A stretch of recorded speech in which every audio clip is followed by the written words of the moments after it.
I am here. Where did all you guys come from? Hey, everybody. How you doing? Oh, sorry about that. I just... I am here. Where did all you guys What the hell? Hey. Yeah, I just needed to get my cup of tea. I forgot.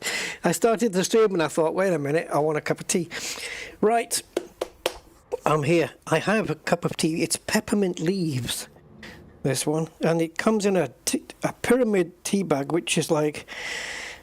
I don't know what it is made of. It's not made of paper. It's like it's some plastic thing with holes in it. Anyway, I'm just going to let that infuse.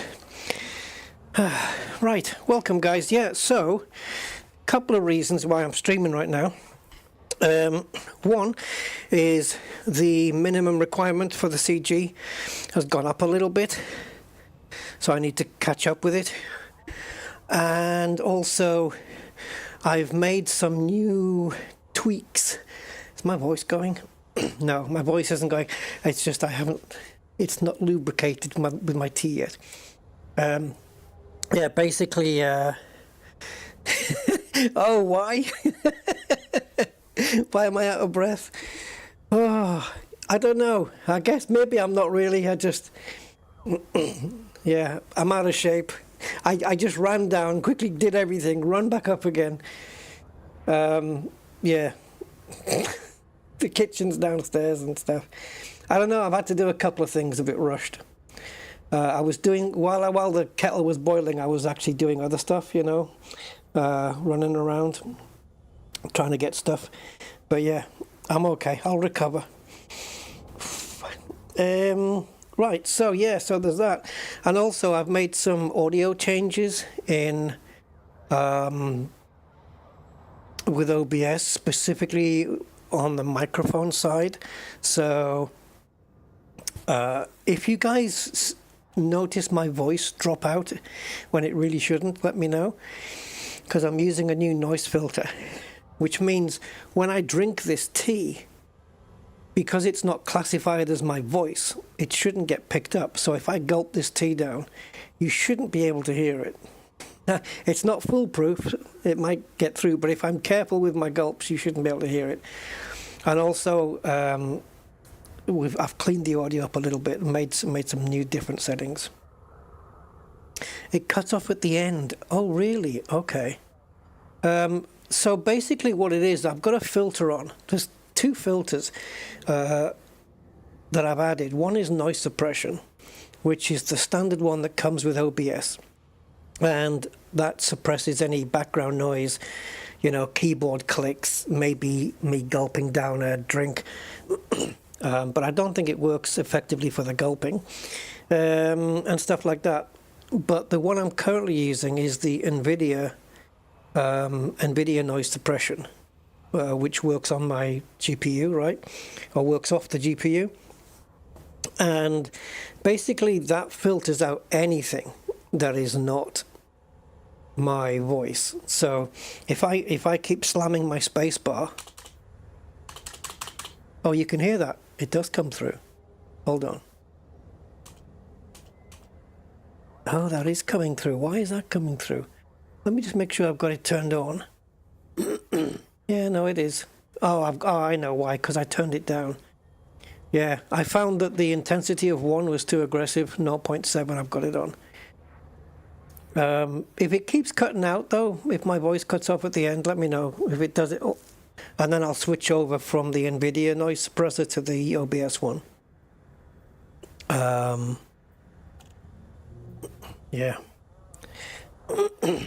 Well, actually, the Nvidia one seems to be a lot more effective than the OBS one. Or maybe that's just the settings I've got. I don't know.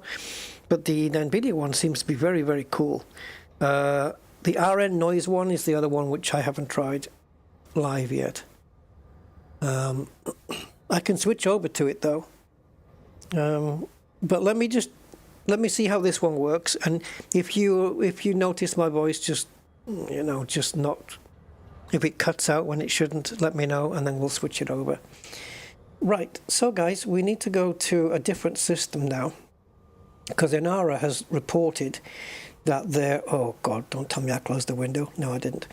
That there are some thermal cooling units at a different place, about the same distance, 60 light years, but we don't have to do that 137,000 light second run to get to the place. So that's handy. There's 108,000 units there. Now the limit, let me just bring it up again. Community goal. So the minimum limit now for the top 75 is 4,700, and so that's gone up quite a chunk. We've got 6,800. The maximum limit for the top 75 is 9,700. Now if I do 3 runs, I'm going to reach that, so let's at least do that, and then we'll be ahead. And also it gives me a chance to keep this sound test thing going.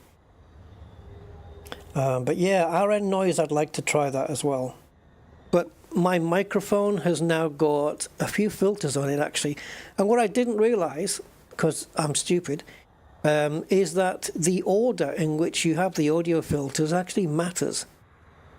I didn't realize that. So I've been told the exact order. So I've got the Nvidia audio effects, and then I've got noise suppression. I'm only using one of those at a time. Then I have a noise gate, a gain, a compressor, and a limiter.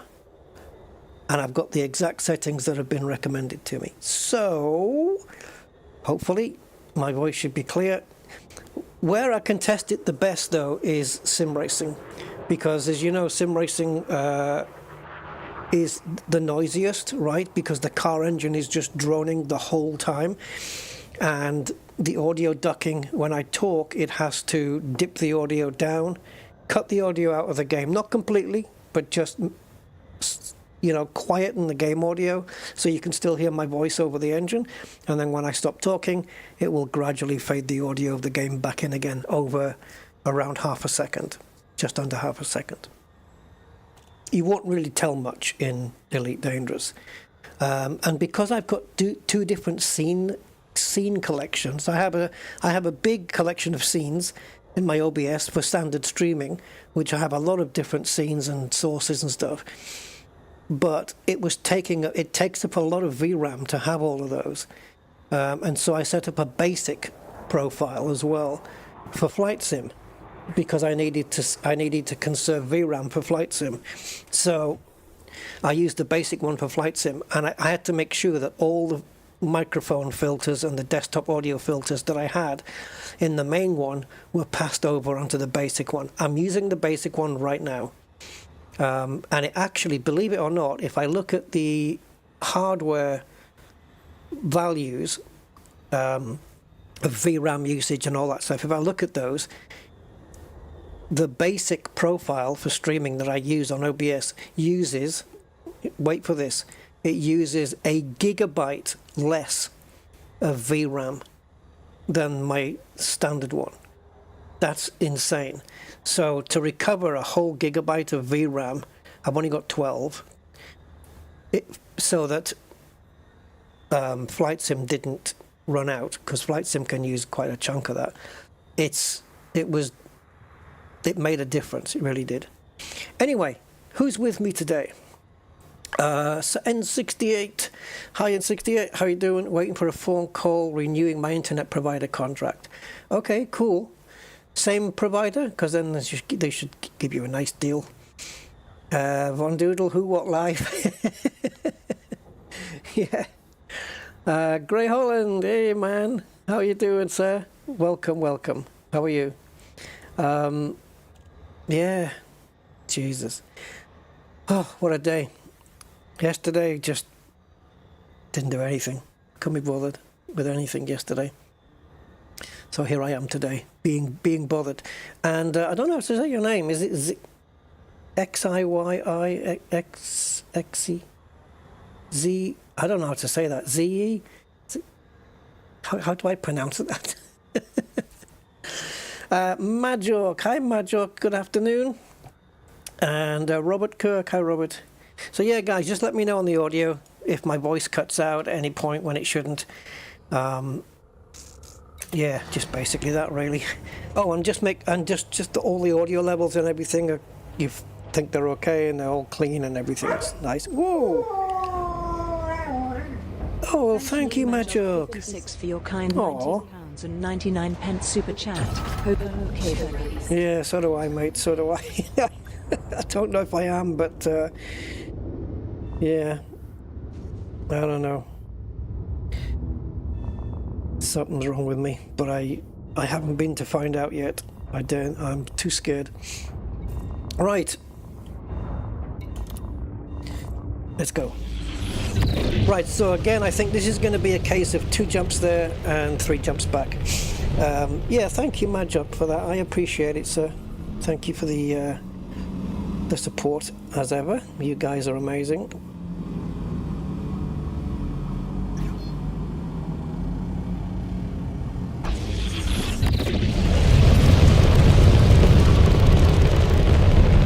I know it's quite cliche, just talking about support. I know it's very cliche for people to say, yeah, guys, I couldn't do it without you, and blah, blah, blah. You know, and people have got like 100, 200, 300,000 subscribers and stuff. And I thought, if half of your subscribers and stuff left, you'd still manage really quite fine. So, yeah, it is a cliche thing sometimes, but in my case, trust me when I say I couldn't do this without you guys' support. I couldn't. It wouldn't be physically possible. You know, I would struggle a lot more. And you guys keep this channel running. And yeah, because I'll just say that. You guys know. It's just you keep me going. I don't mean me, I'm talking about like not just me, but the fact that I can game with the stuff that I've got here, just not possible without you guys. Like if something breaks, like my headphones did, my headphones were just, I couldn't use them anymore, they were just doing my head in. Every time I wore them, they were just giving me grief, and they only worked with one speaker on the earmuff things, so I had to replace them. And again, without you guys' support, I wouldn't have been able to do it. It would have been a lot harder to do it. I would have had to wait a lot longer, you know what I mean? Was my Christmas card then? Your Christmas card? But yeah, every time I get something, I genuinely do think in my mind, you know, that I couldn't have bought this without you guys. I couldn't have bought this. And I do think that, and I'm not thinking it just on the stream, I'm thinking it, you know, while I'm going around the house or doing my things. It's crazy. Anyway, enough sentimentally-isms. Right, where are we going, guys? I don't know. Oh, how the hell do you say that? What? That is disgusting. Come, hurry yet? Here? Come, hurry yet? What's the rush? Okay, we're going to come hurry yet to go pick up some thermal cooling units, apparently. Cooling those thermals down, we need to get around this planet here. Good morning, Andy. How are you, sir?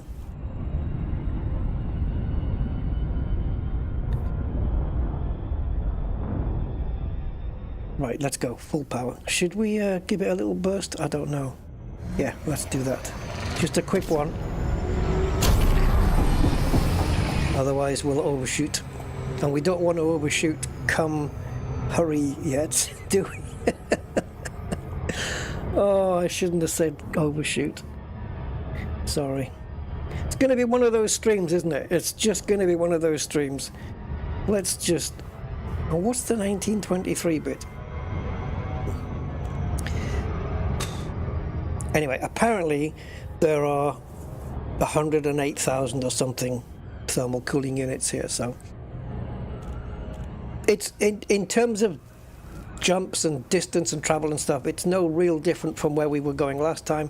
The only difference being, which is quite a chunk of a difference to be honest, is that we don't have to overcharge and use half a tank of fuel to get to the the station.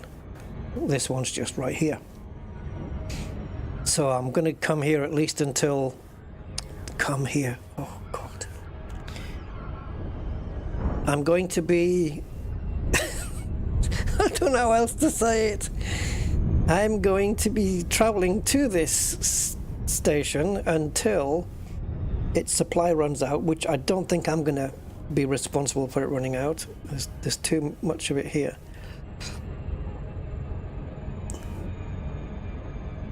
Come, hurry. Yet. You heard there was a new space sim coming in 2026. I don't know, well, I don't know about sim, but I do have a new space game, which I have yet to stream, which is Star Rupture. Space sim, I don't know. I don't know if I've heard of it. Maybe. I'm not sure. If I have, I haven't retained the memory of it. Let's put it that way. Come on. I can't boost. FSD cooldown. Why?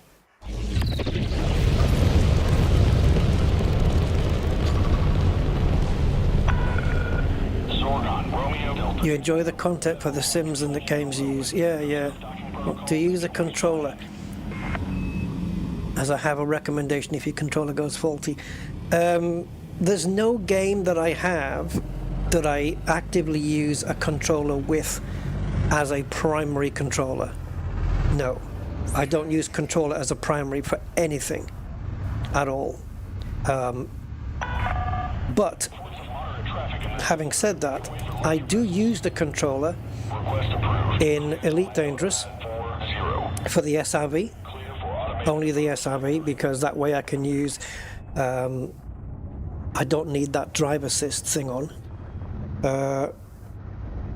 I could use a joystick for the SRV, I suppose, but the game controller for SRV in the game makes so much sense, to me anyway.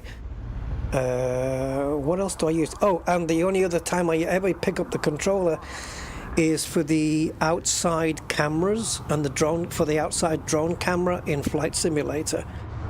That's it. Elite Dangerous and Flight Sim. That's the only time I ever pick up the controller. Unless I need to test it out for something, it never gets picked up otherwise. But it is right here in front of me. It's an old one. It's a wired one. I don't want a wireless game controller any more than I want a wireless headphones. I don't want them, because you know why? Because if I have, like, the only thing that's wireless that I'm using is my mouse, and that has got a docking port. It's not one where you have to keep replacing the batteries like AA or AAA batteries. No, it's rechargeable, and it has, every time I'm finished gaming I put it in its little dock and it charges, and it's been holding its charge for years, like, I don't know, 10 years now, this one, or at least the last one was 10 years. So I don't have to worry about batteries. But I don't want a wireless keyboard. I have one. I have a wireless keyboard and mouse, but I don't actively use it. And I don't want wireless headphones either, simply because my streams are quite long, 4 to 6 hours. And sometimes, I don't know, maybe the batteries can't survive that, and I don't want batteries cutting out in the middle of a stream. The mouse I use, I love it. It's a little bit small for my hand, but then so most mice are, but it fits my hand, and you can't get them anymore. You have to get them secondhand on eBay if you're lucky. And it's the Logitech, I think it's called an MX1000. It's a MX Laser. Logitech MX Laser. I think it's got a 1000 in it somewhere. Yeah, it's rechargeable. Logitech MX Laser. I don't know, they stopped doing them. But the ones that you can put in a cradle overnight, because it has its rechargeable batteries built into it, you know, it's not meant for taking apart or replacing batteries. That I'm fine with, because the batteries in this, once it's charged up, this mouse will last probably a couple of days.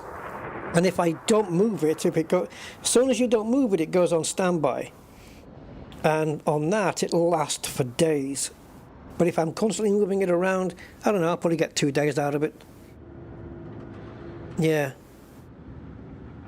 The thing is, you can get wireless mice, right, where you just have a little receiver thing that you plug into the USB, a little tiny thing, right? And then the mouse, it needs a AA or a AAA battery or something. I can't be screwed with that. That's just, it just messes with me. Because I don't know if it's when it's going to die, when it's going to... You have to have batteries on standby. Unless it has a little red light that comes on when the batteries are low, that will be fine. But you have to keep buying batteries for it. Where this, you don't. You don't have to buy batteries. It's a lithium-ion battery in this mouse, I think. And it just recharges in like an hour. It's brilliant. I love it. Yeah. And it's never let me down. It's never let me down on a stream, ever. And it has 3 lights on it, right? It's got 3 green lights, which is the state of charge. So if it goes down to 2 or it goes down to 1, I know when it's getting low and low. But I'll be honest, right? I can do a 7-hour live stream after being at the computer all day, and at the end of the day do a 7-hour live stream, and I've still got 3 lights on the mouse. It hasn't gone down at all. It's brilliant. It's absolutely brilliant. And if it breaks, I will go on eBay and try and get another one. It's exactly the same. Yeah. Are the drawer full of batteries? Are they good batteries or are they flat ones?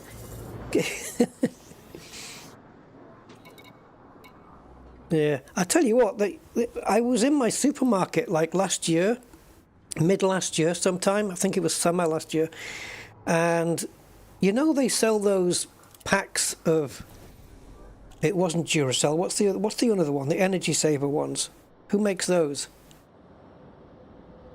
It's a good brand. The black ones, the black Energy Savers, whoever makes those. Oh, Jesus. Anyway, those. Is it ever ready? Oh, is it ever ready? Let me have a look. Energy Saver, AA battery. Oh, I don't know. Is it energy? Is it? Let me have a look. See if I can find a picture. Energizer. Yeah, Energizer. Yeah, Energizer batteries. Yeah, so there's Energizer and Duracell. I think Duracell is slightly better than Energizer, but the Energizers are the Energizer Max or whatever they're normal. There's different ones. There's orange ones and green ones and red ones. But they had a pack. They had a pack in the supermarket where you get a pack of 8. Okay, so you can buy 8 AAAs or 8 AAs, and they had an offer going where if you bought 1 pack of 8, whether it be AA or AAA, you got a second one for free. Think of that. So I saw that, and I had to actually ask the woman in the supermarket. I said, "Is this true? I buy 1 and I get another 8 pack for nothing?" She says, "Yep, that's the offer." So I said, right. So I picked up a AA and I picked up a pack of AAA. So I had an 8 pack of both, and they're in my drawer downstairs. I've only used 1 battery out of it so far, and I don't even know what that was for now. No, it was 2 batteries. I think I had to redo a remote control somewhere in the house. Yeah. So, what a great offer. I know that you can get Amazon Basic batteries as well. They're not too bad. They don't last like Duracells do, but they're not too shabby. This is more expensive. 4 million. It used to be 3.9. I'm losing out, guys. I'm losing on the deal. At maximum capacity. Right, I'm guessing it's going to be 3 jumps back. What's that Paula Abdul song? 2 steps forward, 2 jumps forward, 3 jumps back. Right, so it's all rise for the judge. Right, here we go. 3 jumps back. Let's go.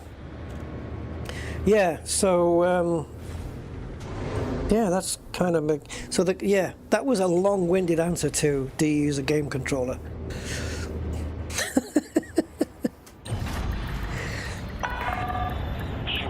Yeah, keep an eye out for special offers on batteries and stuff. Honestly, it was a great deal because they're not that cheap, really, are they? The batteries. But it's always good for me to have AAAs and AA's in the house because the only thing I have in the house that uses the PP9s, you know, the little square batteries, is the smoke alarms, I think. Otherwise, my remote controls, my headphones that I've got, my Bose headphones, they use a single AAA battery for the noise cancelling. So I need to replace that one because that battery is definitely gone. But in my computer setup itself, there's nothing that I use at all where I have to replace batteries. Nothing. And that I'm happy with that. Yeah. I don't need. Sorry I asked. Well, you know, one thing leads to another. Oops, we should get moving.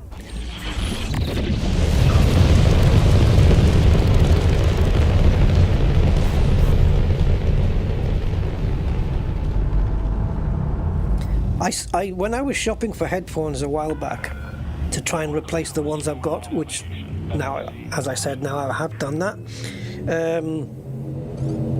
I saw some really gorgeous ones, right? They had everything I wanted. They had the noise cancelling boom microphone.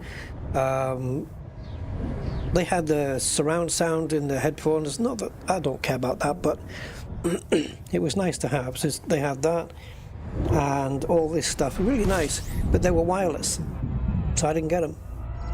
They didn't have a wired version. Some headphones, I think, right, don't they have they're wired and wireless, right? So you can actually take the cable off, I believe, and you can actually run it wireless, and then you can actually attach the cable. Yeah, it's like a 3.5mm socket, you know, like a headphone socket is, earphone socket, and it attaches in and it goes straight into the USB. I've seen those. That's kind of cool because at least if you're streaming with a wireless headset and the battery suddenly dies, you can just plug the cable in and you're away, you're going again. So that's okay, that's fine.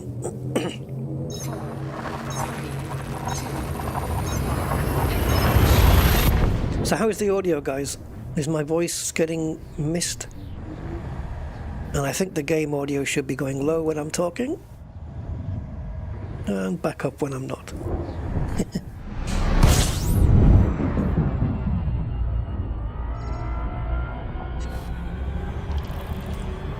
I notice all of the, well, I say all, most of the flight sim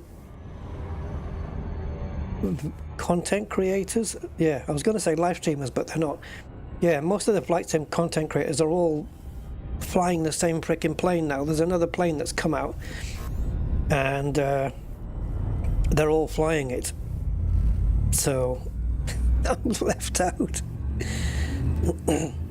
Yeah, I maybe approach the developers and ask if I can get a review copy kind of thing.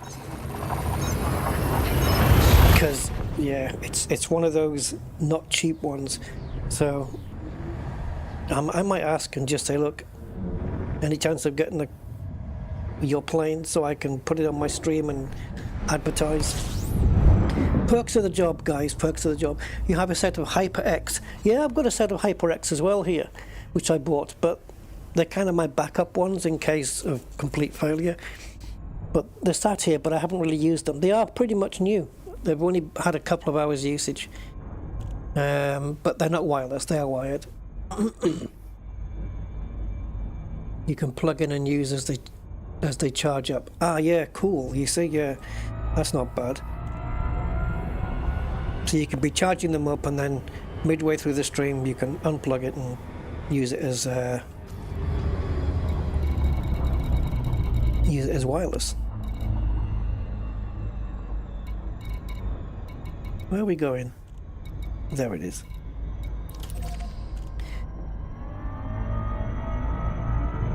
Right, slower than it should have been, but we got here eventually with our first shipment.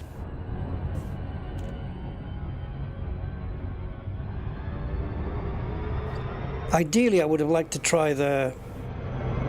Somebody recommended some headphones, a type of headphones, which I think I should try, because headphones for me at the moment, because I don't know if it's because I've got one cup on the ear and one off or what, I don't know, but I get like a blocked ear for many, many hours after I've streamed. Like sometimes I even feel it the next day. And somebody suggested, what are they called? Open something headphones, where the air pressure can get in. It doesn't, like, it can get in, and it's, yeah. Hey Sturdy, how you doing?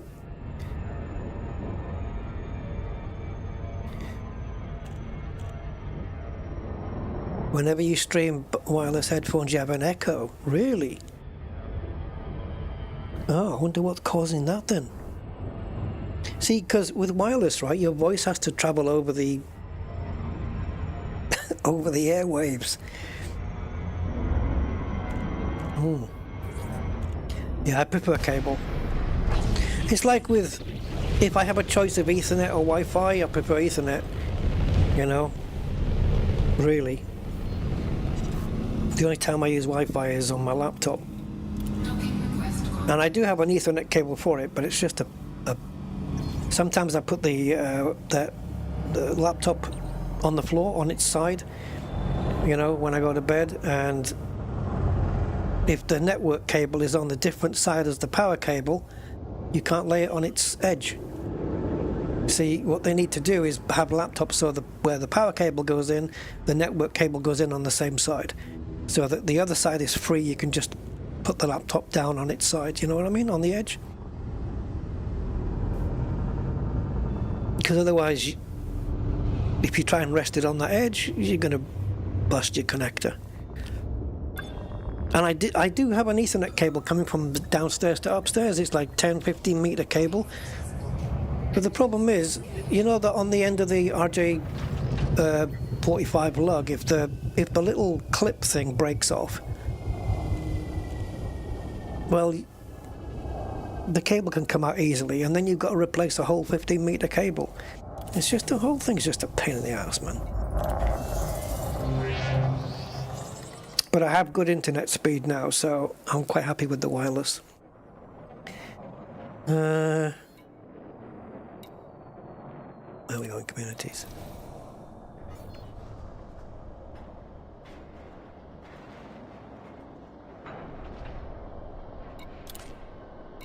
So we're going to sell this.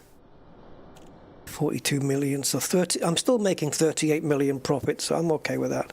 And every time I do hand in a load, of course, it's helping my my trade rank, which is now in the middle of the R on trade, but that's about to pop up a little bit more now, as we've just handed that in. So in the meantime, let's launch again. Oh dear. Which is, okay, so there's the 2 jumps and there's the 3 jumps, and it's all pointing to that.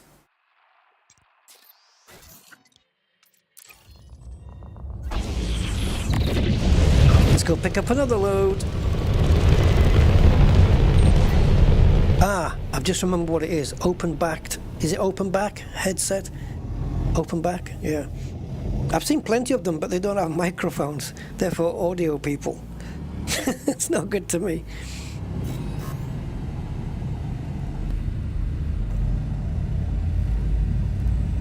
There you go. I just took a gulp of tea and it didn't register on the mic. Cool.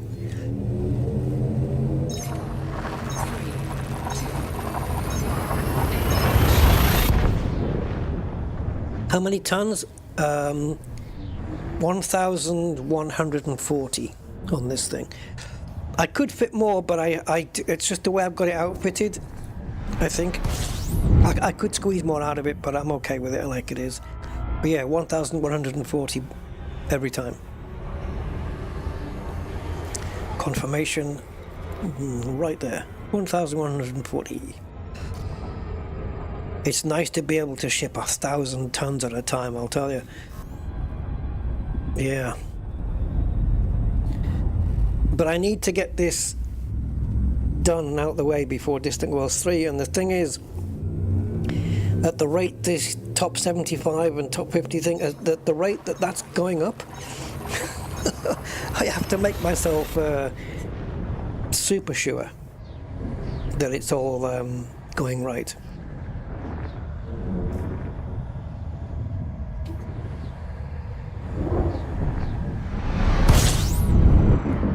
It ends in 3 days and 3 hours.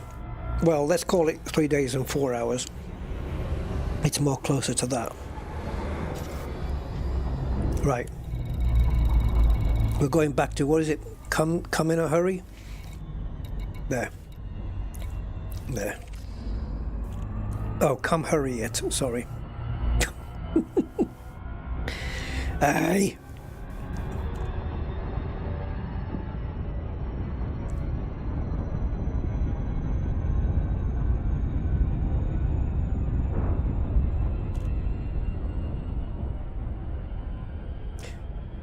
Let's do a little boost. Oh, I got that one a bit closer than last time.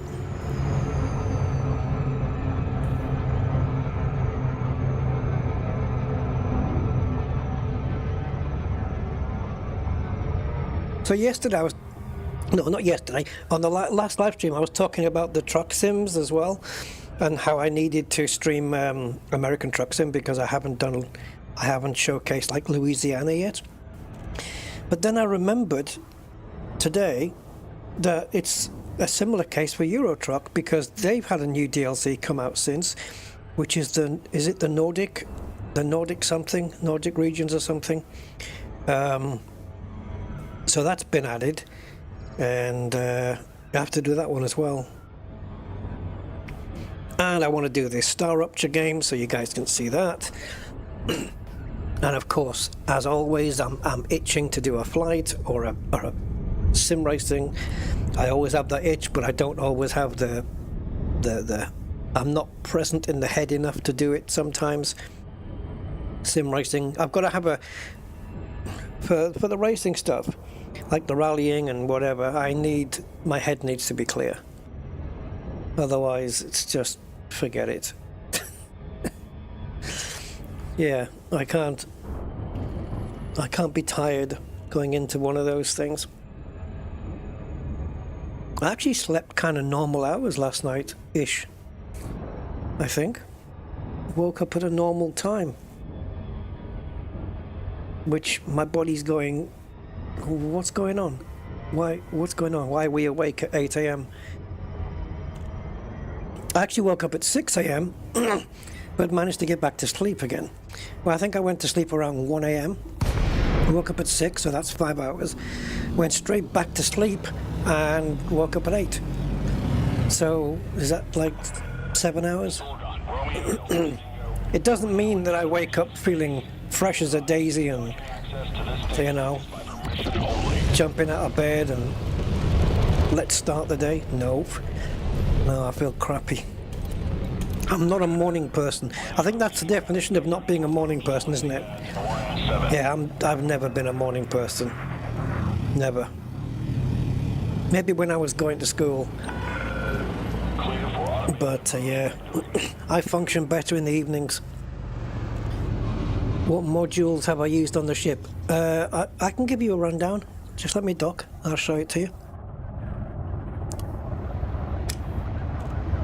Because off the top of my head, I've got no freaking idea. Commander Golden Samurai 07 and welcome. Hold on, let me just tune OBS into the stream here because it's not quite tuned in properly. There we go.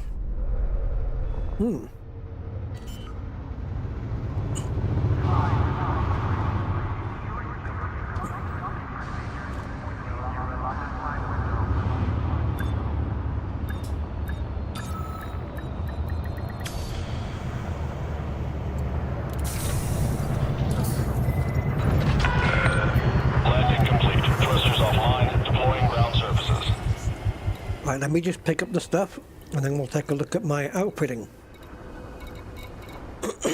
So, need these.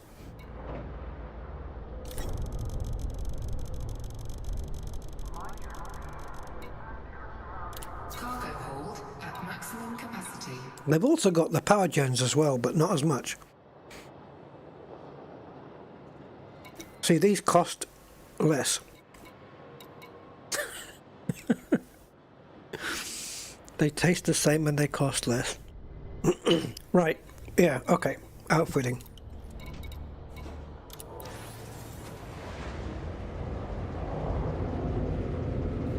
Stand by. Stand by your man, as Tammy Wynette would say.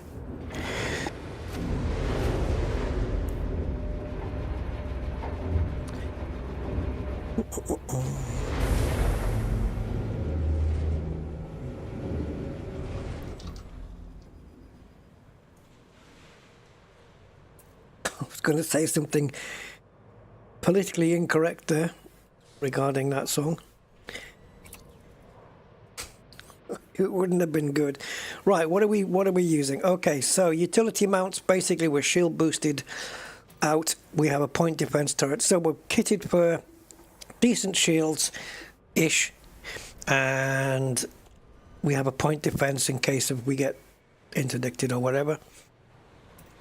Now the OEs will tend to come with resistance augmented and thermos, and the A's will be, the A's will be the heavy duty booster. That's pretty much it. We've got a different, what do you call these again? Experimentals. We've got different ones of those on each one. So supercapacitor, then force, thermo, just different ones. One for every occasion. And then we go into the core. We've got military grade composite, which, yeah, I know, it's heavier. It's 150 tons, so it doesn't help my jump range, and yeah, I know. Power plant, which is 8A. Let me just put the modifications up. Armored and monstered. I didn't need to monster it because, as you can see here, there is absolutely plenty of power left over. So I didn't need to monster it. I could have gone with stripped or something for a bit more jump range.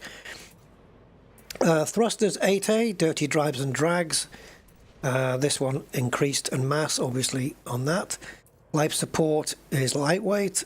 Power distributor, high charge, just to get the shields back up as quick as possible if they ever go down. And the engines as well, after boost. And then we've got super conduits. We've got sensors, derated. The life support's derated as well. And this is lightweight. And the standard 128 ton fuel tank. And then in here, it's basically this. Mark II cargo rack. So this is obviously the engineered one. Takes you from 256 up to 384. That's the standard one. Got another one that takes you from 128 up to 192. A standard one of those. And then we got a bi-weave class 6 shields with thermal and fast charge. Then we have another cargo rack standard, another cargo rack standard, and another cargo rack standard. We've got the frame shift drive booster because without it, we'd be only doing like 19 or 18. Yeah, 19 or 18. Oops, shite. See what one right mouse click can do. Actually, that's good to know. That a right mouse click means I don't have to come all the way down here. Right. Anyway, so where are we? Yeah, another cargo rack. None of these are the... Like, I'm not using any of the 5s that have got the engineering on them on this ship. I have them on my Type 8 instead, because here I'm using the Mark IIs, which are different from the engineered ones. They are expanded, but they're not the same as the engineered ones, if you know what I mean. They're 2 different modules. Anyway, and then I have a docking computer, which I am making use of on this ship. And yeah, that's it. Pretty much it. And no SRB, because it's not that kind of ship. So right-click gets me all the way back here. How cool. If I right-click again, do I exit? I do. Oh, okay. We'll do that then. Yeah, so that's my rundown. What modules have you used on the ship? Yep. Does that answer the question? It should do, because that is the answer. Right. As we leave Come Hurry It, we now need a route back. Ooh.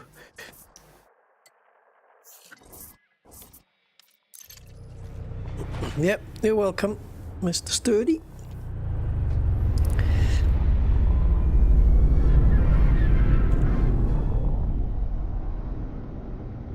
Okay, boost it.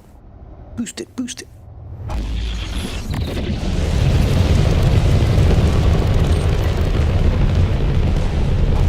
John the Bivvy.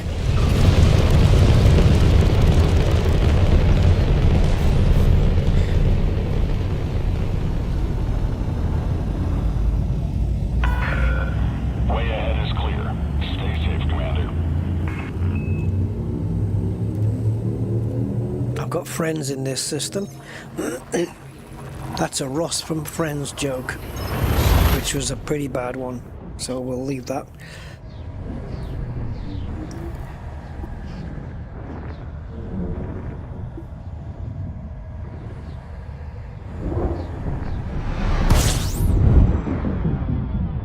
I love how my microphone's not picking up any background noise or game audio from my speakers, thanks to this Nvidia plugin, which Nvidia seemed to hide on their website. I don't know, I went to the Nvidia website. I knew the address because I saw it on a video, and I had to type it in manually because I just didn't know how to navigate to get to the plugins thing. Bugger. But yeah, it looks like... I mean, I'll look back on the stream and check it out myself. And I could have just done it as a video and tested it locally, but I knew I needed to get this done as well at the same time, so I thought, let's just mix the 2 things, and I'll stream this, do a few more runs, and you know, the best feedback I can get on the audio is from you guys.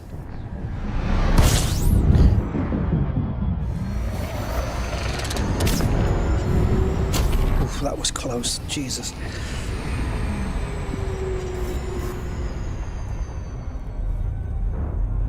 All right. So, this should put me 8,000 something. I don't know exactly what. I've lost count. 6, 7. So 7, 8, 40. So it should be 8,980. Yes? If I calculate that right, 8,980, that's my guess as to how much I should have.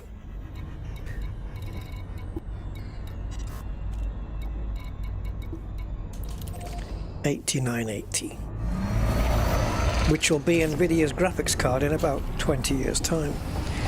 The 8980.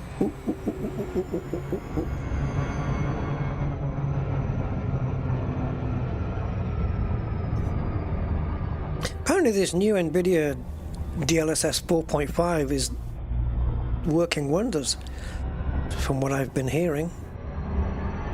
Yeah. It's giving really good frame rates, and somebody was talking about that in, oh shit, that in their flight sim they were having some ghosting going on in the, or flickering and ghosting going on the displays in one of the planes. And with the DLSS 4.5 it's completely gone apparently. Now, I haven't experienced that. Somebody else was saying that because you know, if you have VSync off you can get graphics tearing on your monitor. You guys wouldn't see that. If I had graphics tearing on this game, you wouldn't see it on the stream because it doesn't. It's to do with a mismatch of the megahertz, right? Stuff like that on the, like, it's not, the frame's not syncing up with the monitor quite right, and it's tearing, something like that. Anyway, he was saying that even with VSync off, he wasn't experiencing any graphics tearing. Which, if that's true, that's actually really cool. I haven't been in flight sim since I've enabled 4.5 DLSS, which you can only do properly through the Nvidia app as well, by the way. Yeah, so I have yet to confirm that. I have my doubts, let's just put it that way. And talking of cool stuff, with OBS, if you are a streamer now and you have used OBS, it used to be the case that if you were recording a video, if you did it in MP4 format and you had a power cut or something like that, that MP4 file, let's say you've been recording for 2 hours gameplay and you have a power cut, because it's MP4, that file is gone, finished. You can't recover anything out of it, right? It's gone.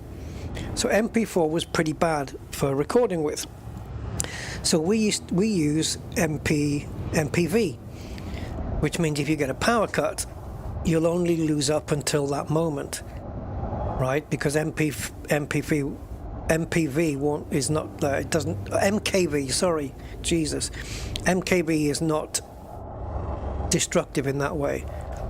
You know, at least after 2 hours of gameplay and you have a power cut, your video will be 2 hours long and it'll just cut off at the end, but you won't lose everything.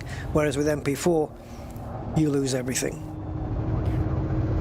However, in OBS now, there is another option called hybrid MP4. So now we can record in MP4, and if we get a power cut or any other issue or OBS crashes, it doesn't lose the data. It does it like MKV, where it keeps the recording up until that crash point. Now that, for me, is brilliant, because I prefer to record in MP4 because I've got, I don't know, I just feel like I've got more control over it, because I can use the Nvidia. Yeah, I just prefer it that way. But anyway, so yeah, that's brilliant. It's got hybrid MP4 now, which I've never heard of. You don't have to install any extra codecs. I think it's just the way it does this. It records it, just so that you don't lose. So anybody who's streaming, you might want to be aware of that option now that you can have. Right, what did I say? 8980? Oh, how did that work? If I started at 6,700, how many runs have we done? Just the 2, right? Huh? If we started at 6.7, the first run is 1,140, which will take me to 7,840. And then it's 8,880. Oh. 8,980. So 8,980. Huh? Maybe we didn't start on 6.7. I thought we did. I thought I started at 6,700. What's going on here? Not that it matters. So let me just refresh the community goal here. Right, so if we... Oh, Right, so if we do one more run, guys, we'll be into the top 50. Because the minimum on the top 50 right now is 9,739. Let's do another run. The higher up I can get, the less I have to bother about it later. Oh, bugger. There we go. Okay. Raised. Engines engaged. Down, down, down, down, down, down.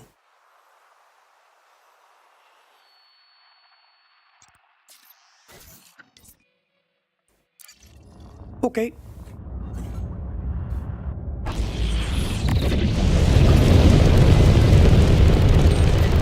You know when they do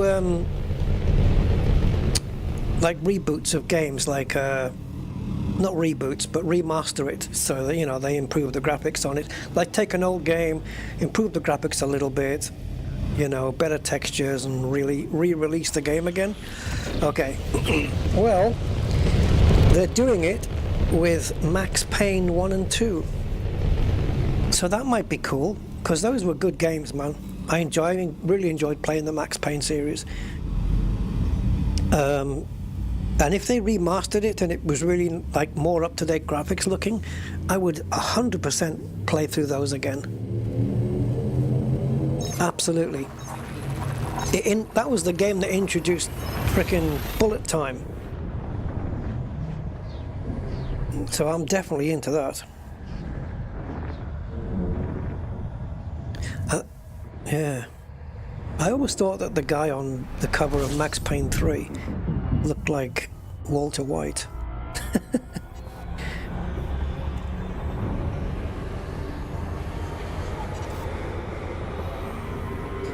What was his love interest called? Mona? It was a very dark noir kind of storytelling game, wasn't it? But it was cool. I'd like to play Max Payne again. The original one, and yeah, both of the first two.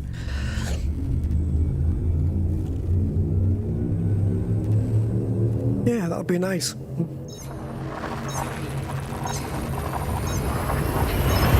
Wouldn't mind a new Max Payne game as well. Hey guys, if you could have, like, let's say any game that you like and you've played that you would like to see a sequel of, like a new one come out, but it hasn't yet, for like, and maybe there isn't a sequel on the horizon, but you'd like to see one. What game would that be that you'd like to have a sequel of? Because for me, it would be,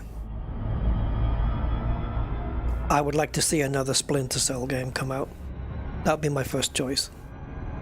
As long as they don't butcher it, I would like to see another Splinter Cell.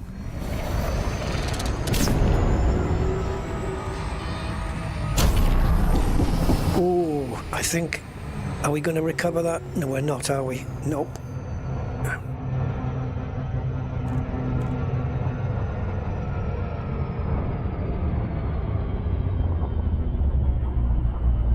And if I don't get any responses, then I'll know nobody's listening.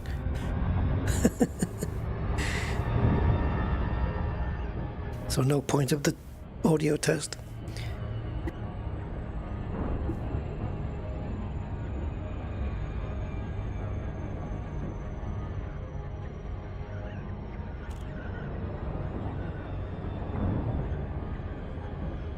No? Nobody? Okay.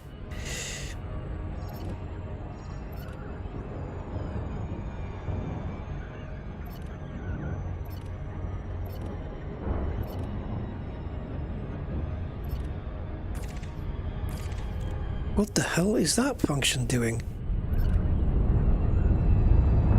Do you have a fleet carrier? I do now, yeah. I recently bought one. Lurking and playing Elite myself. Okay, cool. Another Legacy of Kain game. Oh, I've not played that.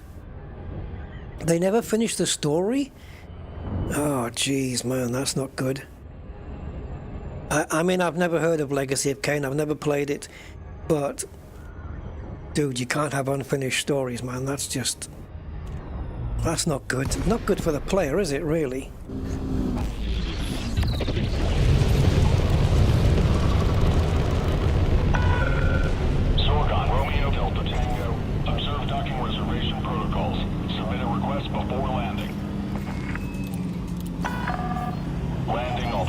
Proceed to landing pad 17. Automated docking assist is now in progress. Where are you going?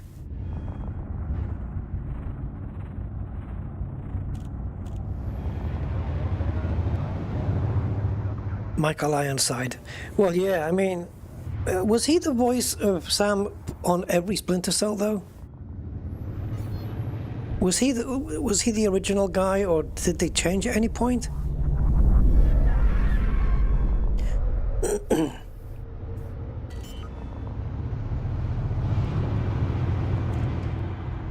As I sit here imagining an entire orchestra eating slices of lemon with sugar on. 'Cause it's a bittersweet symphony. Sorry. Please don't unsubscribe. I can't help myself. You fill yours with 25 tons and apply to the... Yeah. The problem with that, though, for me, is it's like doing your shopping. You know, you go around, you pile everything into a shopping trolley, only that when you get to the till, you have to unpile everything out of the shopping trolley and then pile it into bags again, you know. I just do it this way. Yeah, the original... Okay, so yeah, so Ironside was on the original and it got changed. That's what I thought it might be, yeah. Wait, where are we? Oh, we're at Come Hurry. So we need to buy.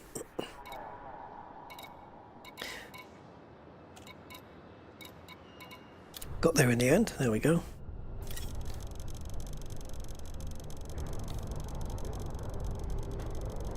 I'd like them to do Splinter Cell, but like just do it in Unreal 5 and just do a good job of it, you know? Just really give us some cool stealth mechanics, you know? I don't know. I like the stealth games, you know, the sniper games and the Splinter Cell games and stuff.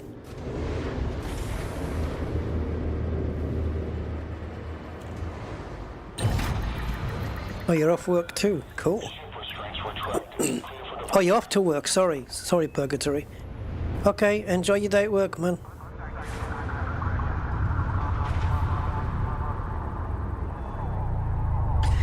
Do do do do do do do do. What have I got that in my head now? Right, so let's go back and deliver this.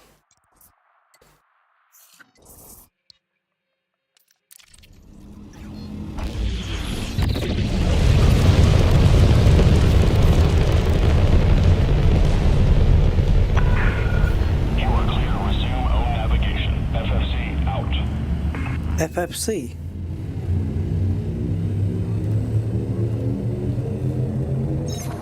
The hell's FFC?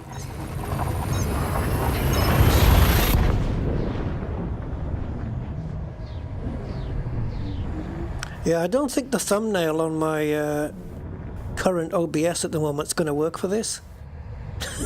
Just looking at it here, when I switch scenes, I've got the thumbnail from my previous stream, which is this one. It's not going to work, is it? No, that's not going to work here. I didn't set up a thumb. Oh yeah, I did set up. Well, I set up a thumbnail in YouTube for this stream, but not in OBS. For the impromptu streams, I tend not to do it. Right, here we go.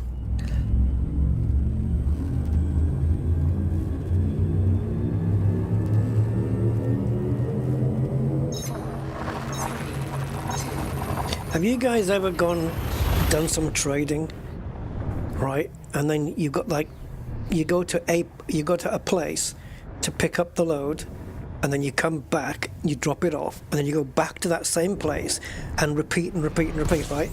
And have you ever gone back to drop the load off only to realize that you didn't actually buy any in the first place, and you've come back with an empty ship? I'm not saying I've done it. If I have, I don't remember, thankfully, but I'll probably end up doing it now by just because I've jinxed it. But I don't think I've done it, but I'm sure it must have been done before. A remake of Chaos Theory. Yeah. Yeah, with like today's graphics. I mean, if you look at some of the graphics that we have in the more modern games, even in the sniper games, the sniper contracts games, you know, if you had those kind of graphics on Splinter Cell, or anything that Unreal Engine 5 is capable of doing, obviously Unreal Engine 5, you can make a crap game in that if you use crappy textures and crappy models and stuff. You know, it won't help you, but in terms of lighting and stuff like that, Unreal Engine 5 and in terms of how can we say it, like frame economy, I guess, where you can have a complex scene in Unreal Engine 5 and the frame rate can stay up. It's got this way of processing, hasn't it, where you can have like billions of polygons in a scene and the frame rates will still be there. It's actually quite insane.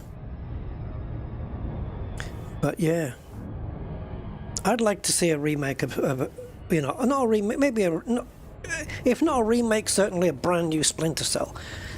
You know, with new missions and the whole thing. I have played all Splinter Cell games. I've done all of them, and I'm still working my way through the original Splinter Cell. I have it on Steam, and I'm still working my way through it. Maybe we can have a look at it when we're done here. And Blacklist is the other one I'm playing at the moment, Splinter Cell Blacklist. Which is the one where he starts off in prison? Is that Double Agent? There's one where he starts off in prison, isn't it? And he gets out. I don't know if that's Splinter Cell Double Agent or what. I don't remember. You're watching as you drive? Oh, don't do that, man. You mean driving like a real car, not sim racing? No, don't, man. That's dangerous. I've seen videos of what happens when people get distracted driving because of cell phones and whatever stuff. And it's pretty bad. I've seen some bad stuff. Docking request granted. I'm not worth it. Oh, slow down for auto dock, sorry.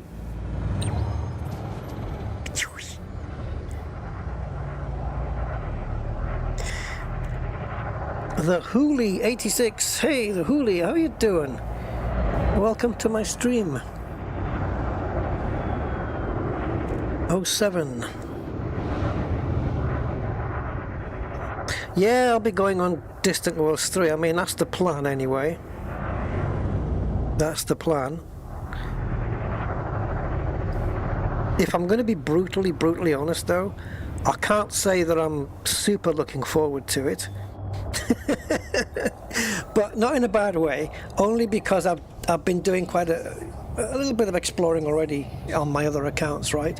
I've got one out in the Formidine Rift, I've got one that's still out near Sagittarius, which has to come back now, quickly. And I feel like, oh, here we go, we're going to be out doing it again, exploring again. So if Frontier have got new content in the game just specifically for Distant Worlds 3, that would be cool, that would be worth doing. But it's going to be a laborious, long thing, isn't it?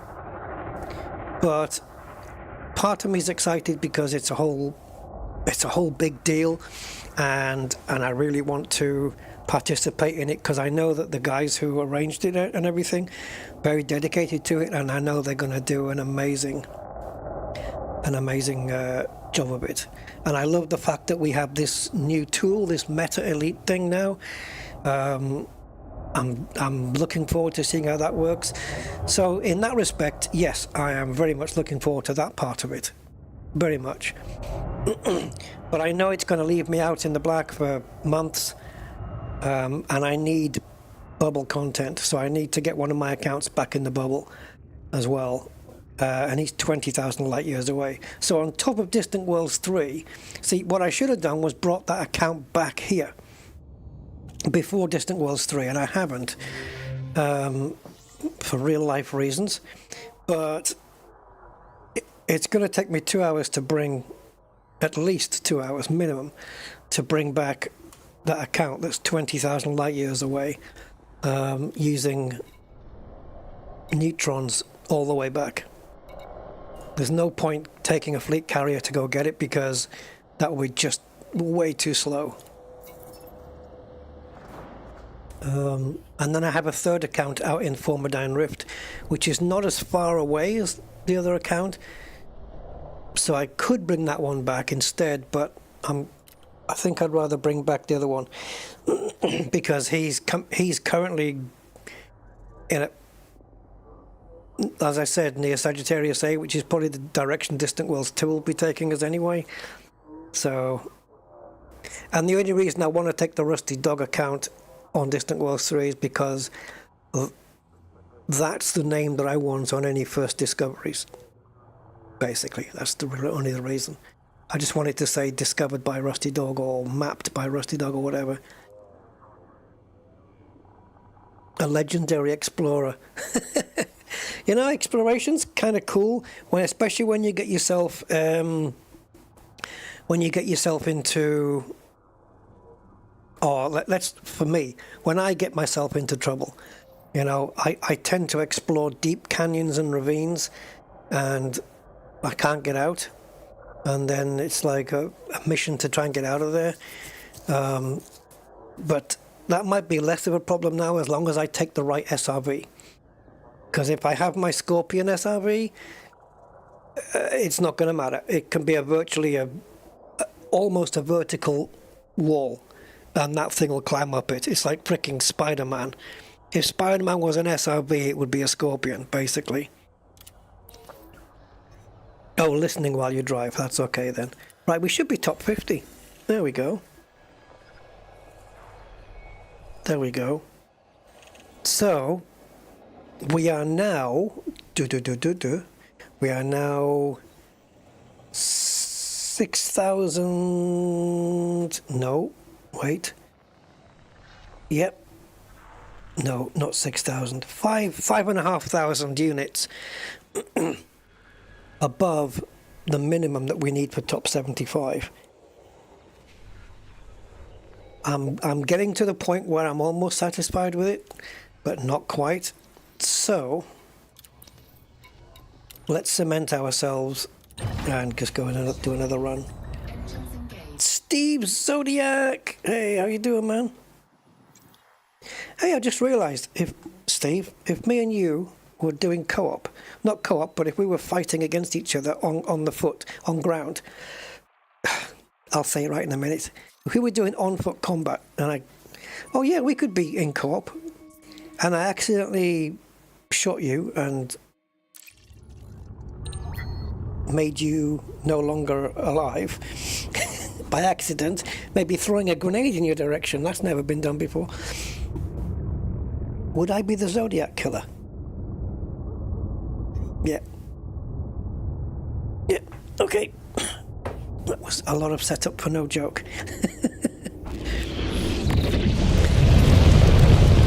Anyway, welcome to the stream, Steve. Nice to see you back in again.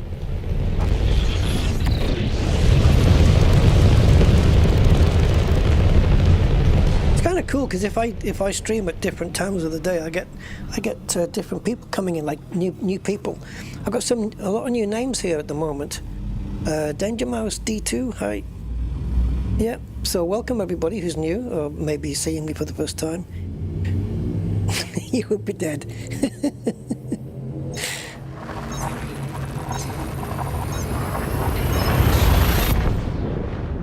See, now this is another frickin' thing. This is why I need to get back into the bubble with my other account, because I need suits engineered and weapons engineered on that account, because I don't think a lot of them, if any, are grade 5. And because Frontier have now improved, and it is an improvement, it is, they've improved the ground combat now. If I go out on Distant Worlds 3 and I don't have another account to use, then I can't engage in that, can I? For months. And I'm going to get withdrawal symptoms, so yeah, we have to bring that other account back. Oh boy. Maybe we can just do this now, this trade run here. Jump into the other account and at least start jumping back. You know? I don't know how many jumps it is. I'm going to have to plot the route again.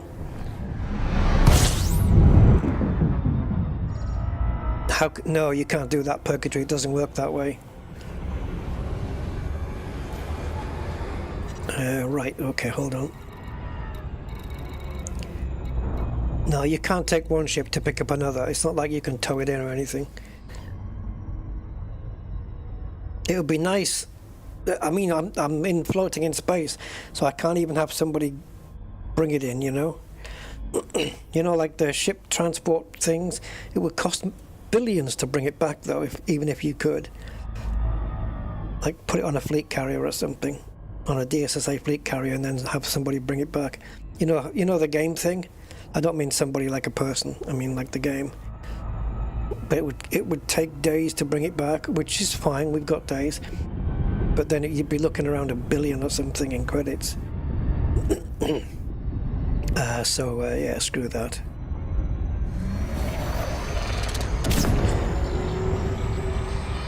The quickest way to bring it back is Spanish. Absolutely. It's no good sending out a fleet carrier because it's just too slow to do it. It'll take a fleet carrier longer to get to me than it will for me to jump back.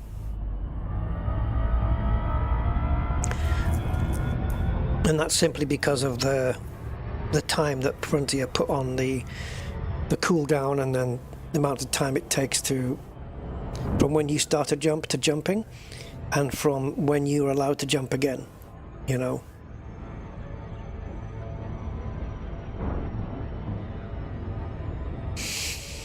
It is what it is, what it is.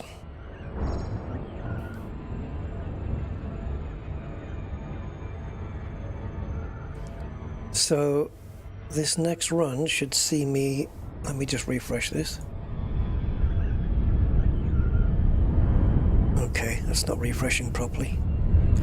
My contribution hasn't gone up from, oh, my contribution was 6,840 when I started. I thought it was 6,700. Aha. So that accounts for the miscount that I had earlier and explains it fully. Right, good.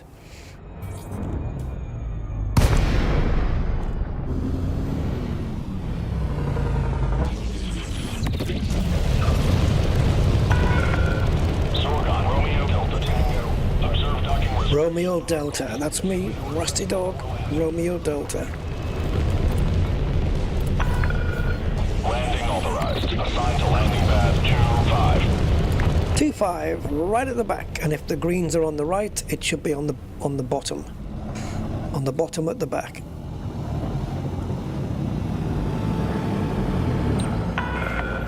Dogging assist enabled. Approach is clear. Dogging assist.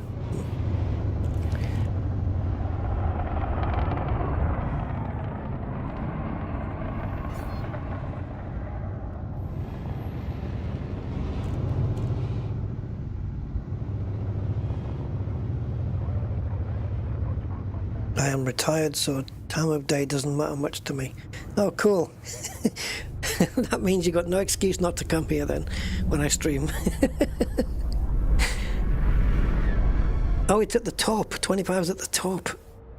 That's probably, I said it was at the bottom. That's probably because I come in with the lights on the wrong sides. Yep, that just shows.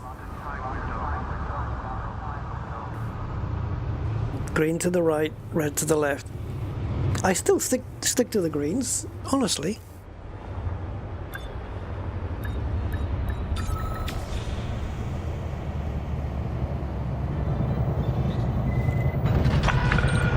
Landing successful. Ship secured. The ship is secure. Right, let's buy some stuff. TCUs. Seeing as how everything gets initialed these days.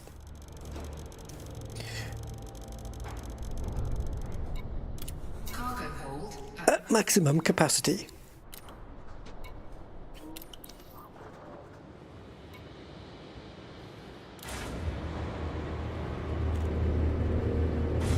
Oh, guys. Right.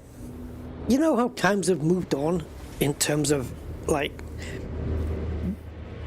we've gone from cassettes and records to CDs and even to DVDs, and now even CDs are out of date because everything's MP3 and FLAC and all that digital format stuff now. Well, just because things have progressed on, is it really valid or not valid? Is it really cool for people? What I'm getting to is, I was on eBay the other day, just doing some window shopping, not out for anything, just looking around, and somebody was selling. Okay, it was in the packet. It was in the foil, not the foil, the see-through wrapper thing that it comes packaged in. An audio cassette, TDK C90 audio cassette, blank, waiting to be recorded on. How much were those in the shops back in the day? £1 for TDK, because TDK one of the best ones you could get, so they were £1. Cheap ones were like 30 pence. This cassette, blank cassette, unused, was £140. Excuse me, what? Like, I could never pay that for a tape. You must be able to get used. I've got plenty of used cassettes here, but they've got stuff on them. But 140 quid just for a cassette tape now? Is this where we're at? You can take a passenger, yeah. But wait though. If you multi-crew, yeah. I mean, what happens when you're finished for the night and you're 10,000 light years out, and then you get the next day? Do you just invite them to crew and they join you no matter where you are in the galaxy? Because if so, then yeah, you can take a passenger with you. I think you can, right? Like on my other account that's 20,000 light years out, if you're in my friends list and I invite you to my multi-crew, you'll instantly appear. Because it's, you're not physically there, are you? The way they explain it is that it's like a holograph of you there, but you get to see, yeah, I don't know.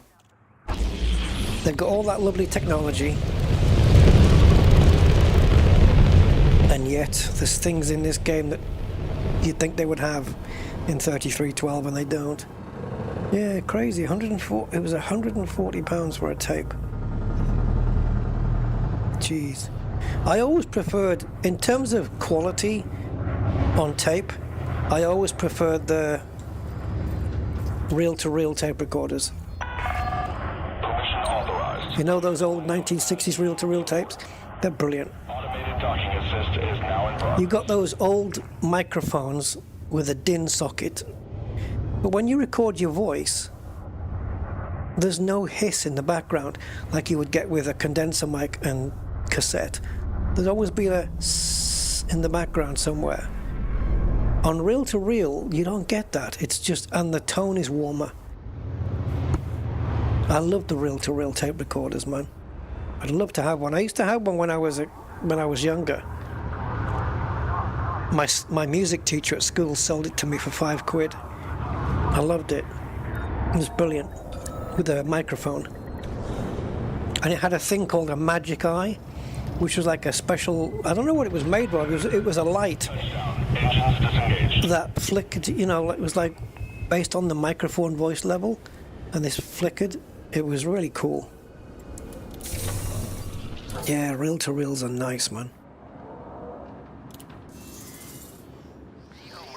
You can get modern ones, but they're really super pricey, aren't they? Whew.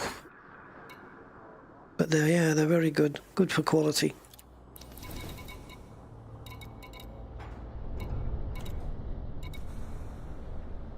Oh, and talking of the old... Wait, what are we doing? Did I just leave and then dock again? What an idiot. Hey, Jack Frost, how you doing? Welcome.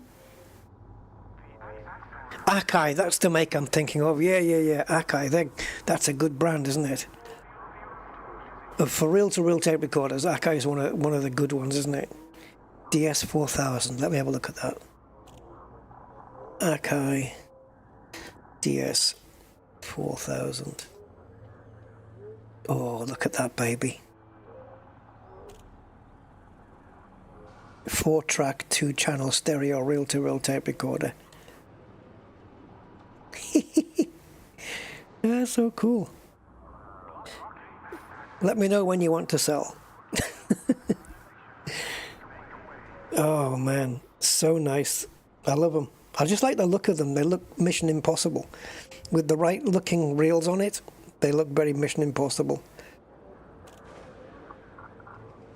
Yeah, I was just watching I can't remember what I was watching. Some videos of old audio stuff, and there was one where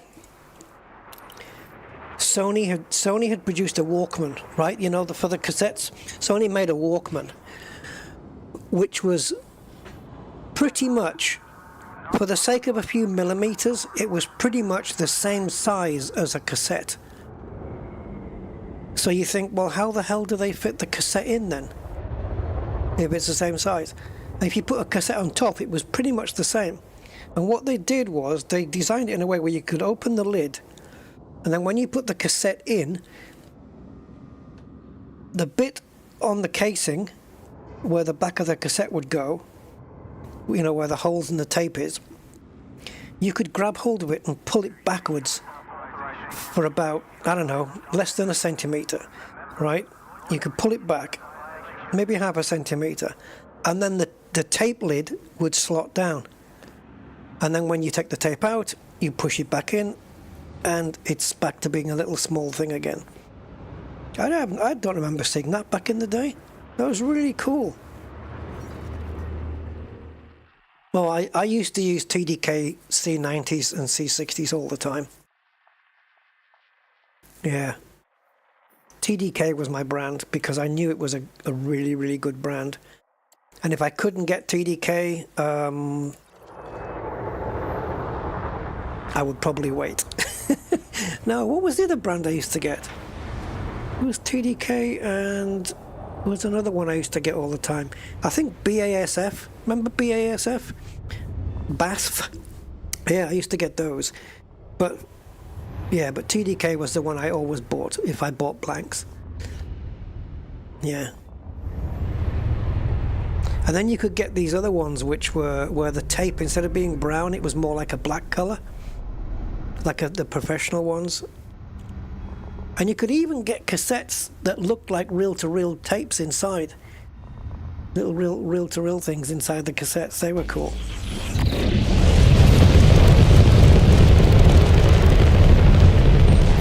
But yeah. TDK was my brand back in the day with cassettes. Absolutely. You are clear to resume own navigation. Yeah. Have a safe flight, Commander. Good days. C60s, C90s. And here in my room here, I've still got a lot of cassettes, right? So I have a Walkman, cassette Walkman, but it's a modern one. It's one where it's a simple one, and it's USB, right? So you plug it into the computer so that whatever you play on it, you can load up, say, Audacity or Adobe Audition, and you can record the cassette, basically. So you're basically digitizing the cassettes. So I can do that. And then I also got myself a It took me ages to find one close by at a decent price, but I got a little old VHS video player, and I have an Elgato capture thing, which I can plug into the back of the video recorder, go straight into the computer, and I can digitize the VHS stuff as well. Because I do have some VHSs where it's like, it's personal stuff that we took with a video camera, you know, way back when I was younger. And yeah, and some movies that you can't get nowadays, believe it or not. I don't know, because whether they went straight to TV or what. But yeah, so I can digitize cassette and I can digitize VHS. I should be advertising that, shouldn't I, in my neighborhood? And has anybody got your weddings on VHS? Bring it over to Uncle Rusty's shack, and I'll digitize it onto MP4. And because we can digitize it now, you can then run it through these video editors, which can clear up the audio and clear up the video and stuff. It's very cool now, man. Yes, Memorex, indeed, yeah, Memorex and Maxwell. Was it Maxwell or Maxell? I'm not sure. It might be Maxwell. You might be right there. Break the sound barrier. That's what it was, wasn't it? Maxwell, break the sound barrier. They used to whisper it like that. Does that come through on the mic? Wait, break the sound barrier. Yeah, it does. Yeah, Memorex. Memorex, Maxwell. Yeah, indeed. Oh boy, back in the day.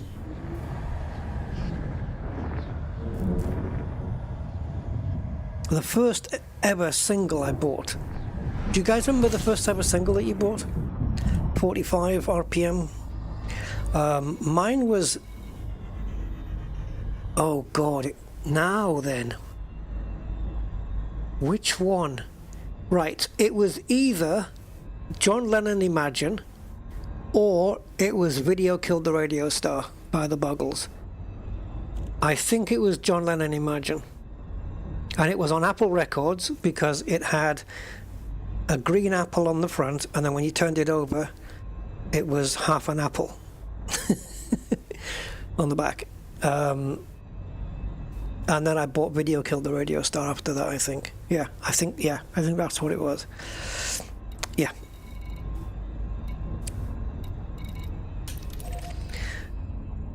Yep, I heard you on the wireless back in 62. I heard you on the wireless back in 52. Video killed the radio star. Yeah, and then CD killed the video star. No, DVD killed the video star.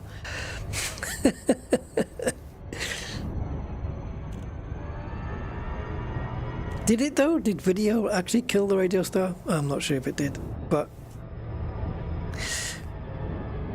I even remember the B-side to that. Jesus Christ. What was it called? Clean Clean, I think. Yeah. Yeah, mixtapes. I don't think I ever did a mixtape for a girl. I don't think so. Or a guy, by the way, just so we get that clear. I don't think I've ever... Oh, yeah, I think I made a mixtape for me to listen to, but I don't think I ever did one and did that and give it to a girl or anything. Yeah, just in case you get that. Oh, I hate this song. Yeah, I was into some good music back then, man. Yeah, I used to record. I've done a couple of recordings of, just ad-libbing my voice, just making a like sci-fi series, not series, but sci-fi thing, just a little story that I invent in my head. I'm like, I don't know, how old am I? 12 years old? 11, 12 years old, and I'm just doing this. I'm playing all the characters myself, And I even did a spoof of the space shuttle landing as well, where it crashed, unfortunately. The whole thing was about the guy who was bringing in the shuttle, you know, the air traffic controller, whatever, the NASA guy. He was just the whole time eating ginger biscuits while he was bringing this thing in. And he was offering people in NASA ginger biscuits as he was bringing the shuttle in. He was obsessed with these ginger biscuits, I remember that. And I still have that recording, and yes, I have it digitized on my PC, and no, you cannot hear it. With my voice that hadn't even broken at that point. My God. Oh, Boston. Oh, I know the one you mean, the Boston album. I think I know the exact one you mean. Yeah. And the Kiss album. I think album-wise, one of my first ones was probably Madness. What's it called? Complete Madness. That one. I was very much into BBC sound effects records as well, because I needed those sound effects to go along with the sci-fi audio I was making. I actually used sound effects as well. Oh yeah, oh yeah. See, even into sci-fi back then. So is it any wonder I'm playing Elite Dangerous today? Probably not. Yeah. My sister, as you know, back in the day, when we got tape recorders for Christmas, which I loved. As soon as I loved my tape recorder when I got it for Christmas. Oh my God, awesome. And my sister was recording Duran Duran off the, you know, she would put a tape in, and she'd have a radio, and then put the tape recorder near the radio, and then press record to record the top 40. And then, of course, everybody has to leave the room, because otherwise the voice goes on the tape as well. And then they brought out cassette radios, so they were built in, so you could record off the radio, and it wouldn't record voices or anything else in the room. It would just record the whole thing. And I remember once getting a Binatone clock cassette radio. Remember those? 3-in-1s with a red LED clock with the what do you call it? The snooze button thing, which I used to get up for school with, and it had a cassette and a radio. I loved that thing. I loved that thing. Oh my God! Listening to the radio and then putting in my cassettes that I could play on and record my voice on. I had the microphone plugged into it to record my voice. Oh my God! I loved those days, man. Absolutely so good. Binatone. Yeah. Bring it. Saturday Night Fever. Oh, cool. Do you remember Disco Fever? 1977, I think it was. The album Disco Fever. That was a big one at the time. Yeah. Yeah, we had that one in the house. We had an old record player that was given to us by somebody, a neighbour, I think. And it was a big boxy one. It didn't have like a plastic glass, a plastic see-through top or anything. This was one that could play 78s. And the brand was brilliant. It was his master's voice, HMV. It was brilliant. It was a great big box though. Old thing, but it was really good quality. Yeah, his master's voice with the dog sat there next to the gramophone listening to his master's voice. Hence the thing. Yeah. We had some old 78 records which were always clicky. But now you could digitize a record and you just run it through Adobe Audition, and all those clicks that you get from the pickup on the needle and stuff, it wipes them all out and just cleans the sound up, and it's so much better. Yeah. Kremlin? Not Kremlin. Kremen. Wasn't it Kremen? Yeah. Captain Kremlin. That's the Russian version. Oh, good. Yeah. Hello? Yeah, I remember Captain Kremen. I probably did a version of Captain Kremen when I was younger as well, my own version. Yeah. Right, where are we on the community goal? 11,400. So to reach top 25 is 17,000. We need another 6 runs to do that. So the question is, will the top 75 minimum ever reach 11,400? It's gone up 1,000 in 2 days. And there's 3 days left. So, at that rate, we should be fine, yes? If it goes up 1,000 in 2 more days, and there's only 3 days and 2 hours left, then 11,004 should be well plenty. Are we dating ourselves? How do you mean in a, you know, what do you mean dating ourselves? You mean dating as in making ourselves look old, or dating as in going out on a date? Binatone was sold by Woolworths. I think you're right. I probably did get it from Woolworths, actually, Philip, yeah. Binatone was cool, man. And I actually saw that the actual clock cassette radio that I had, I actually saw one on eBay. I was so freaking tempted to get it because it was the same one that I had when I was a kid. Oh my God, I was so tempted to get that. I don't know why I didn't actually. Yeah, it's done, Steve. I'm signed up.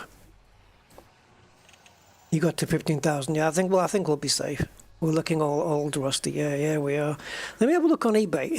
I'm going to have a look for it. If I find it, I'm going to show it to you guys. Let me see if I can find it. So it's a Binatone clock cassette. Well, I'm not going to put clock radio, so clock cassette radio. It was a black one. Oh, it's a repair manual.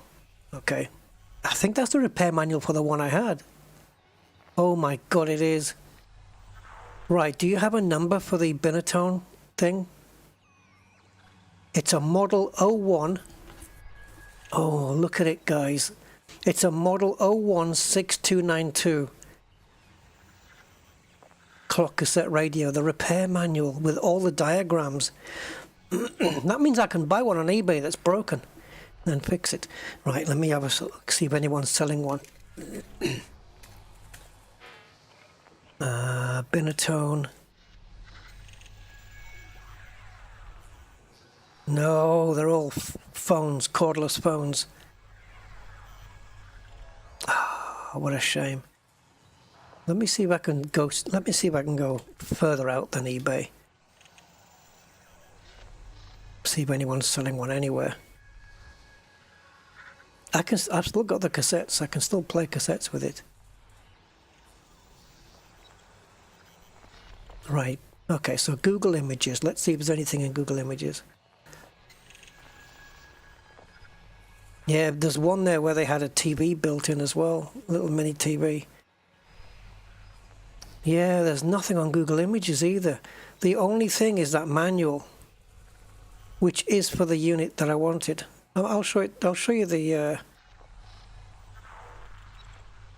I'll show you the picture. Let me just. Oh, wait a minute. Maybe if I go back to eBay, the image will be bigger. Get a bigger image. Yeah, absolutely. There we go. Oh my God. The nostalgia, the slidey volumes. Fucking hell. Right, give me a sec. Right, let me see if I can bring it up on a browser. And that will be that one. Alright, give me a sec.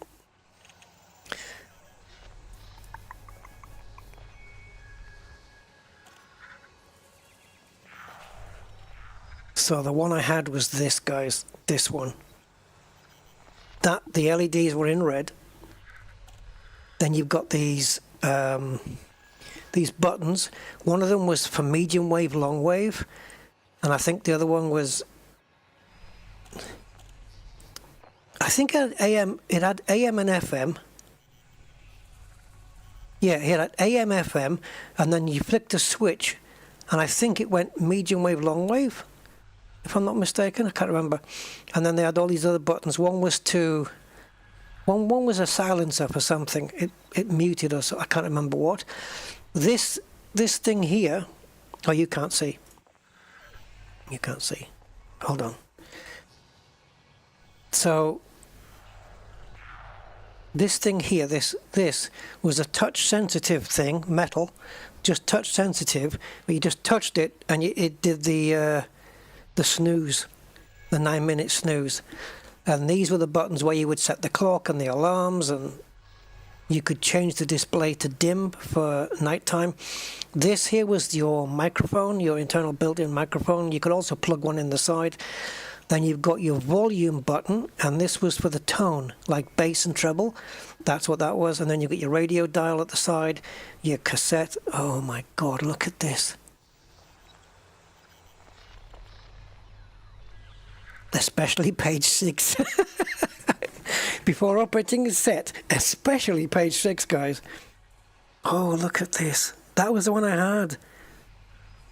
I'll tell you what, if there was one on eBay right now, well, obviously depending on the price, I would be very freaking tempted. That is such nostalgia. Let me see if I can, I think they do also have other things here. Wait a minute.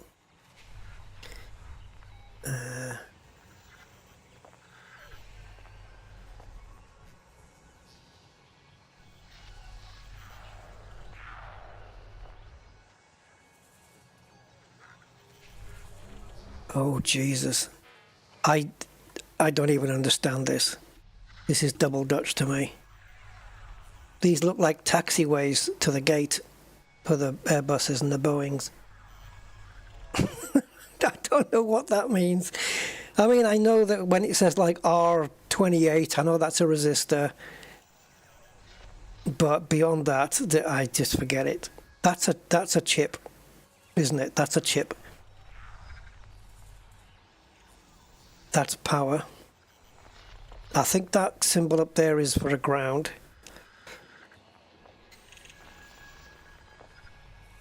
Oh my God. Be sure no extension mic or jack is attached. Cassette operation. On-off auto for the... What's that for? It didn't have auto tuning. It did not have auto tuning. What is this for? Auto. It didn't tune itself. You had to. It was a physical thing you had to turn. So that must be for something else. Yeah, there you go. Look, medium wave and long wave.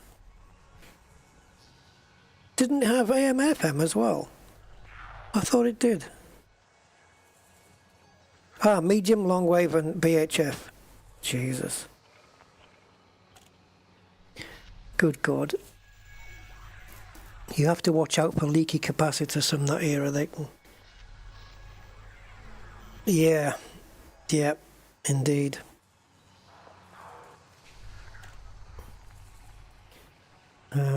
Let me just make an adjustment here.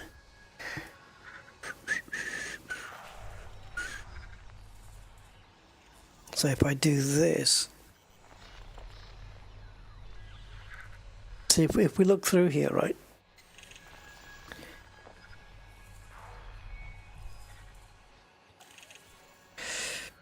So yeah, just Binatone clock cassette radio, and if you put this number in, even if I just put maybe what other people might put, because if they don't put the slash in and they maybe put a dash, so 6292.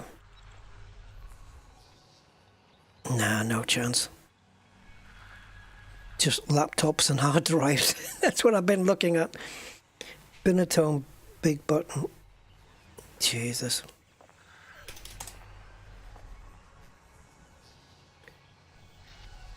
Binatone Digitron. Oh, look at this.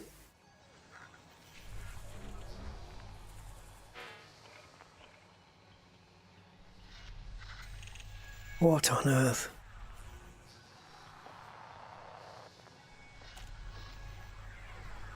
TV game adapter.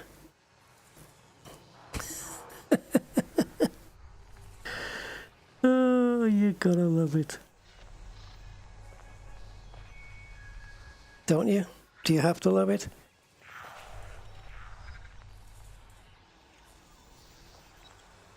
All the old stuff though, man. Brands Hatch. Binatone Vintage Retro TV Brands Hatch game.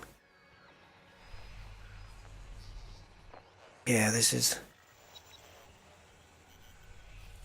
Is that the one? That's the TV, right? Yeah, it's got the TV on it. TV, radio and cassette. £90 though, Jesus. Is it fully working? And I remember my tape recorder was Harvard. And my sister's was, is it Sierra? Oh, fuck! It's this one! That's the tape recorder I had! That's the one I had! Is it working? The guy wants less than 10 quid for it. I can't keep it at this. That's the one I had, guys! Oh my god! The condenser mic and the slidey volume. This is the one that my dad got me for Christmas. My sister got one as well. I can't believe it's here. That is mental.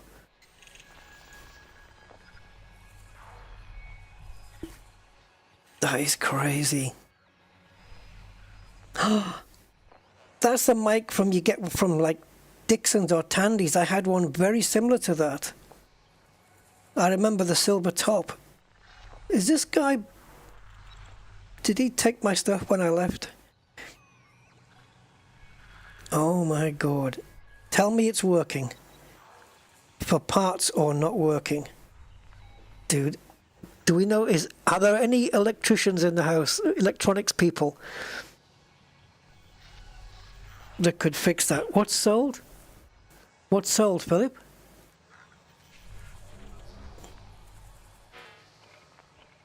Is there anyone who could open this up, electronics, and fix it? The drive belts are not a problem. You can replace those. This item, an item that does not function. Right, but you tell me the description. Where's the description? Normally there is a space for it, isn't there? Where the actual seller... cable missing. Unsure of working condition. Right, the cable is one of those 8... looks like a number 8 tape recorder things. That's not a problem. They're easy to get hold of. Not sure if working. Dude, for $10.87, I'd take a chance. Sorry, yeah, for $9.87 plus the postage, I'll take a... $3.71.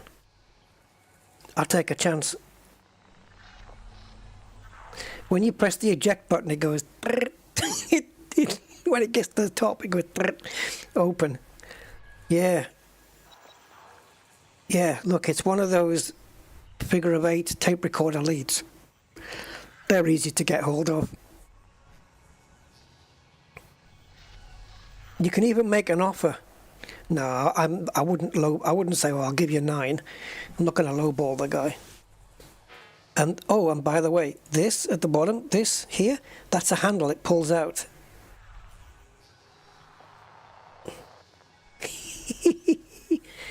Oh man, I can't believe I found the exact one. Anyway, back to the stream. Yeah, I'm going to put that in my basket. I think I'm going to have that. Just for nostalgia. I know I'm a hoarder. It's ridiculous. Right, guys, let's have a look on my other account. So give me a second, because I have to launch this via Steam, I believe. Let's see if it quits this time. Yeah, it did quit. Okay. Because on Sunday's stream, when I came out of the stream, it did not quit. It did not want to. Only one copy of Elite Dangerous Launcher can be run at a time. You're quite right. So let's launch it now.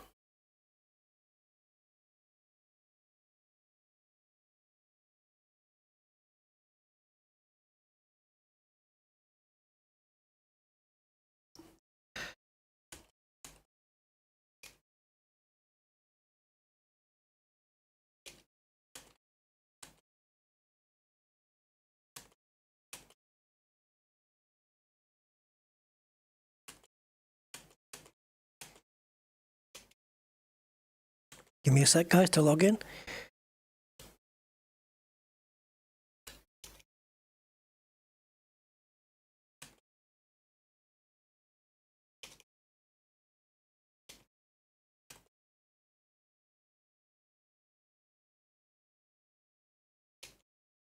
Oh.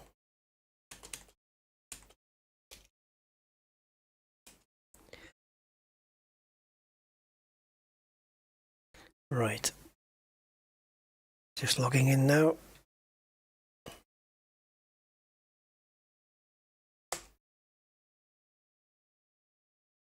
Yes, are you going to take it? Yeah. 69,000 arcs for a Caspian Galactic. Well, not taking a Caspian with me. I also remember that my first ever calculator as well.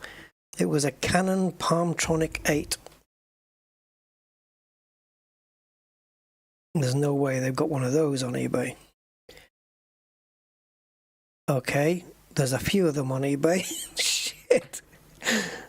Oh, God. Get the hell out of here. This is nostalgia. Look, my first ever calculator, guys.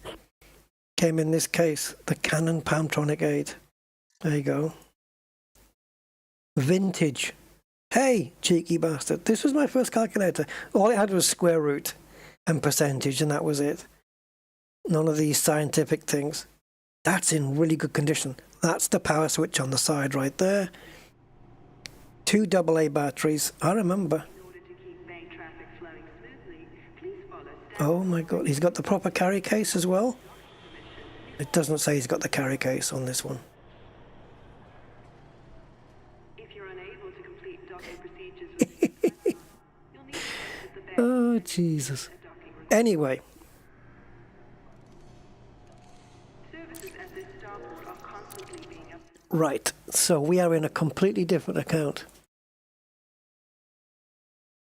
So, was there one on, what was that eBay that was sold, Philip, for 46?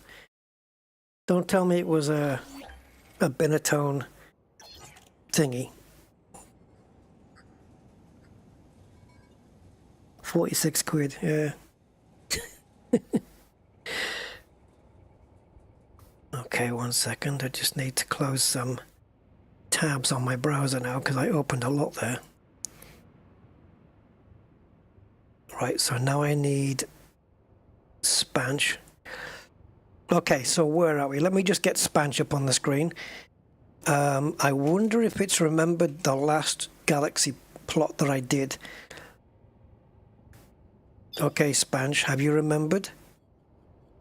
No. Well, I didn't expect it to, but... Right, so we are here. Hypo, fly, whatever. So if we can get... If it doesn't have this exact system in Spanch, we can get one near us.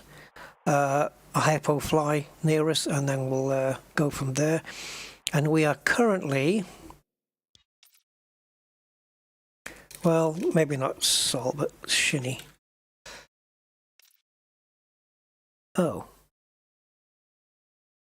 Maybe put an R in then. Oh, you fuckers.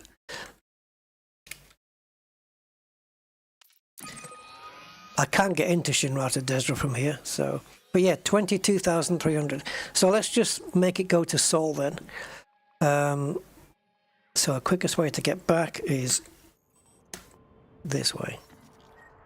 Alright, so we're here.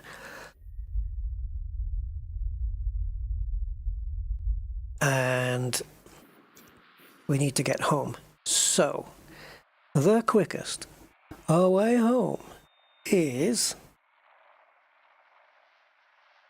going to be, 1 second, Galaxy Plotter. And I just need to expand the window here.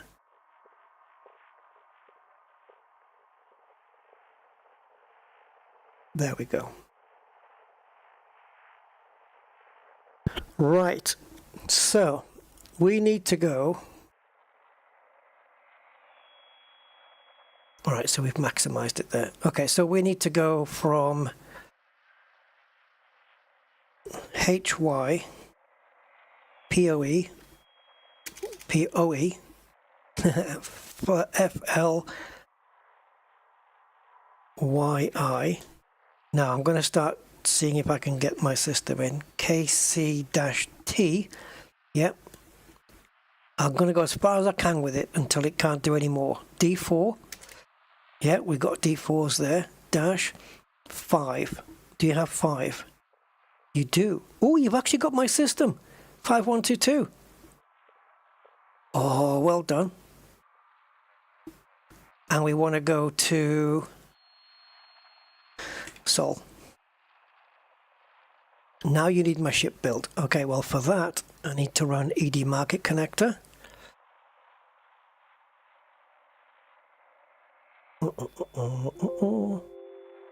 Yep, I know there's a plug-in problem. Doesn't matter, we'll sort it out later. Right, it says Mandalay, Oliver Hardy.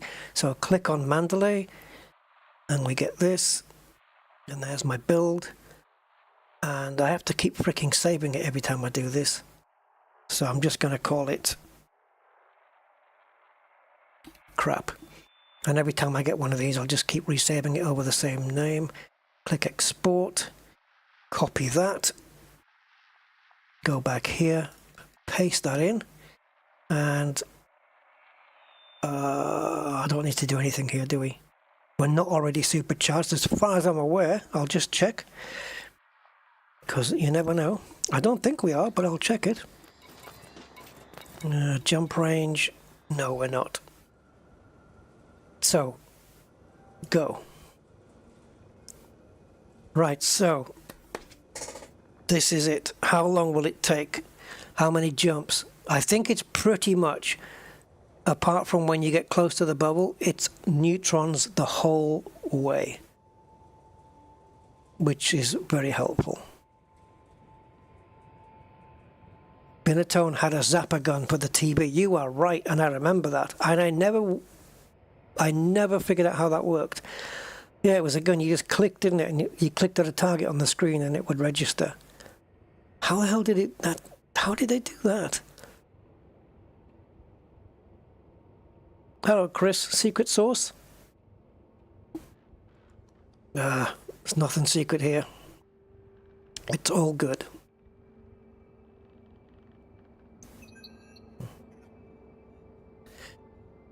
Come on.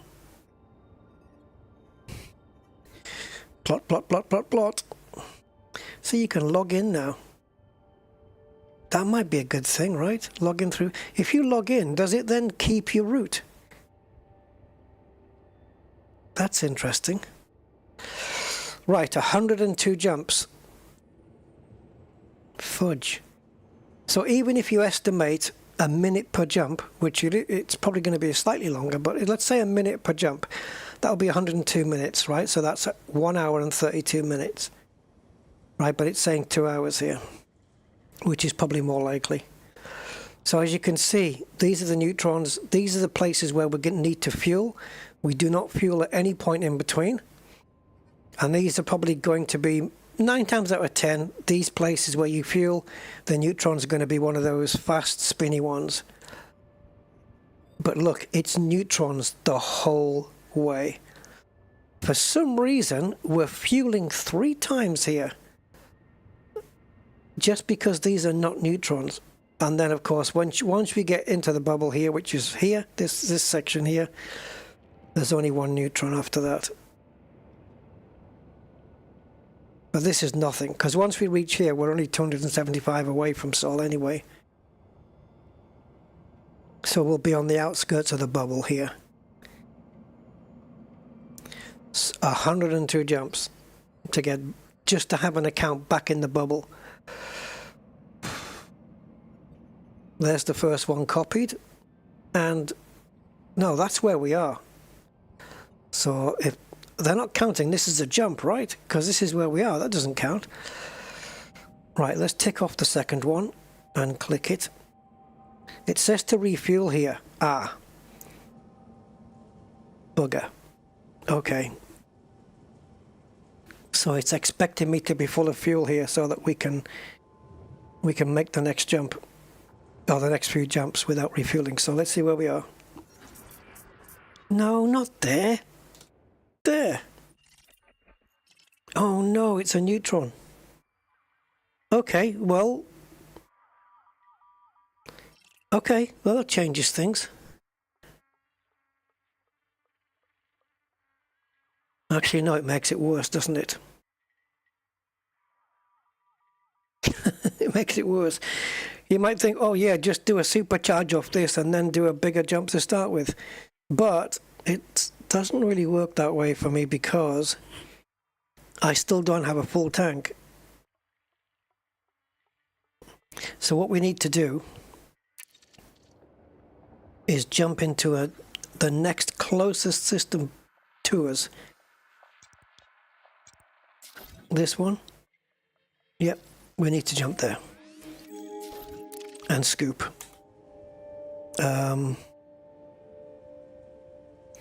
Now the first jump is 64 light years. This one is 2. Yeah, we can still make it. Okay, let's go. All right, guys, we will be jumping all the way back.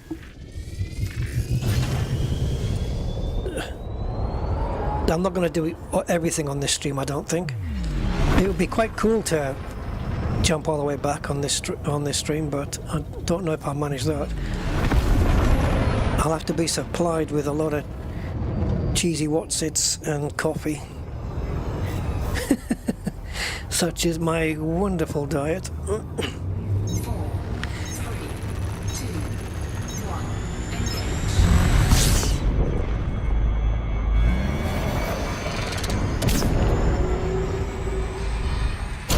Okay, so what we're going to do is jump, fill it with fuel, and then we're going to jump to the jump that Spanch wanted us to in the first place. That makes sense? Ah, yes, that's yeah, but not jumping and jumping. It's, well, yeah, I suppose it is. It's normally jumping and scooping and jumping and scooping and scooping and jumping. But yeah, it is. It's jumping and charging and, yeah, jumping and charging and jumping and charging and jumping and charging, and then jumping and scooping. Every 6 or 7 jumps, we have to refuel. Right, so, importante here is a full refuel. Now, thermals on this are pretty good, so we shouldn't have to worry about overheat here. And then we'll just program in the next jump. And we just hit plot route. No, we don't. We just hit set target. There we go. Set target from now on. We're not plotting any routes, we're just setting targets. Right, this is a neutron star. And so is the next 1, 2, 3, 4. So we've got 5 neutron stars, and then on the 6th neutron star, we supercharge again, overcharge, supercharge, whatever it is, supercharge. We supercharge again, and then we refuel. So while we're jumping, I'm going to program in the next system into the buffer. That's done. And that's 3 ticks already. So now we're down to 99.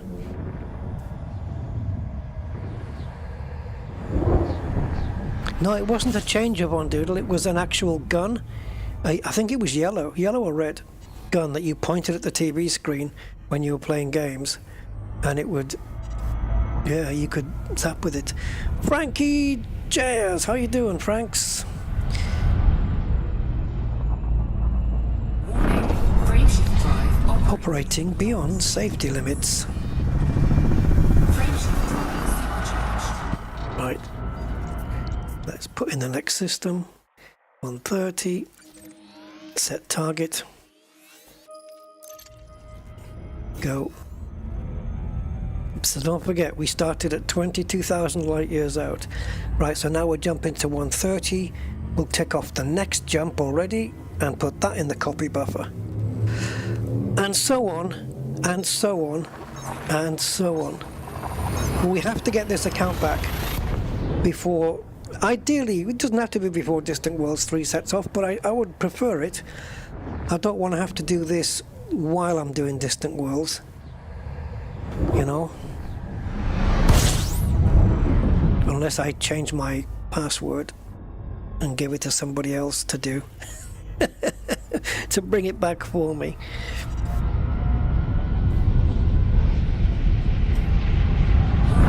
Frameshift drive operating beyond safety limits. Frameshift drive supercharged. And this is all we're doing. And what the great thing about the Galaxy Plotter, as you know, or you might not know, is that it's giving us longer and longer jumps to do every time, because we're burning off fuel as we go. And that is freaking cool. Distant Worlds is a massive exploration expedition. There's about, is it 6,000 or 8,000 people going at the moment? Setting off on this Sunday, 9 p.m. So I'll be streaming, I'll start the stream before then, so that I'm all prepped, ready to go. And then we'll see the massive jump out, and then I'll jump. I only need to confirm that the private group that they're using is just called FleetCom and nothing else, because I'm already a member of that. Right, I'm going to take a little bit of a risk here, guys. While this one is getting buffed about, Frameshift drive I'm going to go into here safety limits. and I'm going to program in the next one.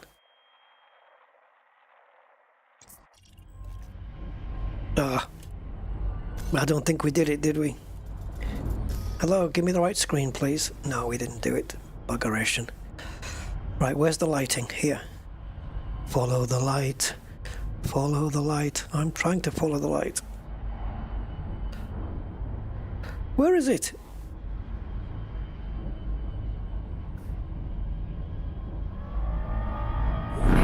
Frameshift drive operating beyond safety limits. Frameshift drive supercharged.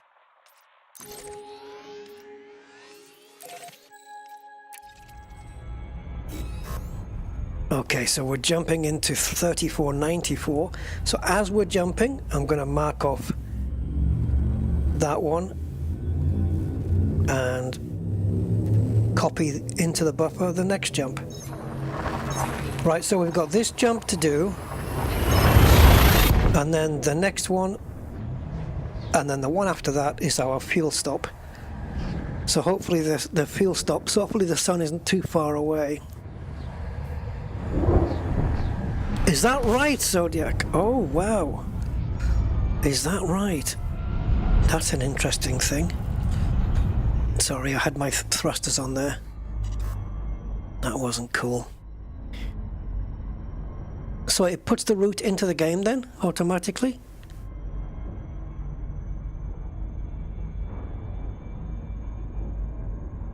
Does it inject it into the game though, after you jump? Because then I'm interested. Absolutely. And does it matter if you use the Spanish Galaxy Plotter or whatever? I'll have to check on that one.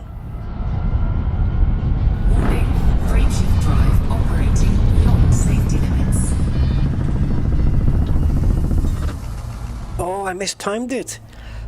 Normally I'm throttling out before she says that we're supercharged, because I'm timing it, and I mistimed that one. Oh yeah, I did. Look how far away. How much did I mistime it by? Oh, less than a second. Get me out of here, I'm facing the wrong way.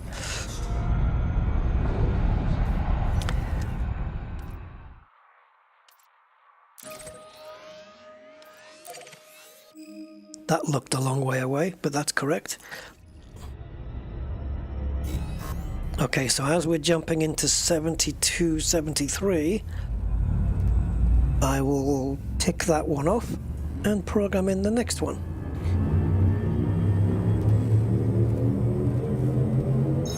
Even more secret sauce. Yep. Do you, by that, do you mean stuff that you're learning or whatever about the game? I didn't even know there was a plugin for that. I had no idea. Oh, no then. Yeah, I'm gonna go this one. So we aim at it, slow down, and shallow out the angle. Kill the throttle, wait a few seconds, muscle memory, and then accelerate out. Nice, that was a good one. Timed that perfectly.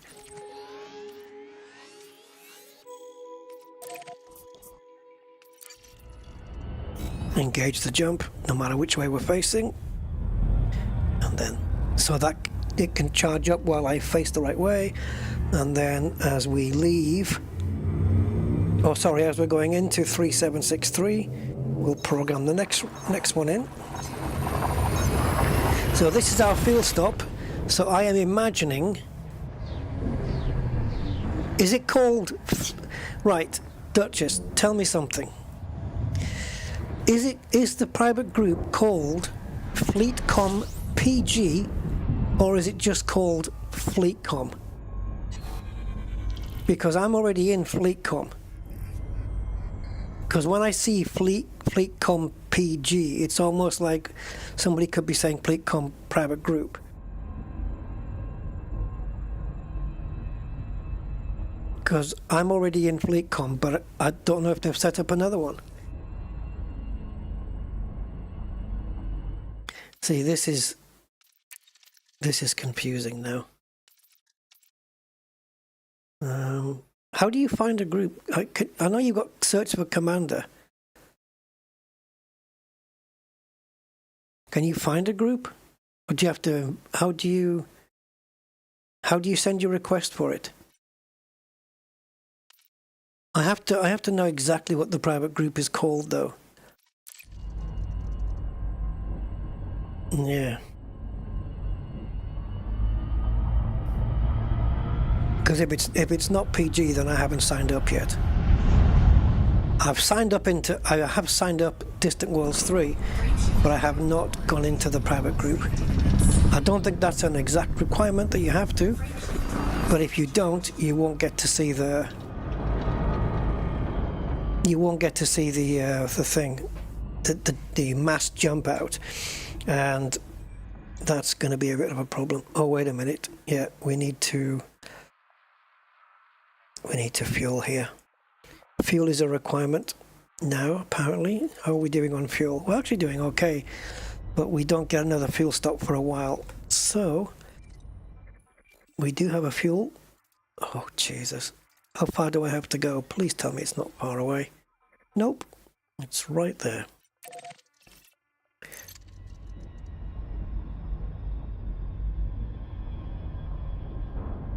A link.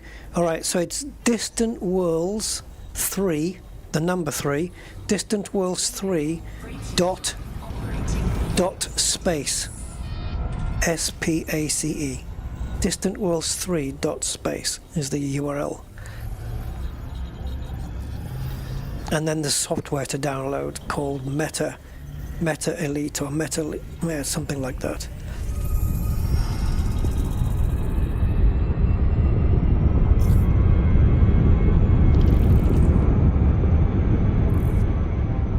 Oh, you mean, yeah. I don't know if she still plays, to be honest. Probably not, I don't think so. Yeah, she was our ship engineer, basically.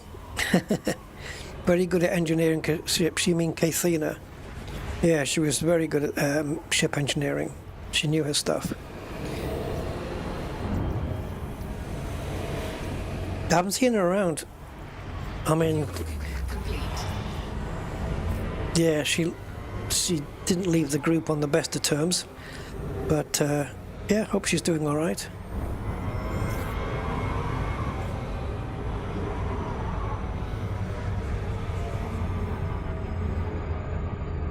Right, where are we going? We're going to 1139. We are now fueled up and ready for our next batch. So, talking of batches, in that batch of jumps that we just did, how much closer did we get to Seoul? 21,100. So we're in the lower 21,000s now. So yeah, for each one of those groups that we're doing, groups of jumps before we refuel, we are covering around, actually we'll do more on this one, but it's 2, 4, 6, 8, 1, 2, so around 1,300, 1,400, maybe slightly even more. Yeah, 1,400 I would say, light years in every batch before we need to refuel. On it, yeah, basically. You just worried your ships aren't up to it. As long as you've got an SRV, you'll be up for it. You could take a stock Sidewinder if you really wanted to.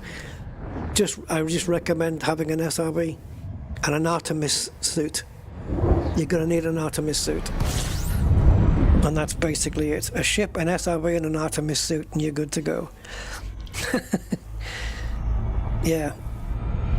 Recommended to have they said you'll need a ship that's about, was it 37 or 38 light years jump range minimum to make all the waypoints that they ask you for. Personally, I think anything that's like in the 50s and 60s or above is good to go. I think my jump ship's going to have like 83 jump range or something like this.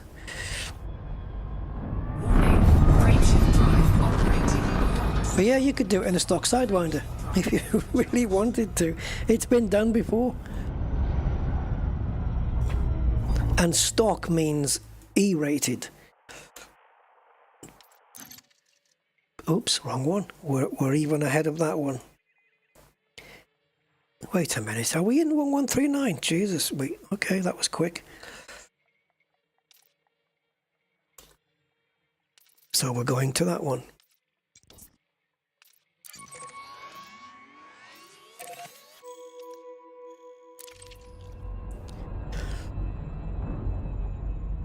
Yeah, 83. I mean, you can squeeze more out of it, out of a Mandalay. I think Andy Kay's got his into the 90s. But I've got quite a few bits on my ship. I don't have it so, like, stripped out. I've got twin SRVs and limpet controllers and stuff like that. I'm kitted out. The only thing I never bring with me, well, I say never, I did bring it on the Formidine Rift trip, is food and drink. 97 on a Mandalay? That's mental. That's mental. I mean, that's a hell of an achievement for anyone who can do that.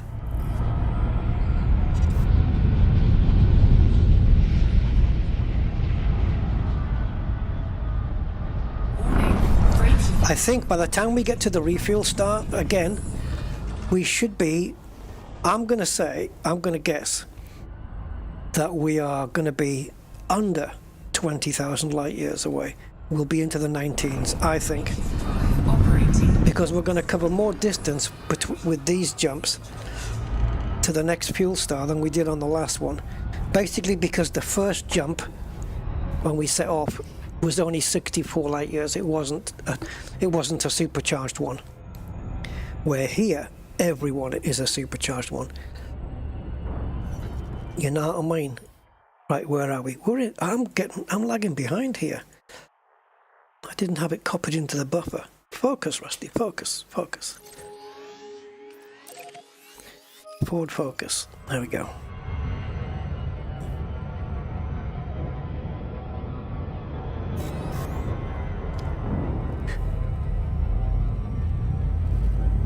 Well, at least get your FSD engineered. Get the FSD engineered. If you've got access to one, get a Guardian FSD booster as well, and an SRV, and some shields. Some shields just to make that soft touch that you're going to do on high graph planets a little bit easier.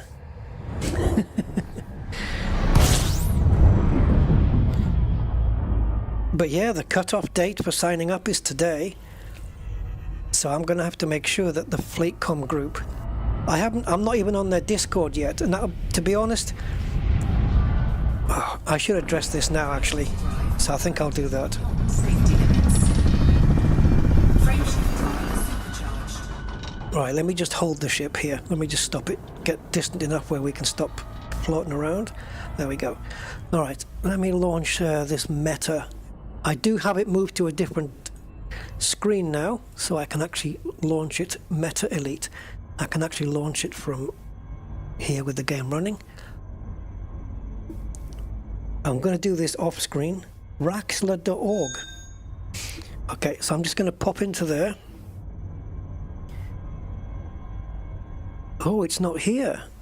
Oh, right. It must be on the website. Yeah, it must be on the website. Discord, there we go. Right, so we're going to join up on their Discord. Nope, that's the Meta Elite Discord. We don't want that, I don't think. Let's go to Distant Worlds 3 .space, and we go to FleetCom Discord. And then on FleetCom, I'll ask them, what's the name of your private group? Wow, is that a real screenshot? Get out of it. Oh, it's in a red Magellan cloud. Guys, check this out. Wait a minute.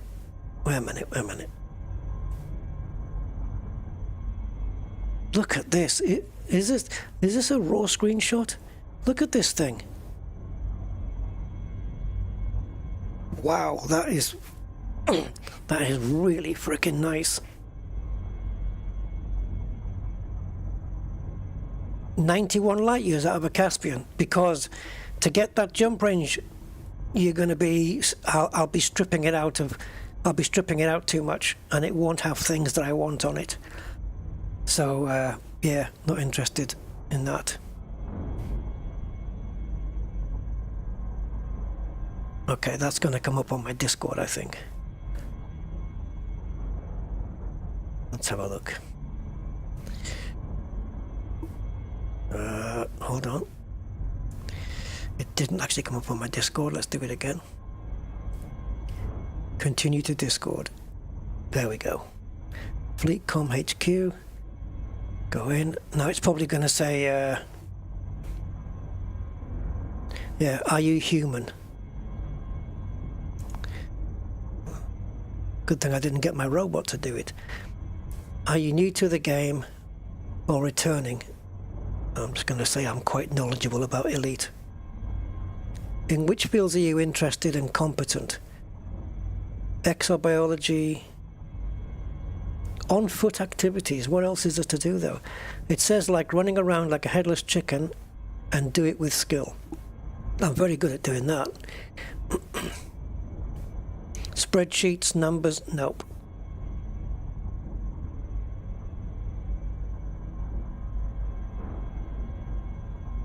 Yeah, let's just do that. Am I a streamer? Yes, I'm a streamer. But it had the Twitch logo next to it. and I'm not a twitcher. Okay, I've adopted the tag. FleetCom private group. Join the FleetCom in-game private groups. It just says FleetCom.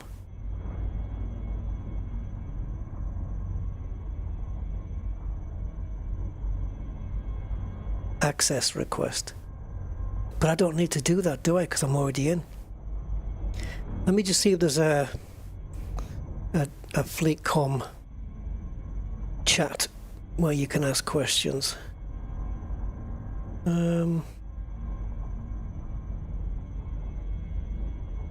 Distant Worlds 3, the Beagle Bar, I guess.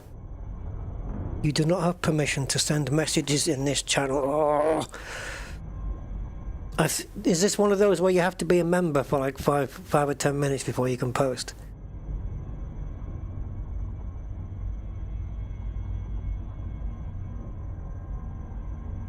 No, that's not bad, Commander Smibble. That's pretty good. That's pretty decent. That's an edited image. Looks freaking good though, doesn't it? I mean, obviously there's a red Lagrange cloud there with some spiky dudes in there.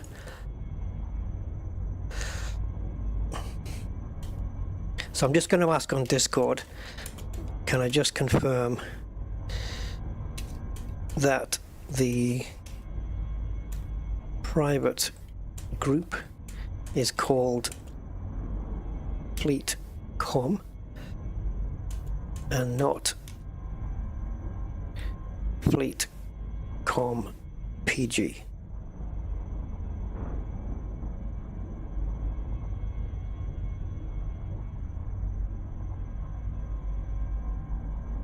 Sorry.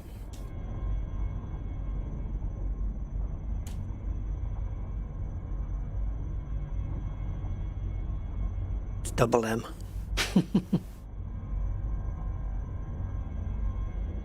Space Cat 82. Hi, Space Cat. Oh, I've been streaming Elite Dangerous for 10 years, mate. Not constantly, although it does feel that way.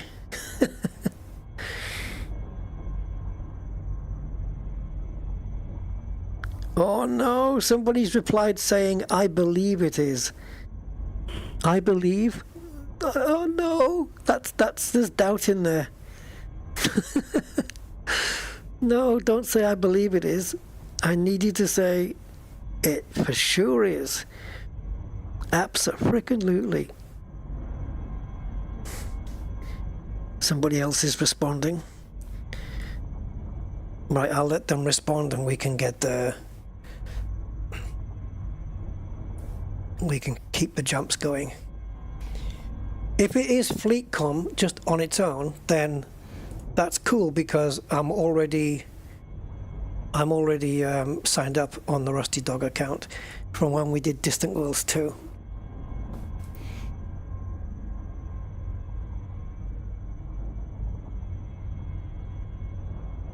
Oh no.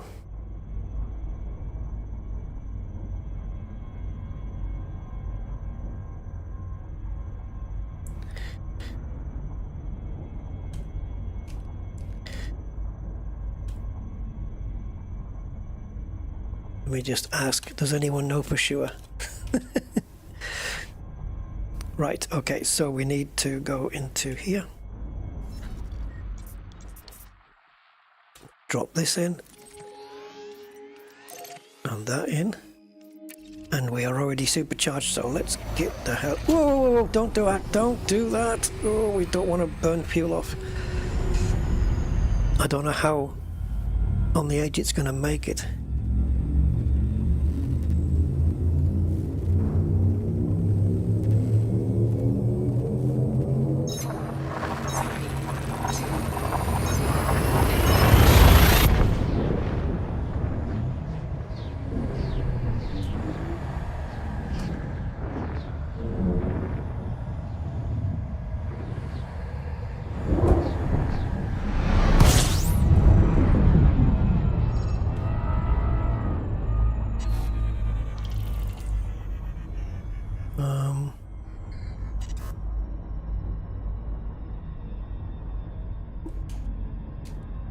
Give me a sec.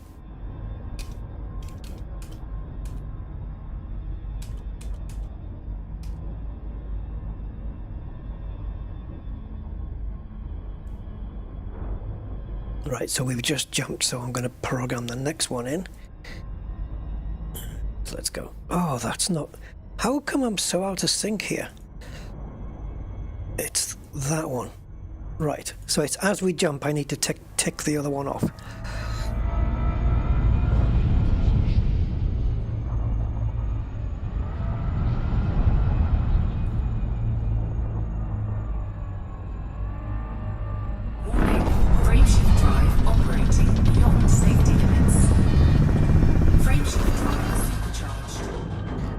Okay.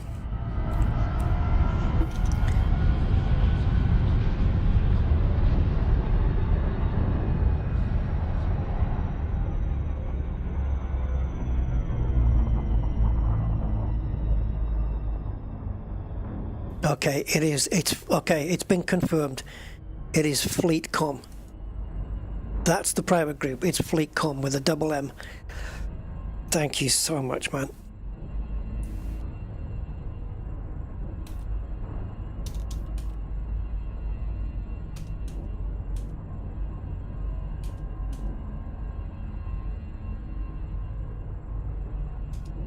Awesome, good. It's FleetCom. So I'm already, so that's it. I'm fully signed up. Signed up to the event, signed up into the Discord, and signed up into the private group. Nothing can go wrong. Famous last words. Right, we've ticked off. We're currently in that one, so now we need to program in the next one. And then, so this is 4582. And now, so this is 4821 now. Okay, I know where I am. Sorry, I just got distracted there with the distant worlds and I got myself caught out a little bit. So let's jump this. So we do this jump, and then on the next one, it's a refuel. And let's see if I was right. I'm probably going to be wrong, but let's see if I was right about it being less than 20,000 away. Let's see.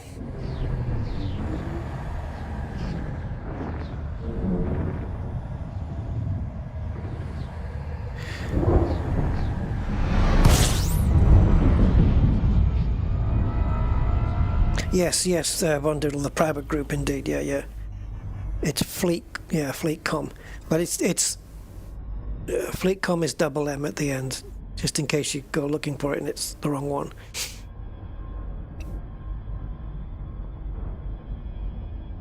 I'm on FleetCom headquarters. Is this right? It was a link from the... FleetCom HQ is the Discord, yeah, I think, yeah. Hold on.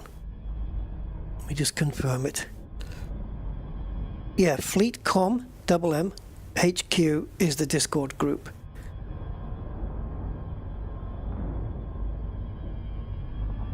So if you're on that in Discord, then you are absolutely in the right place. Frameshift drive operating beyond safety limits. Oh, we're nicely in the cloud here. There we go, that was nice. And the next one should be already in. There it is. Right, this is our refuel. 162 light years, so it's a very short jump. But that is because we've got a much bigger jump range here, 325. So we're doing a short jump because this is the only neutron star in range, I guess, that has a fuel station with it. Shell station, space shells, specials.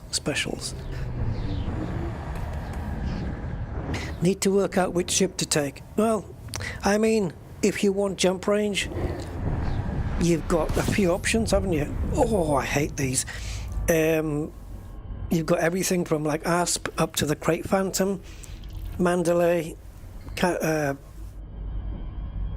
Which was the one that the guy said had 91 jump range? Caspian? You sure? Yeah, probably. The Caspian with the dodgy nose. Not, yeah. Yeah, Caspian. What am I thinking of? What's the one with the dodgy nose? I'm getting them mixed up. What's the one with the... It looks like it's got a crooked nose. What's that called? Yeah, the Caspian is the big one, isn't it? Not the one I'm thinking of. I don't know what the crooked nose one is. I think it begins with a C. In fact, it must do. That's why I'm getting confused with it. Oh, I don't like these. We have to skim off the top here, and it's so horrible. Frameshift drive operating beyond. It's too flickery, man. It's too strobing. Frameshift drive. Thank you. Now get the hell out of here.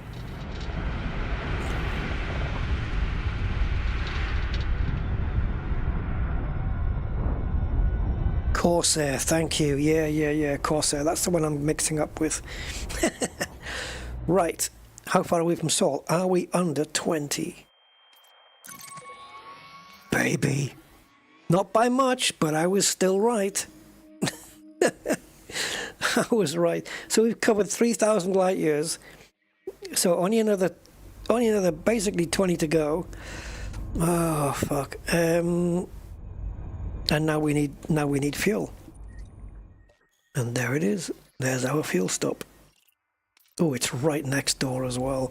It's even closer than the last one.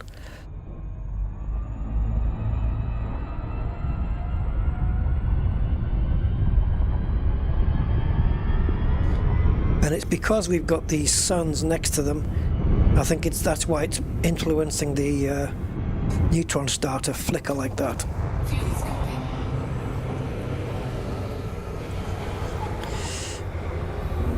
Alright, that is maximum flow rate. And the heat. Nice. Gotta love the Mandalay for this, man. It can fuel scoop. Look at the heat. 58. Fuel scooping complete. That's brilliant.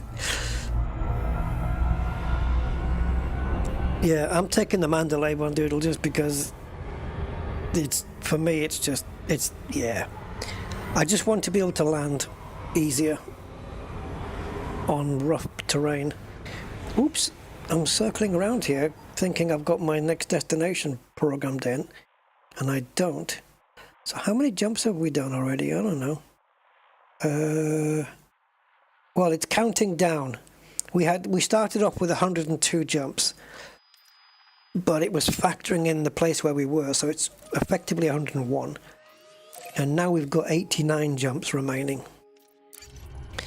Or is that 89 after this one? Yes. So it's 90 jumps to get back to Sol from here. So all we've got at the moment is conversation. Because the gameplay is just going to be me jumping and scooping. Not even, well, jumping and charging and scooping.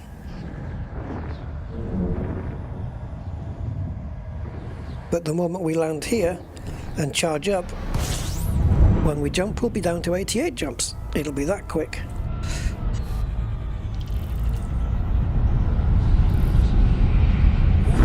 Frameshift drive operating beyond safety limits. Can we put...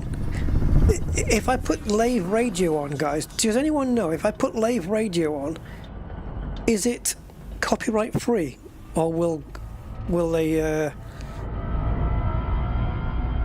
YouTube flatten me for having Lave Radio on? Hold on. Yeah.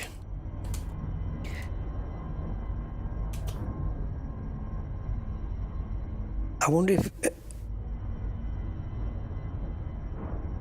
No, it's not. According to the AI overview on Google search, Lave Radio content itself is not copyright free. All of its podcast content, graphics and descriptions are copyrighted by Lave Radio. Oh, okay.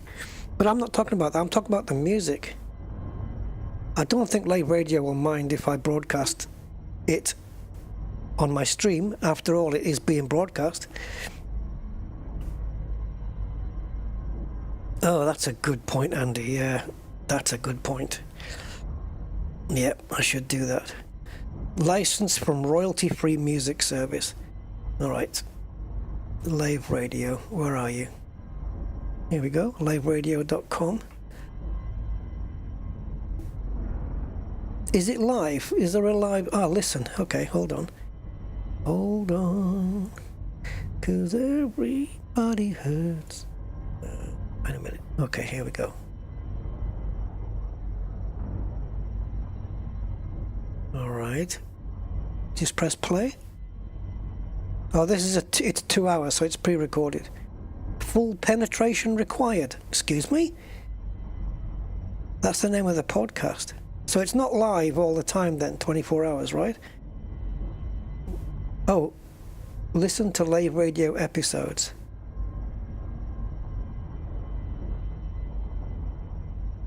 This one's called Full Penetration Required. I mean... Okay. It's not playing though. I think I've got a script I need to make work. Here we go.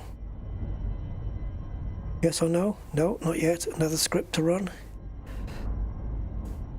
Sorry, I have a script blocker on my browser. Hello and welcome to Live Radio. Greetings and welcome to Live Radio. Greetings, Commanders. Hey, that you're taking my... I say greetings. Where's the volume button? It doesn't have a volume. It's got play and all that, but it doesn't have a... Okay, I'll have to control it in Windows. 1 second. There's a show that talks about the universe of Elite and the development of the computer game Elite 4, known as Elite Dangerous, and the fantastic community that surrounds it. Broadcast from a car in the Sidewinder and hosted by a vending machine technician. A place of nonsense and innuendo for forum dads. A self-contained podcast 2 hours long. Transmitting. There we go. Corner of the galaxy. It's even louder than me. The hottest show this Just keep it on the background. The name of the place. Live Radio. Live Radio. Oh, you was on your newbie for Distant Worlds 2? Live Radio. How many times are they going to say Live Radio? If it's annoying, guys, tell me, I'll turn it off. Where are we? 4547. If the stream ends, it's because I got copyrighted and demonetized and thrown off for a month, which will be great just before Distant Worlds.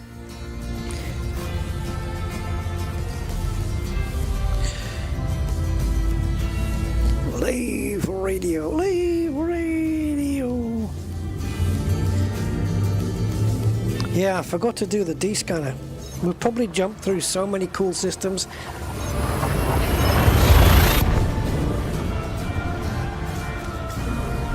But hey, what can you do?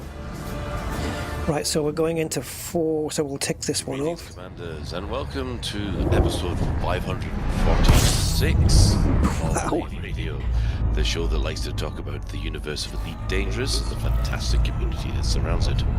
I'm your host, Commander Phoenix to Fire, otherwise known as Colin Ford, Chief Archivist of the Station. And joining me in the orange sideline bar for this episode, we have our Head of Health and Safety, Commander Ed Levice, otherwise known as... Health and Safety? I'm a professional, honest. On the radio? Really? Apparently. Oh, okay. It's not like I'm doing this in Okay, SRV Banksy, that'd be Commander Alec Turner. Let's see how this goes, guys. If it's boring or whatever, no offense, but I'll turn it off. Yeah, we're all paid the same. And we have our staff liaison officer, Commander Psychit, otherwise known as Claire. Hello, hello, hello, hello, hello, hello, hello. Well, if you wish, you can join us live. We have Ben flying about on Twitch at the moment, and we have Right, jumping into 1318, so we can get the next one in already. Happy New Year, Chris Bond. Staring longingly out of the window. Yeah, I don't know where they got the idea of 2 hours from. I mean, If you can't maybe get Spanch means join the Twitch chat 2 hours and 59 minutes. through laveradio.com/live, click on the live chat, or you can go straight to twitch.tv/laveradio, or even YouTube. So hello to everybody in the chats there. So let's go around the crew, see what they've been up to this week, and this week we will start with Alec. Ooh, Jesus, that was aggressive. Hello everybody. Hi Colin. Hi Claire. Oh, In real life, I hate this because getting back in it. stuff, namely rebooting services, power cuts. I'm very confused, writing bits of eulogy in my sleep. Ooh. Wake up and write them down and contacting solicitors. But aside from all the fun stuff, I watched a really, actually we've been binge watching a really cool Norwegian series on Netflix. Slightly past its moment now. It's called Home for Christmas, or rather Hume for Huel. It's really good. I really recommend it. Actually. Give me a sec, guys. It's absolutely charming. I also watched I Swear, which was absolutely amazing. I'm going to. Where the hell have I got this? That seems inappropriate. Has anyone else seen I Swear? It's so good. Is that the one with the Scottish lad with the dress? Yeah. It's I haven't incredible. seen it yet, but we saw it on. Okay, so we've got that. On It must be here. Went to the cinema a little while ago, and we were like, we really need to go and we need to go and. Okay, I had to turn that off, guys, because I didn't tune in to hear what Netflix series they were watching. Right, okay. I thought they were going to talk about Elite, but okay.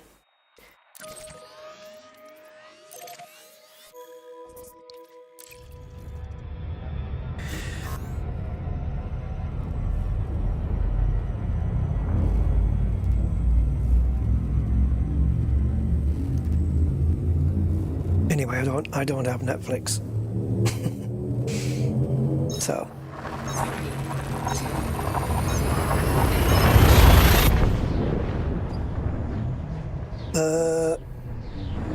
Right, so we're jumping into 3.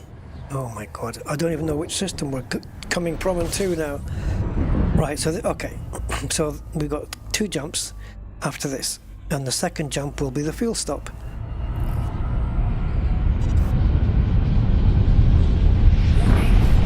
Question is, how many fuel stops do we have to make before we get to the outskirts of the bubble? Oh, come on! Thank you. So we've got to do 1, including the next one. We've got 1, 2, 3, 4, 5, 6, 7, 8, 9, 10, 11. There's 11, and then there's suddenly 3 more in a row. 12, 13, 14. Yeah, there's 3 of them. Almost one. Well, 1 fuel stop, 1 not. 1 fuel stop, 1 not. 1 fuel stop. And then we're on. And then 6 more jumps, and we're on the outskirts. So it's still a fair bit to go. Right. So we are at 2. Okay. So now we're going to jump into 3, 2, 2, 3.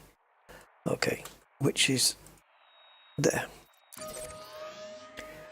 And then the next stop will be a fuel stop.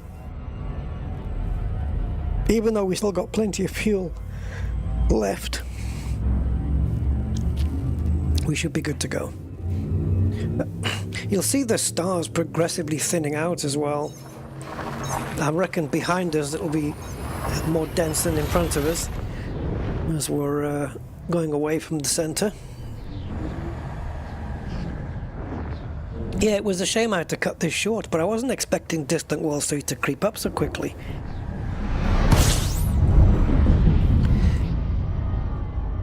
So we're just gonna jump into this. Ooh, God. Okay, that was actually not too bad in the end.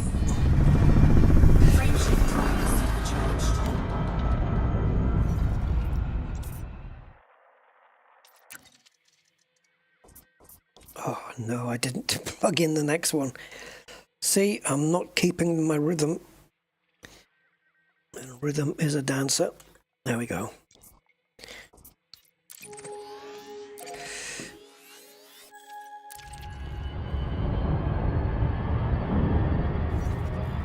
Yeah, it's good. Jump.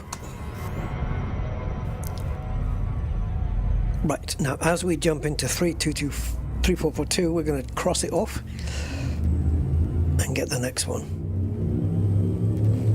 Now 3442 is our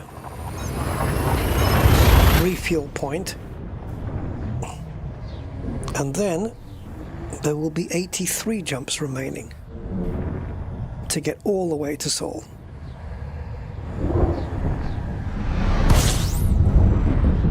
Oh, you fricker.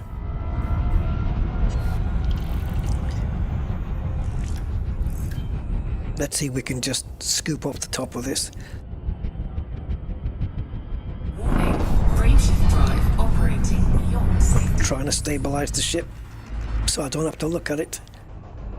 Warning, frameshift drive operating beyond safety limits. Come on, ship. Frameshift drive. Oh, thank you. Let's just get away a little bit until we stop shaking. And now we need to go and turn back onto it. Yeah, I know, horrible. But only because the sun is there, look. Warning, frameshift drive operating beyond safety limits.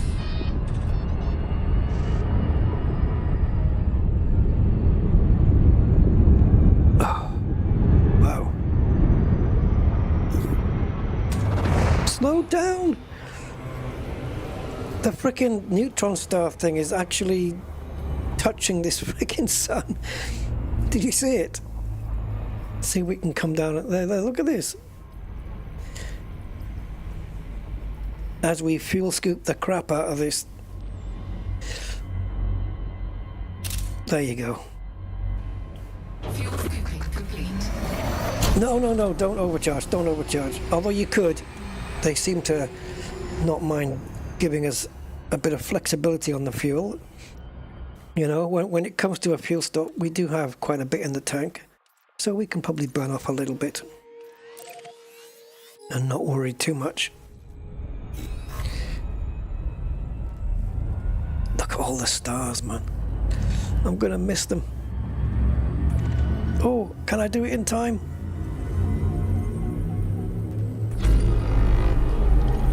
Is it undiscovered? Ah, didn't get a chance. Did not get a chance to find out.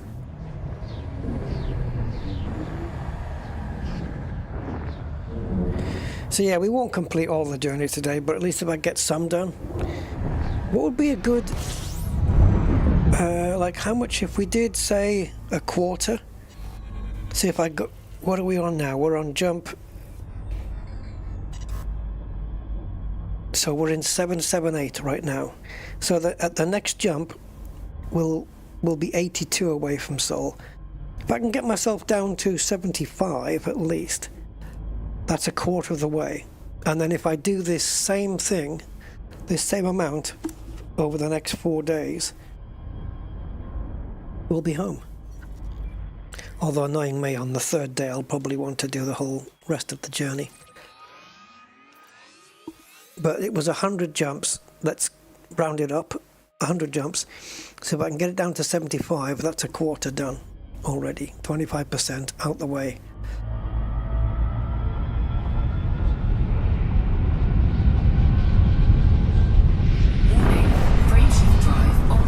Oh, I think did I not go in too fast there? I did. I entered it too quickly and we came out the other side. Frameshift drive operating beyond safety limits. Frameshift drive supercharged. Ouch. Okay. I should have it ready in the clipboard, shouldn't I? But I keep forgetting. Right. What we do is we'll program that in and then I'll put the next one in the clipboard. Yes? Yes. We'll actually tick off that one and clipboard that one. There we go. Right, so the next jump is programmed in already.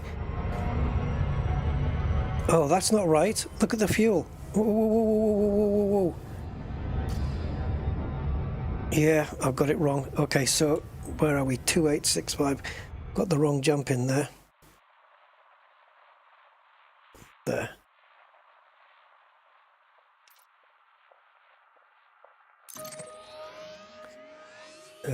What in the name of? My current system is 778. Oh my god, I got ahead of myself.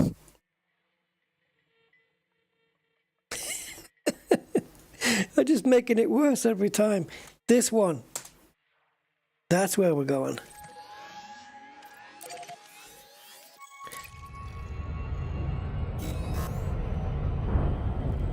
Yeah, of course, just thinking as well, if you go to Distant Worlds 3 in a Caspian that's capable of doing 540 light year jump, if you scoop up a neutron, in a way, it's kind of defeating the object, isn't it? Because, I don't know, if you can jump that far, you're missing everything that's in between, unless you're literally just going from from Distant Worlds 3 waypoint to Distant Worlds 3 waypoint and just doing everything that they're saying.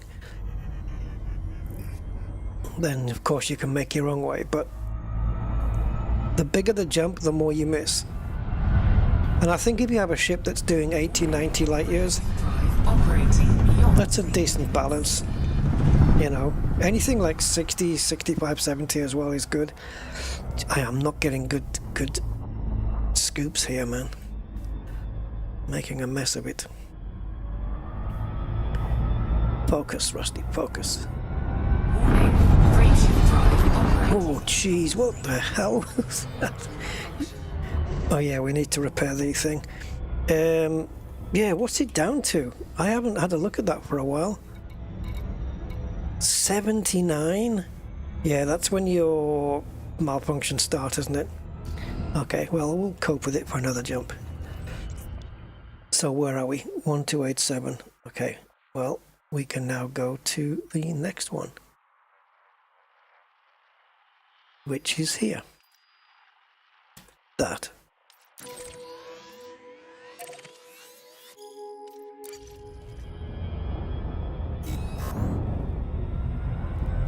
Right, so as we're going into E3 2685, I'm going to cross it off because we'll have already arrived by then and get the next system programmed in.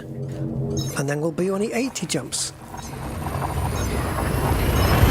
So that's at least, that's 20% of the route back done.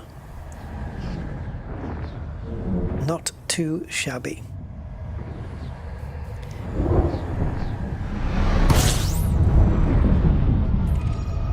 I've remembered to honk this time. Ooh, I don't normally take the shorter one, but... Oh, that was too fast. It's not going to scoop then, is it? There we go.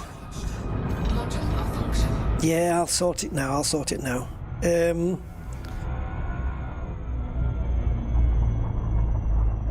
Yeah, we're fine.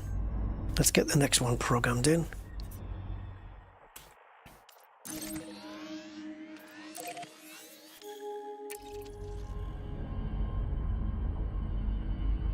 Hello, ship. Thank you.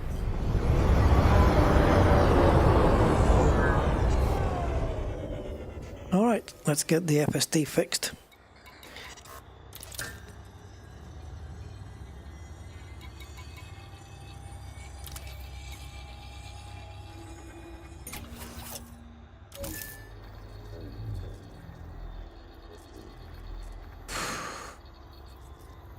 Nice to take a bit of a breath, a bit of a breather.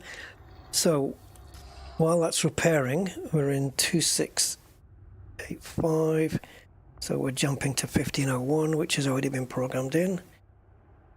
And this next jump will see us 80 jumps out. But don't forget, the last, what? 1, 2, 3, 4, 5, 6 jumps. The last 6 jumps are just normal standard jumps, pretty much, apart from one in the middle. Yeah, they're just standard normal hyper jumps.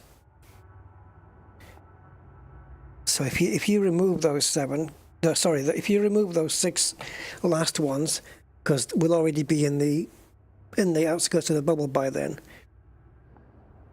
it's 72 jumps. No, sorry, 74 jumps to get to the outskirts of the bubble. I'm just trying to make things sound a bit more optimistic.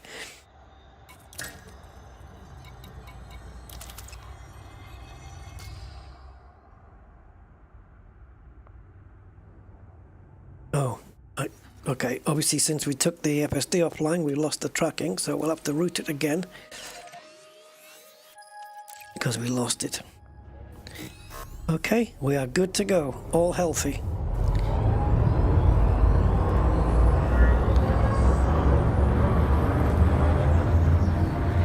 So, how many of you guys are going on Distant Worlds 3? Should we do a little poll thing, maybe? Let's have a look.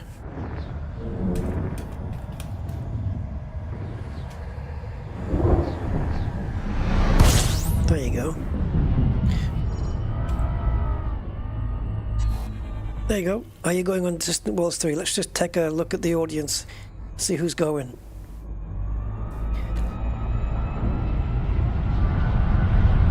Cast your votes, guys. Well, cast your answers, I should say.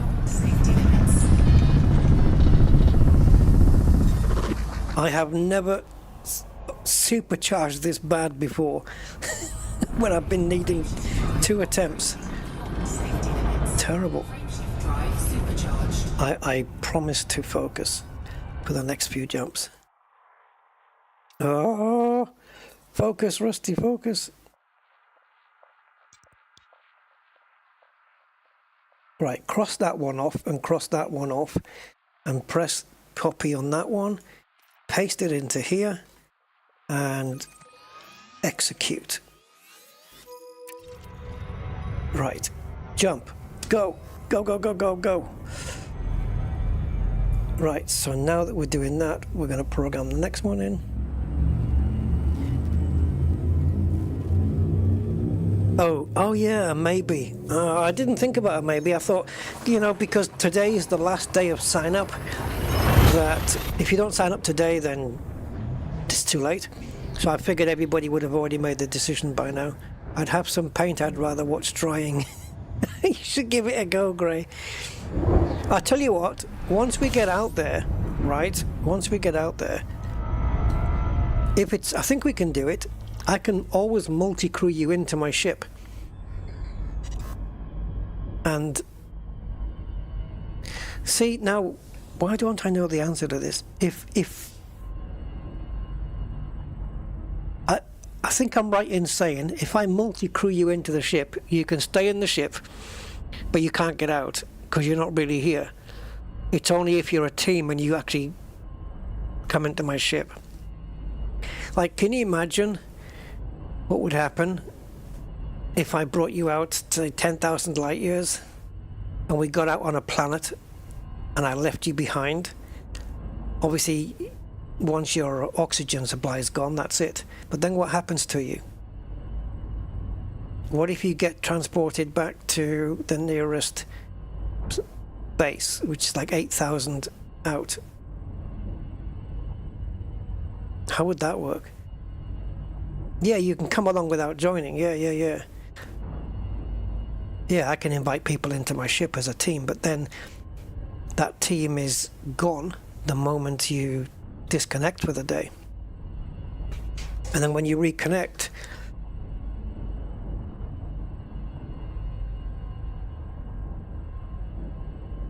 yeah, but multi-crew is just like you coming along for the ride and checking out the stars and the lovely planet vistas. You don't have to actually do any exploring. But I get it. Exploring isn't for everybody. I know that. Right, let's supercharge the way we've always done it. Low and at a shallow angle. There you go. There we go. This is how you do it. There you go. That's the rusty way.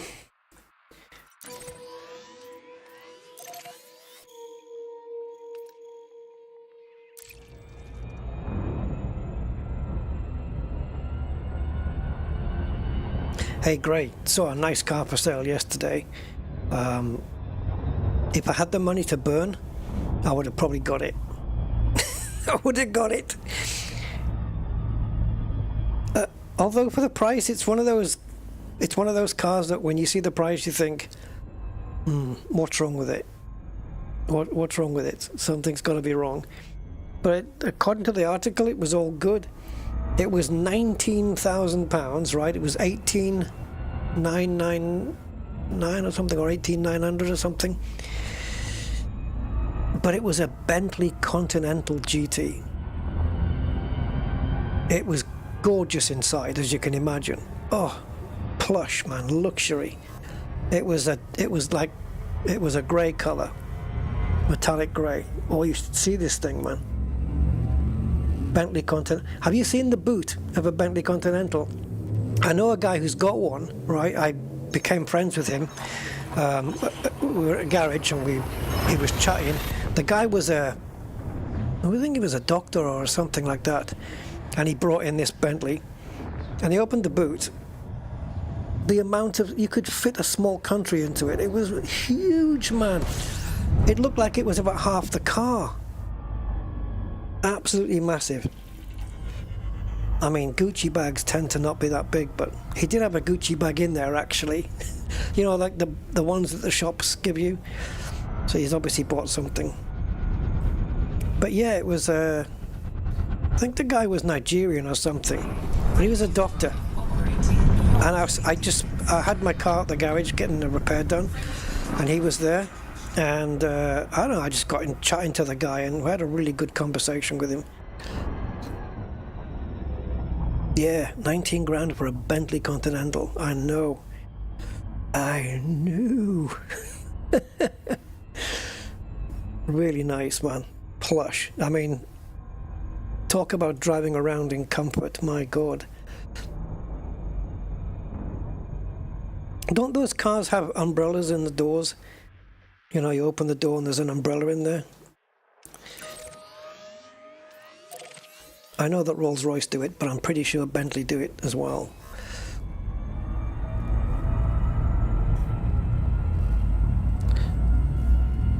It's just weird to see nice cars, Ferraris and Bentleys and even Rolls-Royces being sold on Facebook Marketplace. It just doesn't make sense. I think it was Facebook anyway. Yeah, it must have been.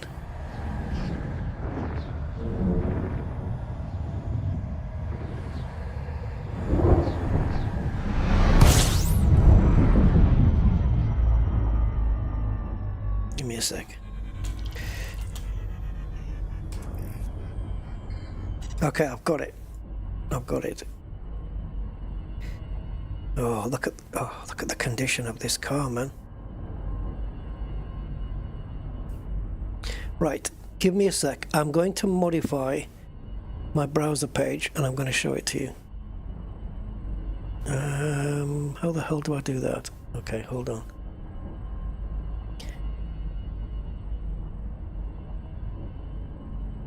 Alright, it's that one.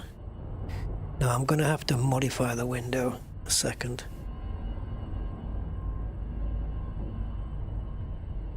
So that and that. Right. Okay, so it's a Bentley Continental GT speed something. It's a 6-litre W12, right? So it has 12 cylinders in a W. So it's basically two V6s put together in a W12. All right, so here it is.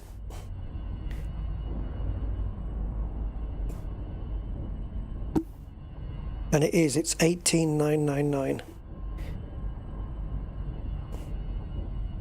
It says impeccable history. There's not a mark on this thing. He's obviously charging the battery there at the back.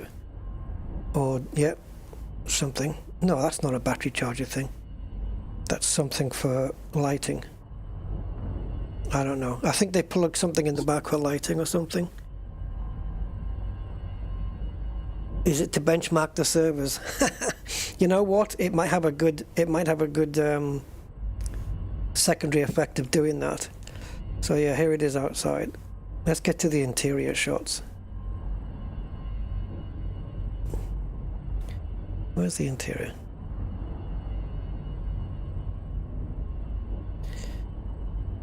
I bet those seats massage you as well. I wouldn't be, yeah, I'll bet you they're massage seats. They'll certainly heat up and all that stuff. It's a 2008, by the way. Oh, it is just called Speed. Okay. It's gonna be pretty fast. It's gonna be pretty rapid, this thing. But it's gonna be luxurious and smooth as well. Look at the size of the boot. Look at the size of that. You could fit 5 bodies, 5 people, a lot of shopping in there. That's the back.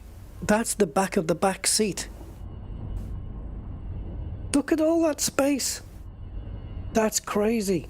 I thought the guy would have hoovered the carpet in straight lines.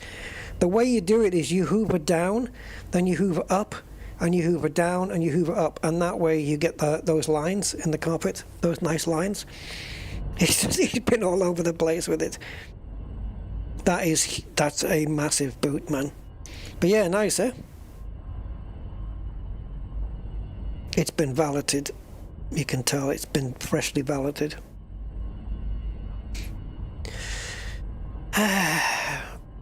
Well, one day, if I ever become a streamer with 1 million subs, I'll be able to get one.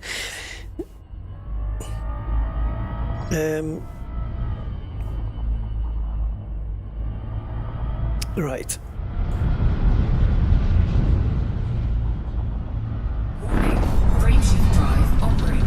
Oh, and you know what's cool about it? It's grey. Get it? Grey? Grey? Just saying. All you have to do is drive it to Holland and you're good to go. Right. Where are we? 1410. Wait a minute. No! You kidding me? Okay, how much have I not been paying attention? Oh. The last, not this system we're in now, but the last system we were in. Bollocks. I was supposed to fuel there.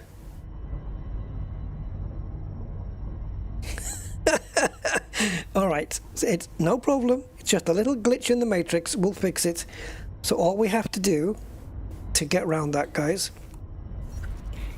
is put in the next system that we're going to anyway, and then jump. So we're going here, and then all we have to do is just jump to the nearest star that's scoopable, and I think is it this guy? Yeah. So we're going to do that. We're going to do a full fuel here, and then we'll jump down to the neutron. So we'll do that. It's fine. So, okay, it looks like we've got, what, 50-50 on the poll there? Okay. How many people voted, though? Let me just check, 1 second. Ready to engage. I'm ready. Okay, hold on.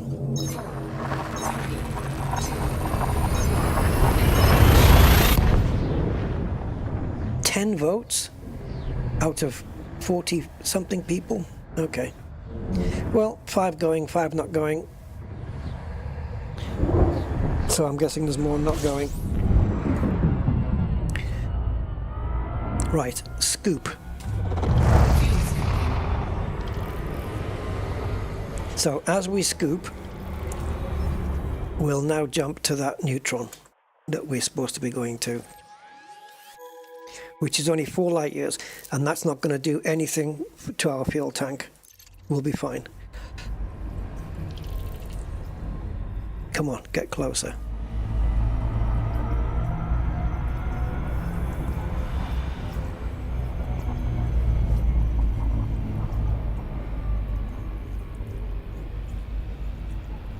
Is it a flying spur? It just says 6 litre. It just says speed, Bentley speed, Continental GT speed. Nice, eh? Nice though.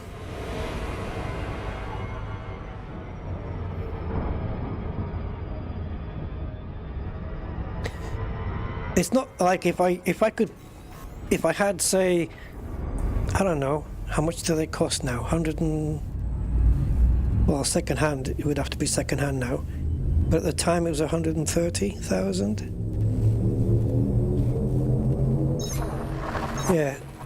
You know how BMWs, they have, you know, this comes out and then we've got the new 3 series, the new 4 series, the new 5 series, and then the old ones. So you can't buy the old ones anymore, yet they have to get them second hand.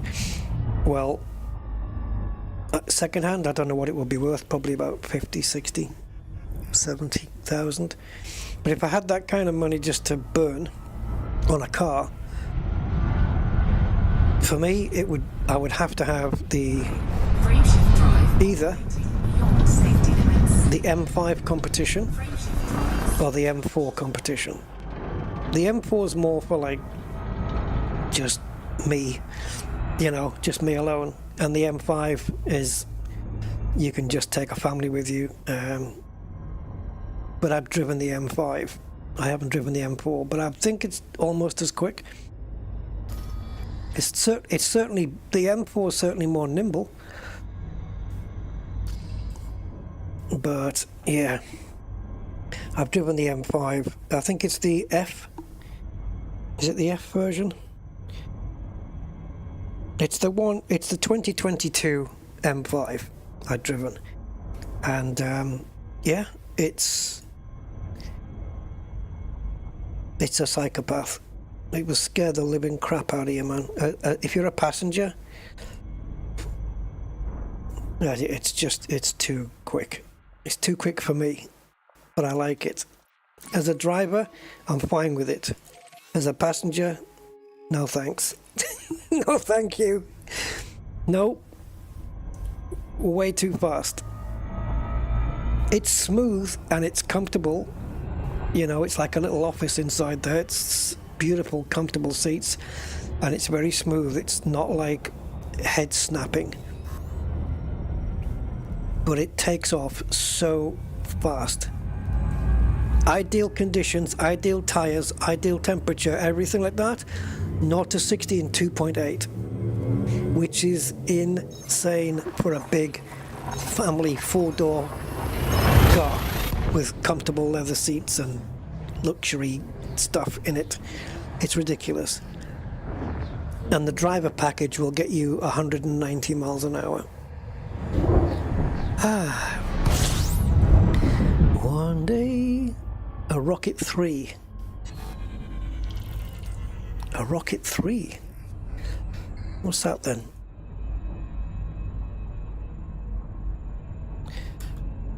Rings a bell. Bike? Is it a bike? Sounds like a bike to me. If it was a car, I might have heard of it.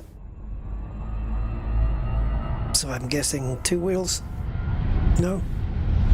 It might be a car, I don't know. Warning, frameshift drive operating beyond safety limits.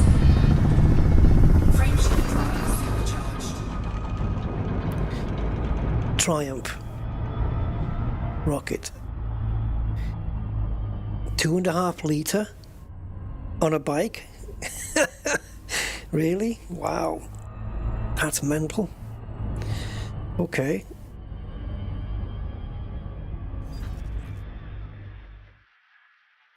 I've been in a couple of fast cars. The two fastest cars I've ever been in is the M5 competition, which is very scary if somebody else is driving and they just put their foot down. It's just, the scenery literally goes blurry, like in a freaking video game. It's that crazy. And my nephew's Subaru Impreza, which he modified. Now, my nephew is what is classed, he's got the certificates that class him as a master mechanic. And he bought an engine in the USA, a proper Subaru Impreza engine. But apparently it's an engine that you can't buy on the European models, so you had to get it from America. Fitted it, engineered it, grade 5. The car looks like a normal Impreza. It's got blue, blue with gold wheels, the Colin McRae one. And the only way you can tell it's got anything like power is the exhaust pipe, because it's about the size of a drain pipe, basically. It's really big. And if you open the engine kind of looks normal-ish, but there's a dial on it, a valve, what do you call it? Yeah, a gauge, a boost gauge in the engine, which normally the boost gauges are on the dashboard. This one's in the engine. And I think he's carrying around just over 700 horsepower or something. And it accelerates as fast as the M5 competition. The only difference is the Subaru, they're both four-wheel drive, right? Or yeah, all-wheel drive. So the Subaru, when it accelerates, will take your head off. It'll knock your head straight back into the seat, and it's brutal. It's absolutely brutal, and it's manual gearbox. The BMW will do the same thing. It'll knock you back, but it's graceful and smooth about it. You know what I mean? It's not violent. I mean, it is, but it's smooth, where the Impreza is not. It's just brute force. But I think they're both around the same acceleration. From what I could feel, they're about the same. Psychotic, basically. I don't know if he's still using it. I know the last time it was off the road because he's got a stage 2 clutch on it or something, and it needed a new one, and he hadn't got round to it. It's not a car you would... Well, you could take it shopping. I suppose so. You get there quick enough.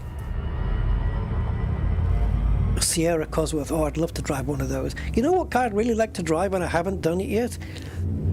Is a Mini. The old Minis. I'd love to drive an old Mini. Yeah. Just because it's such a short wheelbase, so it must turn really... I'd love to drive an old Mini. The old ones. Yeah, really cool.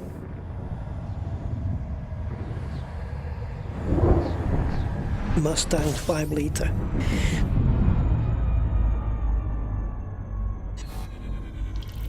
Not to 60 in 2.73. So just almost on par with the M5 then. So can you imagine though, like 1,700 or 1.5 tons of M5 with luxury interior accelerating as quick as that bike?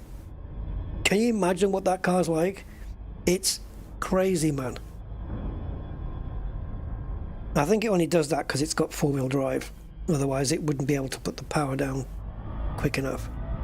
You know? We got some patchy sky here. Ooh, that was too fast, Rusty. Just flying straight through. Yeah, I was really impressed with the M5. I mean, when I was a passenger in it, it's scary, you know. But when I got to drive it, it's not so scary because you're in control of it and you know what's happening, you know. And yeah, I would love to have one. just because it's a 5 Series, and so it's bigger, it's comfortable, and if you want to just drive to the shops with it, you can. And next one, you can do that, and then it'll get you there quietly. But the moment you step on it, and it opens the valve on the exhaust. On my exhaust, I've got the valve open all the time. You know, there's a little valve on the exhaust that opens up when you put your foot down to create more noise. And I have a thing, the vacuum tube that opens it. I took that off and I plugged it with I don't know, one of those things that you use to put a golf ball on top. Yeah, one of those things. And I plugged it with one of those, and it keeps the valve open the whole time. Because I like the sound of it. Oh, don't do a root. There we go.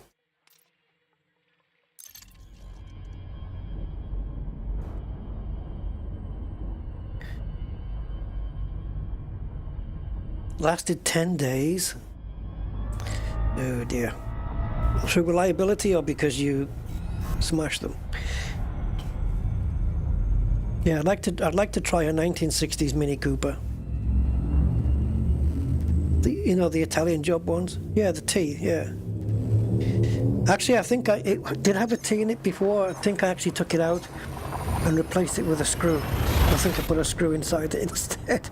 Yeah. It's called a T-mod. Plenty of people do it. I could just reattach the vacuum pipe and it will close the valve. It's just so that the car's extra quiet when you're driving slowly, you know, and then when you put your foot down it opens the valve. So I could have it like that. Frameshift drive operating beyond safety limits. I just clocked 162,000 miles yesterday when I went shopping.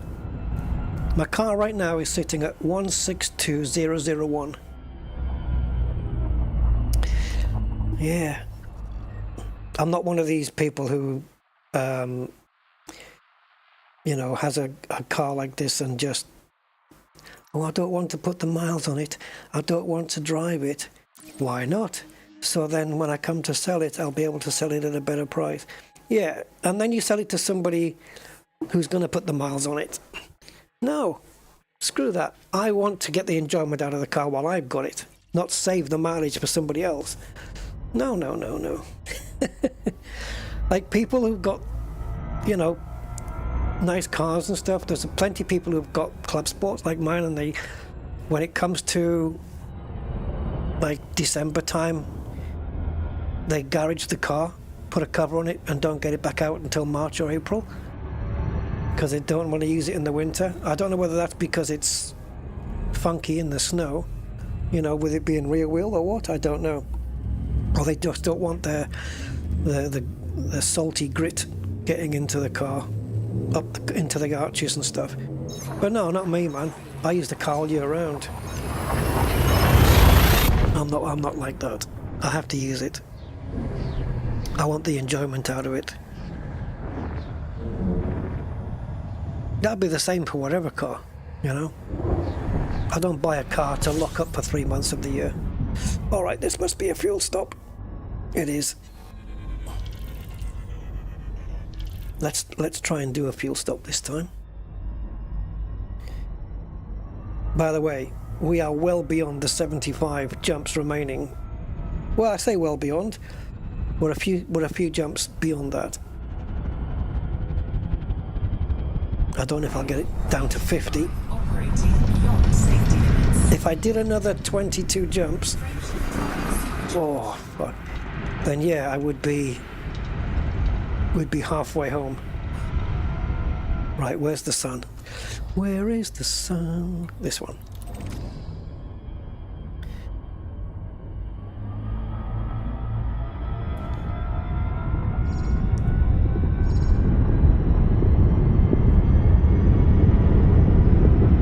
Slingshot, going back in time.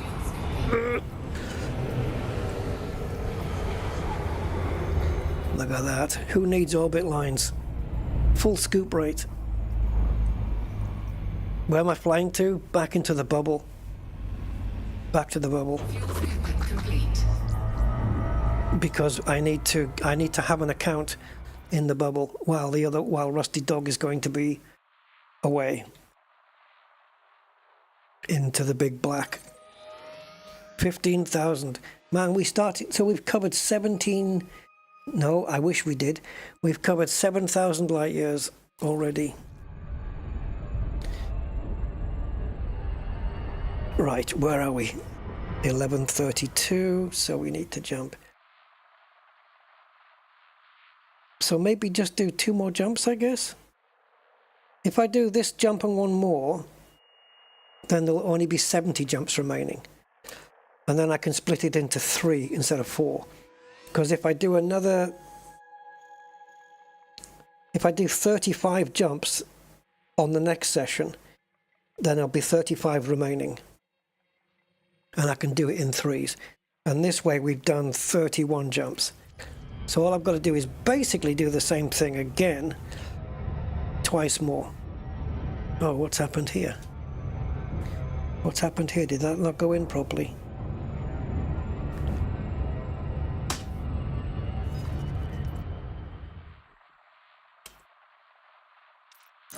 No, it didn't go in at all.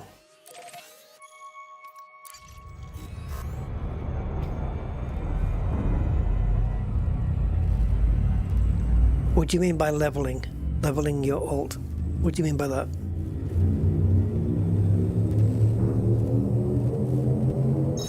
I don't know with this account, this Oliver Hardy account, where I am with my suits and my weapons.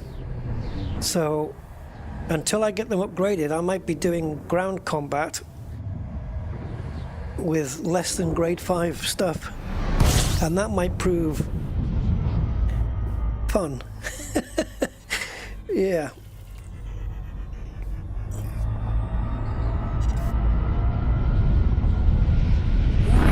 Frameshift drive operating beyond safety limits.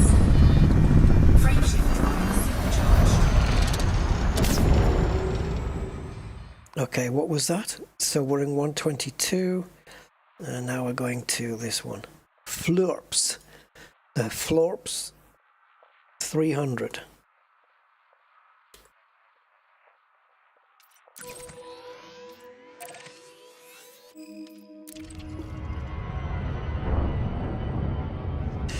Oh, leveling. Okay, engineering. Okay, I get what you mean. I've never heard it referred to as leveling before, but okie dokie.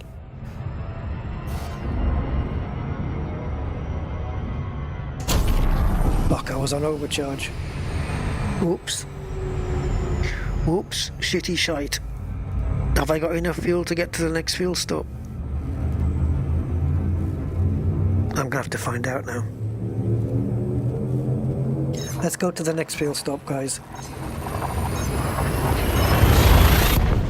Another 5 jumps to get to the fuel stop, and then we'll be 66 jumps away from home. And if I did another 16 after that, which I won't, but if I did, I would be halfway. Thank you, Spanch, for existing. And thank you to those who made it happen. That's what it's called in other games. Ah, right, okay. Well, that's probably why I don't know then. Level up. Yeah, updating, upgrading, whatever. System scan. Because you can level down as well, can't you?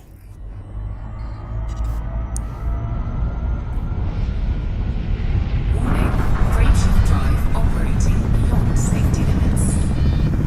Frameshift drive supercharged. Frameshift drive is supercharged. My eyes can't take much more of this. It's too much swirly stuff.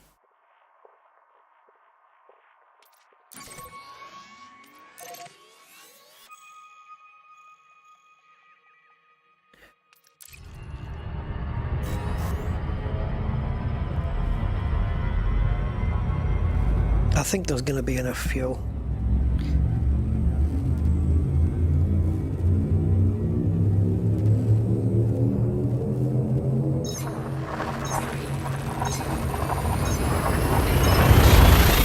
progressing in game life. Yep. Yep. That works.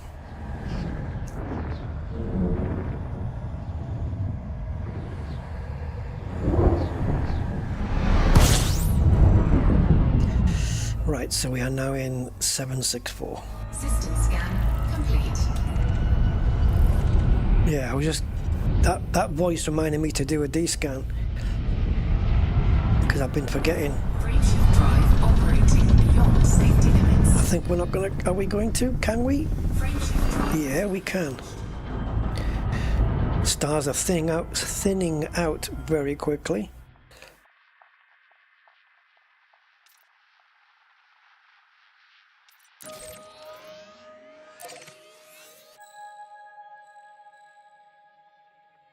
Right, so we do this jump to 258, then another one, and then the next one after that is the fuel stop.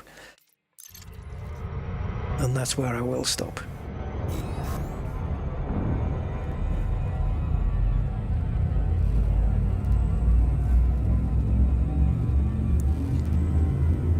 Keep out of his way.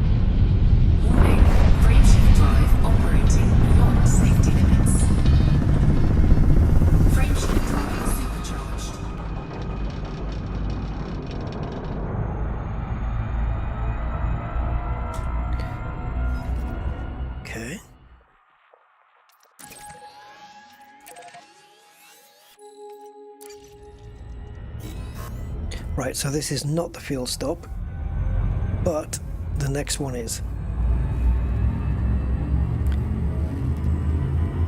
Oh, no, no, no, no, no. Tell me I didn't just do that.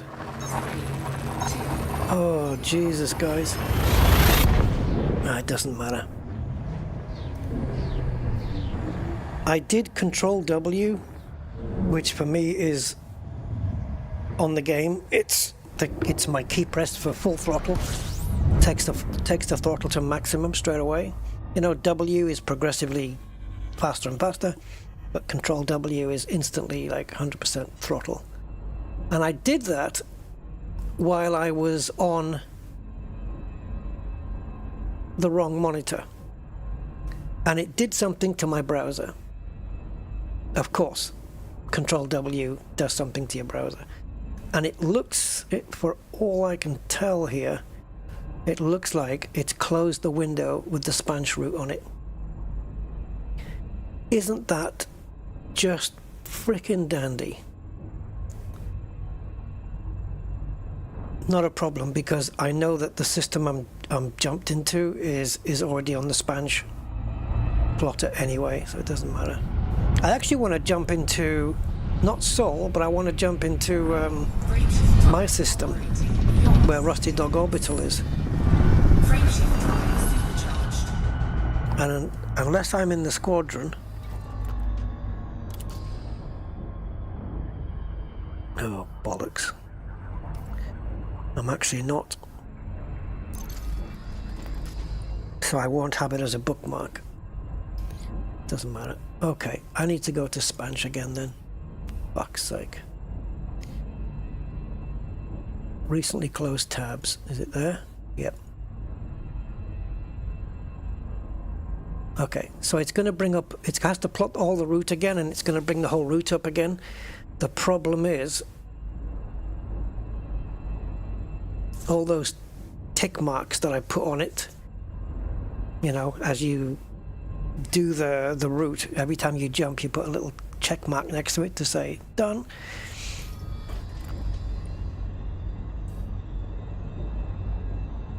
Right, so it's just plotting the route again, guys, and then I've got to find out where the frickin' fuck I am. Nasty. So Control W closes a window in Firefox, really?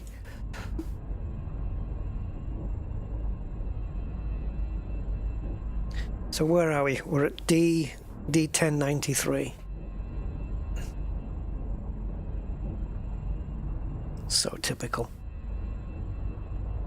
But at least bringing the tab up again, it's got my ship build there and all that stuff.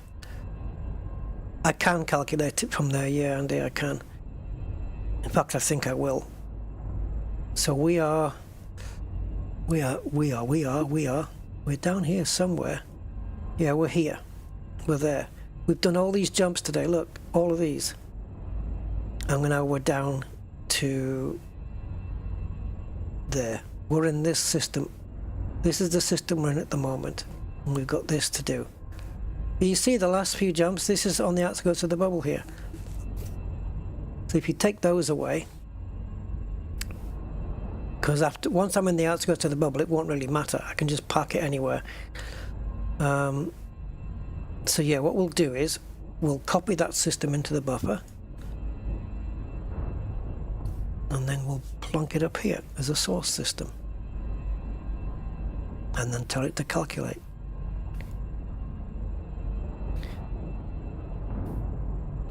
It's going to be weird though because of the fuel, because it might assume at the beginning that I don't have the fuel, or that I'm on a full tank. I think I can scoop in this system by the looks of it. So if I need to fuel, yep, I've got a Class M star right here in this system, so I can fuel if I need to. Let's just see what it comes up with on the results here. If it asks me to fuel straight away, then I'll know. If it asks me to fuel in this system, then we're good. We're good to go. I can just go straight from it. Straight from here and just do it and we're fine. So it looks like the copyright down here, he needs updating, is Gareth Harper. And if he updates this to 2026, then we're looking that Spanch has been out for 10 years. Wow, that is impressive. 68 jumps. Is it asking me to fuel here? No, it wants me to do all of this and then fuel here. So it's expecting me to be on a full tank right now. Fuel left 32 tons. Yep, it's expecting a full tank. All right, let's make it happen.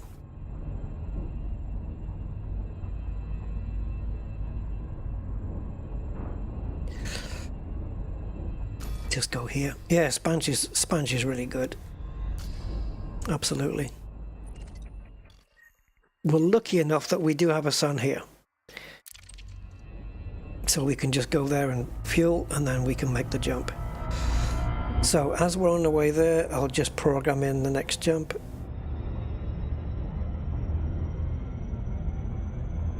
And then what we'll do is, I'll jump to the next jump, right, which is only 38 light years away. And then I'll supercharge, so it's already done. And then that's it. I'll leave it there.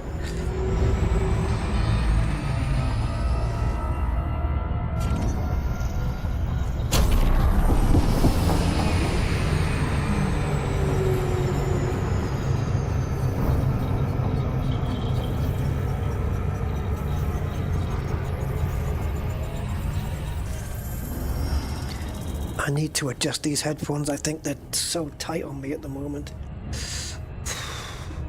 Giving me jip.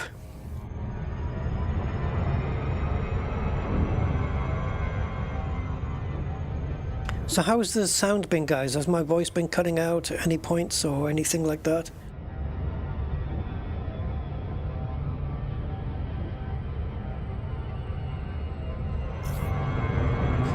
Okie dokie.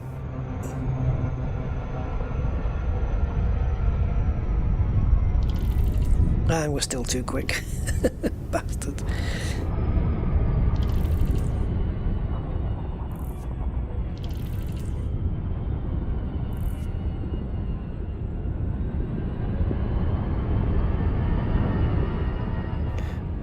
Yeah, everything's downloaded off the server. Every time you make a jump, the hyper jump just gives the game time to load in the next system from the server. Yeah. Sound is good. Thank you. Thank you, guys. Right, so let's circle round as we're fueling so that we're facing the next jump point. Actually, we can't do that because I haven't got it plugged in.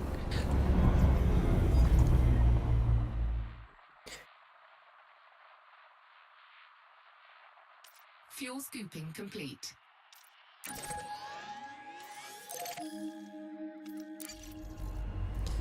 Of course.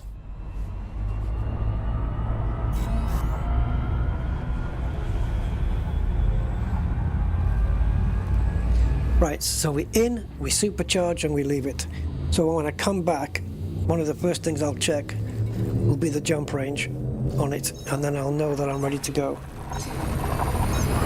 So we're jumping into 85, so I'm going to cross that off, and I'm going to leave this tab, this browser tab, minimized, so it's there waiting.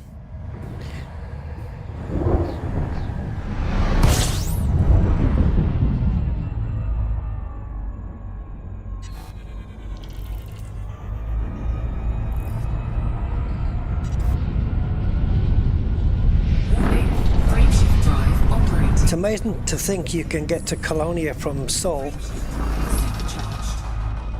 without refueling at all. That's nuts, isn't it?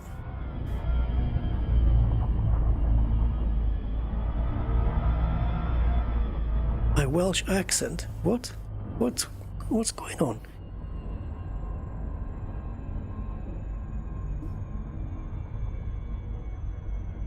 I can't do a Welsh accent. I've tried. Boyo. Right, let's get away from the neutron.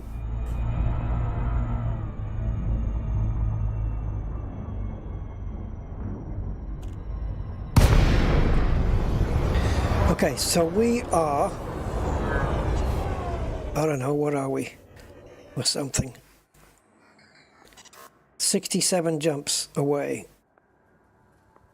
from Seoul, which is, yeah, and even then, you know, I'm going to be about, with this jump range on this ship, I'm going to be about two jumps away from Seoul when I go to the destination that I really want to go to. The problem is, I can't find it on here, and I can't remember what it is. It's my own system. And I don't think, unless I'm joined up with a squadron, oh, you bastard. Gray's Comet in Lave. No pie shop, though. So I know it's call 285 sector Jaguar XJ -0 8.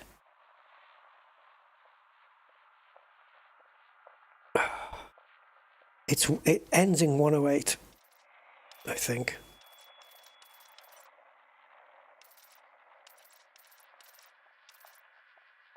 It's not one of these. Maybe the XJ comes later. Okay. So what I'm going to do is come to here, squadrons, find TH0R, go. No, we haven't written a motto.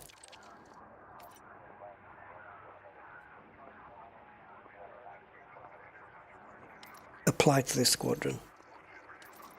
Tell us why you want to join. How? Oh, hi there. I'd like to join your squadron. Yeah.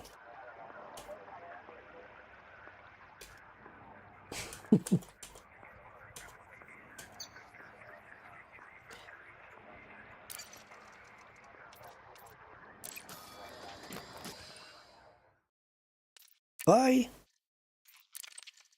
And then we'll go into the Rusty account. We should be able to accept that. And then we'll come back into this one and we'll be able to join. Once we're in the squadron, then we'll be able to see the system that I want to go into. Yeah, I know they're pulling my leg. I know.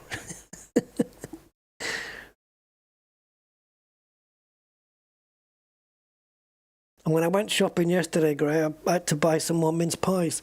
You got me hooked on them now. They're just not as nice as your ones.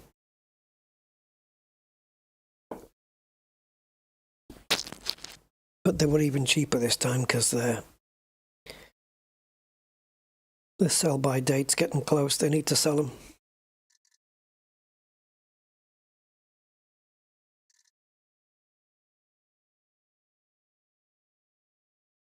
Right, so we need to go into social. No, we don't. Squadrons are not in social, Rusty, you silly arse. No, not cheaper than yours. It depends on your point of view. I mean, yours costs you the ingredients plus the fuel, which I should have tipped you, actually. I should have given you a tip.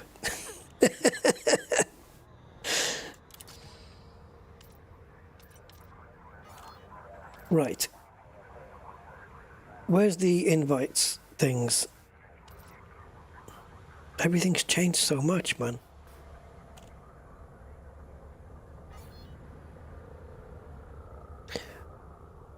Where's the thing? Oh, applications. Here we go.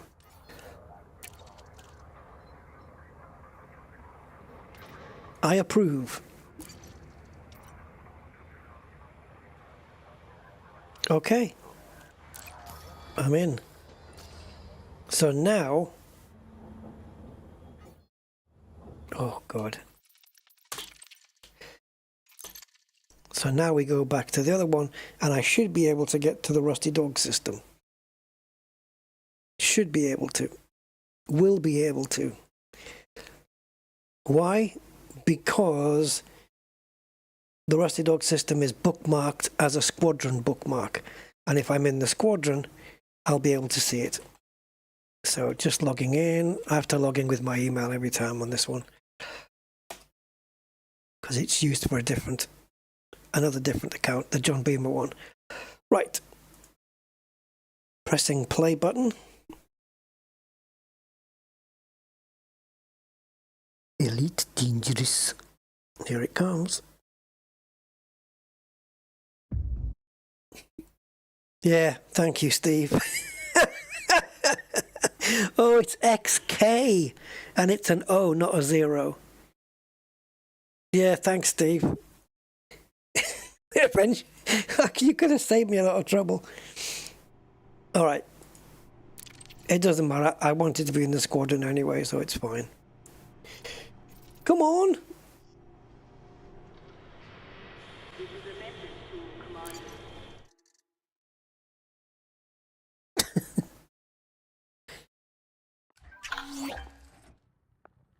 All right, so that should be... Yay! Please go to application and invites to make a decision. Huh?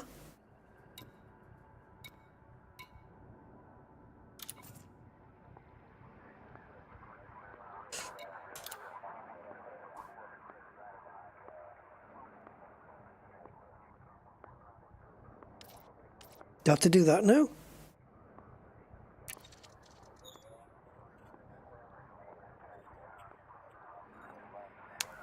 Okay.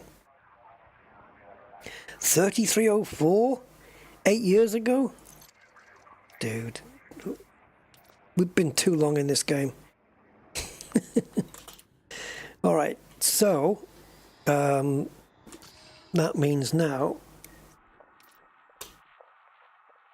That should work. No! Why?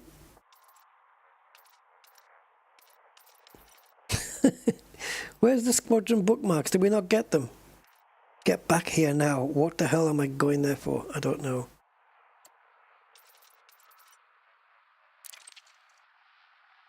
Why don't I have this? Oh.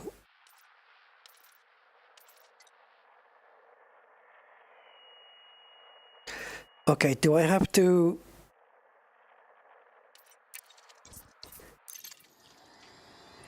Do I have to redo this? Re-instance. To pick up the squadron bookmarks, maybe.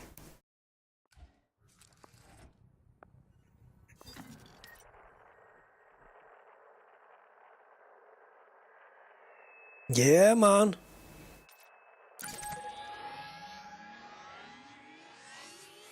Right, this is where we're going. 13.8. And Sol is about the same, probably. 13.9. Okay, so it's not that bad. So I think what I'll do is I'm going to change it to destination system. It's not going to make any difference, but it is to me. So let's just get the system again. So actually I'll copy it from the chart there. Thank you, Steve. Okay, let's see if it, I'm trying to see if it'll let me copy. No, don't put the user in timeout. Oh my God. Right, let me copy it from the chat.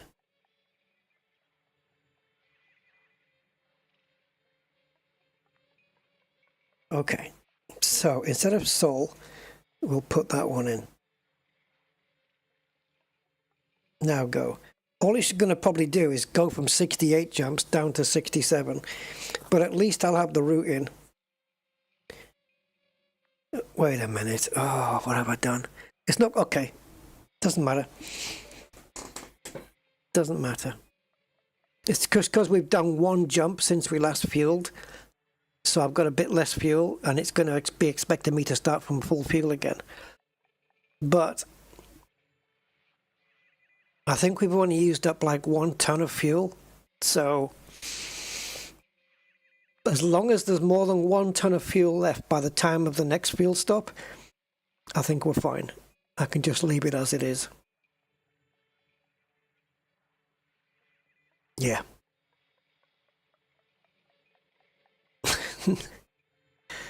Name crap.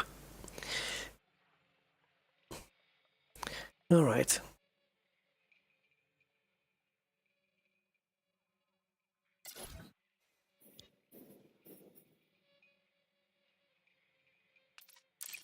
All right, so yeah, 67 jumps. Right, so this is where we're heading now. So at the end, we will have 7 tons left before we make this jump to the fuel. I did not use more than 7 tons in one jump the last time we just jumped. So even though I've dropped a little bit of fuel, I will still have enough to make all of these jumps and get to here. So I'm good with it. The only problem is, what we need is to press this, already supercharged. Ah. God damn it! We are, in fact, already supercharged. So just, yep, we are. 311. 87 weeks. I don't know what mine is on the Rusty account. On this one, good question, actually. I don't know what it is on this one.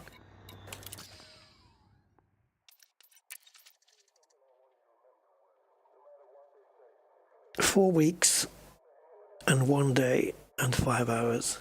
That's 5 hours has come from this stream, almost, because the stream's 4 hours. Yeah, 4 weeks and 1 day.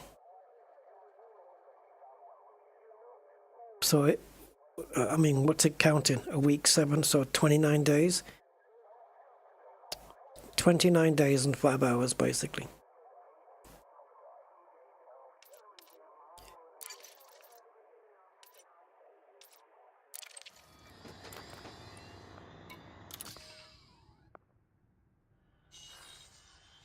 Hey, I've got the jumps down to 66 now, guys. You'd be pleased to know.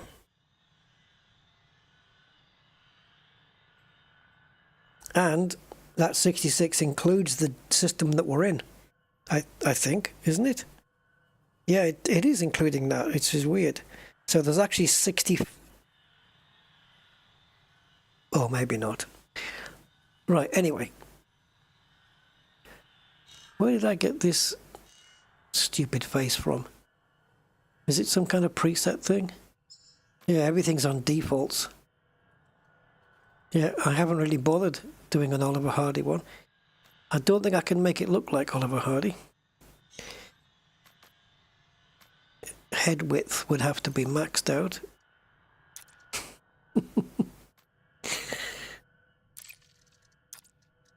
This guy... Where's the eyes?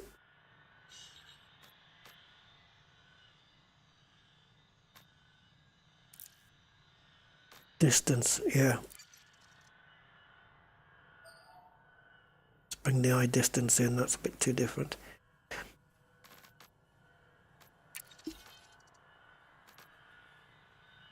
That's just bizarre.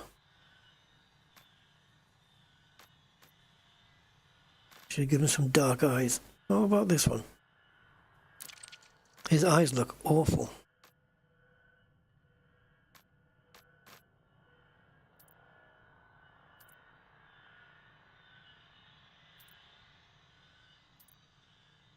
Heavy lidded almond shape. God, the eyes look terrible on this. Like the guy's, I don't know. Can we not give him a tan?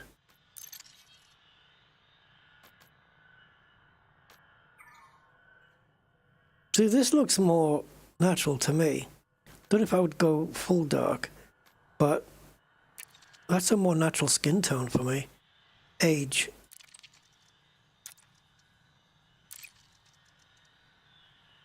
How much difference is that making? Skin detail. Freckles. I was watching on TV a very freckly person yesterday. Very freckly. She's not with us anymore, unfortunately, which is a shame because she was a great actress. Annie Wershing played, what was that character on 24? Renee Walker. Yeah, if you watch 24, you'll know who I mean. No asymmetry. Let's get this hair. Oh, you can't see. Oh, you... Okay, when I'm on the wrong screen, you should at me. At Rusty. If you at me, it'll get my attention. Yeah, I'm just pissing about here with this. Sorry, guys. Yeah, you need to go at Rusty Dog so it pops up in orange for me, and then I can see it easier. Sorry, guys. Sorry about that.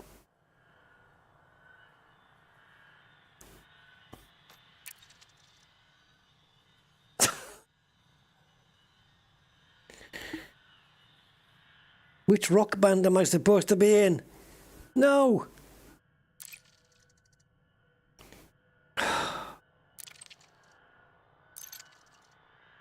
What on earth? Okay, let's give him the Walter White look. Only, can we just not have the purple beard, please?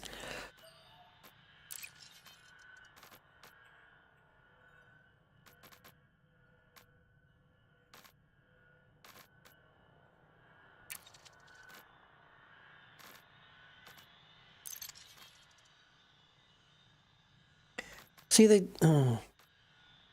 I want the full beard thing, but stubble, like unshaven. Do we not have that as an option? So this, but as if I just shaved 2 days ago.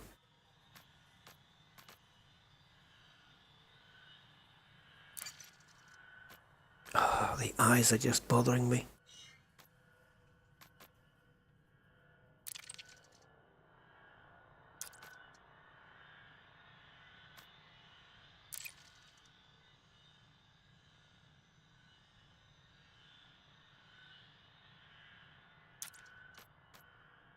I mean, the guy looks seriously pissed off.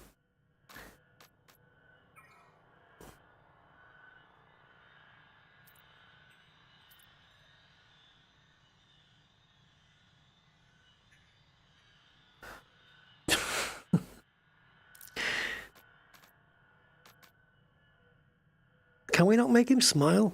Yeah, exactly. He's got sad puppy eyes.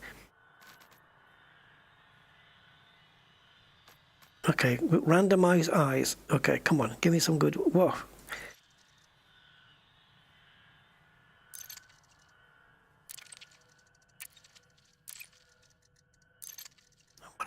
What's with the crow's feet?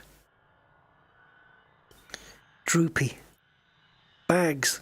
Round.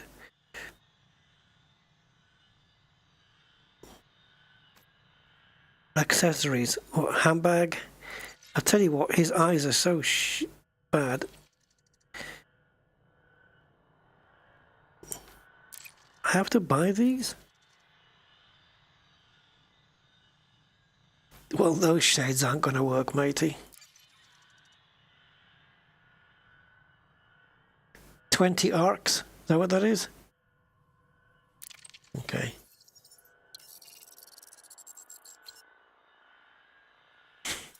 Can't believe I had to buy that. I like that you can have different presets though, so if I want to go back to the other one I can. I like that they have more than one slot, so you don't just have to stick to the same one. I'm good with that. I like that. Yeah. There's 1, 2, 3, 4, 5, 6, 7, 8, 9 slots maybe. Don't know.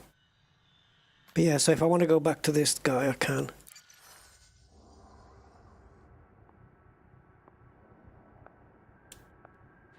So it's how to get there, isn't it? It's we can't really see from here. Don't we have a camera from inside the ship?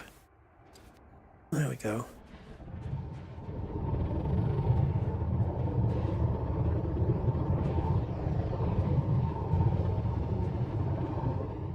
All right. Well, there we are. Sound test concluded. It just got out the lockup. Yeah. Well, I hope it changes here. Let's see if it changes it. There we go. Well, it looks better now than the last one. We've had to cover his crappy eyes up with the sunglasses.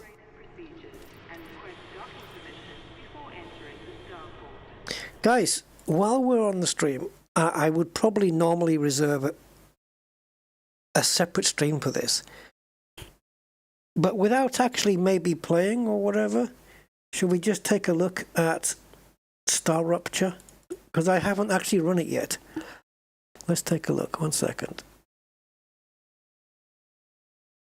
For you guys that have stuck around for the last 4 hours or stuck with me, exclusive content. I have double-clicked it, but nothing's happening yet on screen. It's as if I haven't clicked it. Ah, here we go. The star is rupturing. Structure. Maybe it's just taking its time because it's a first-time load.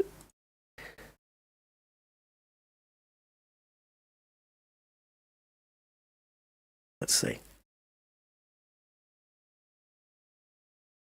Whatever's going to come up on screen, we'll both see it at the same time. Right now, I have a black screen, and therefore you do.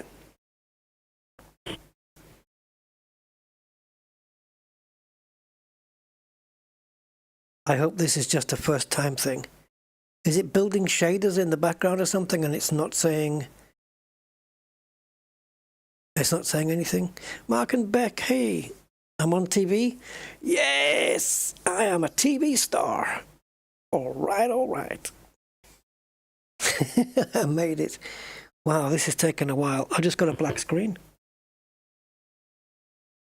And I have an Unreal logo. That's all I have. Hello?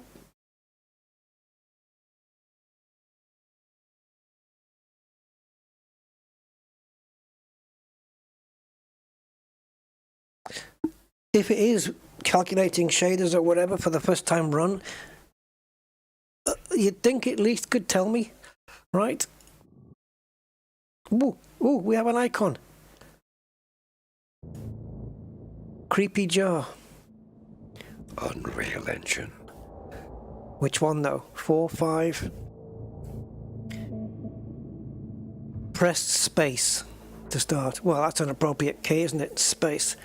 The final keyboard key.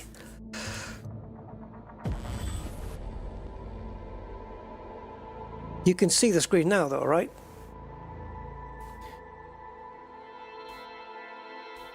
You prefer English voice streamers than American English? They sound vulgar. What, the English ones sound vulgar or the American ones?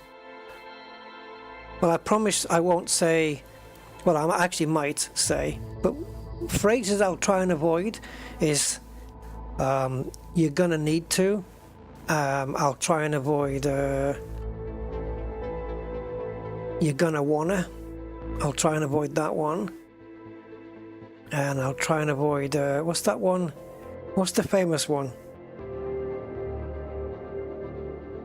Oh, go ahead and. I'll try and avoid go ahead and as much as possible unless it's absolutely needed. So let's go ahead and go into go into the options. It's just differences, man.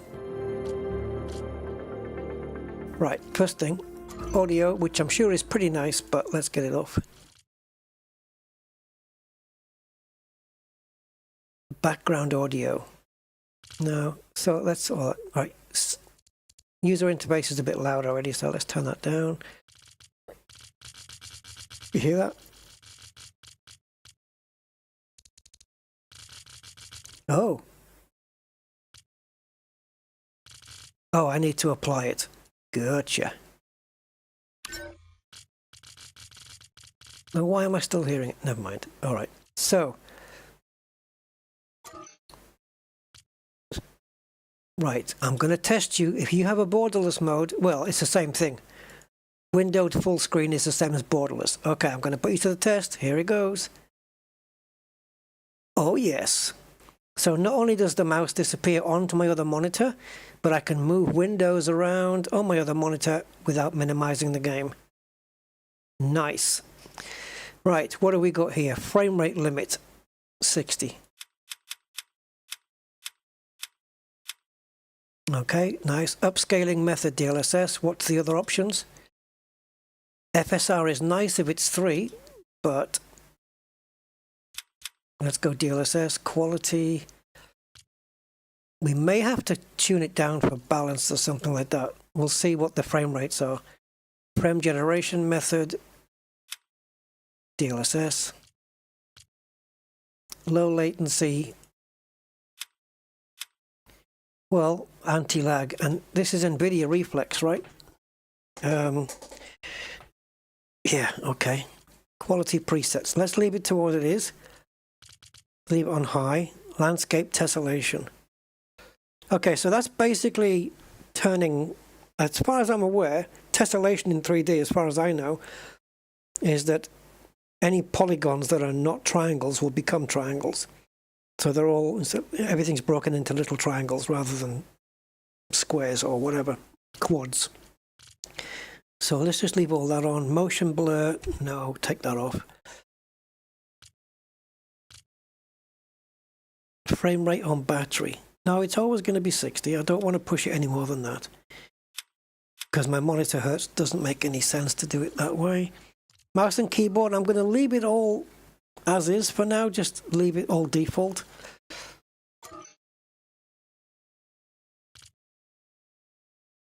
Player info, ignoring collisions. Determines whether player info should be visible when... Now, this is co-op as well. I don't know what Unreal this is. No idea. I don't think it'll be 5.5 because this will have been started... They'll have started writing this ages ago. Yeah, this is...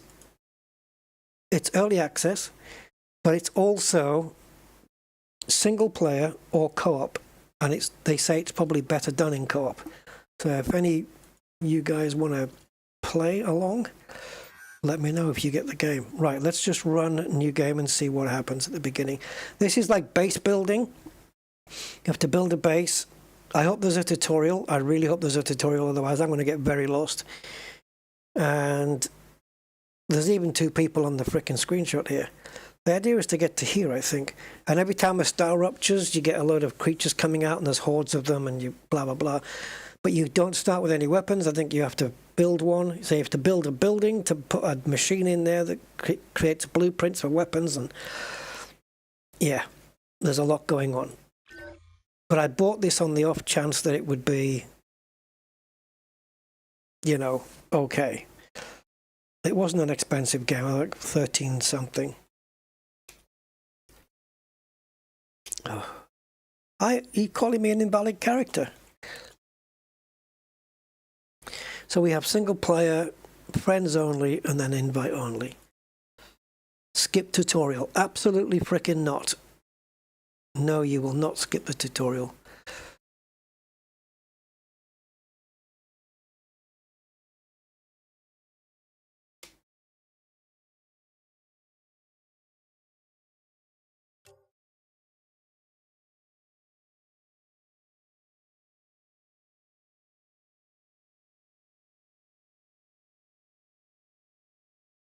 Okay, here we go. I'm going to be streaming this at some point. Properly. We'll just take a look at the beginning, see what's going on. Because it might be that when I come to stream this properly, I will actually do another new game again. So, I don't know, maybe we get through the tutorial here and see what happens. Got that same shape mouse pointer. I did put this on a hard drive, so maybe that's why it's slow. I'm getting very limited for space on my SSD. Biologist, scientist, engineer, and soldier. I'm going to be a scientist.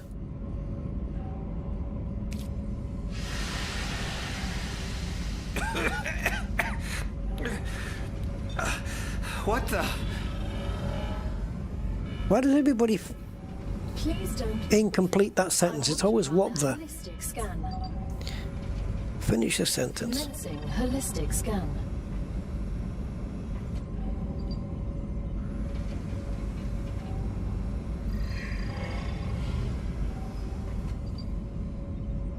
Life vitals normal.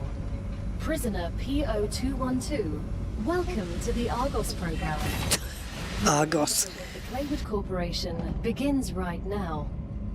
Hello, I am Gal, your galactic assistance liaison. The Claywood The volume's low. would like to apologize for any inconvenience you may have experienced. You can now exit the lander and begin your introductory training. I'm finally here. Let's get this training over with. I want to get to work.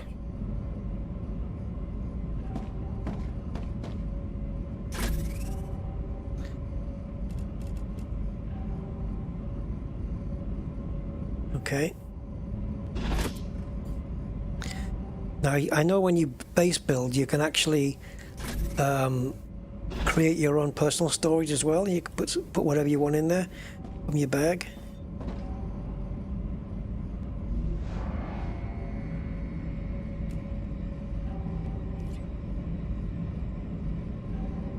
Am I supposed to do this? I don't know. I need wolfram ore and titanium ore to build a basic building material. Okay. Exit the lander to start the training.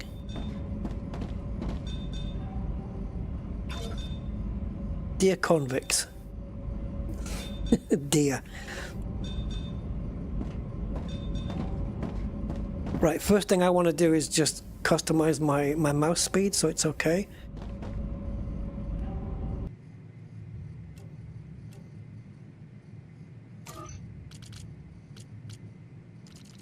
It's kind of the first thing I do all the time, actually.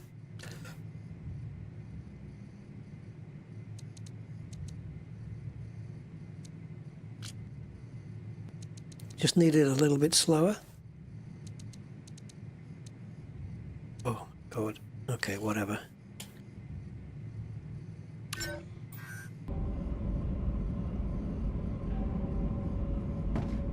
Okay, I am getting graphics tearing as well. It feels fast, but it also feels slow at the same time. Weird.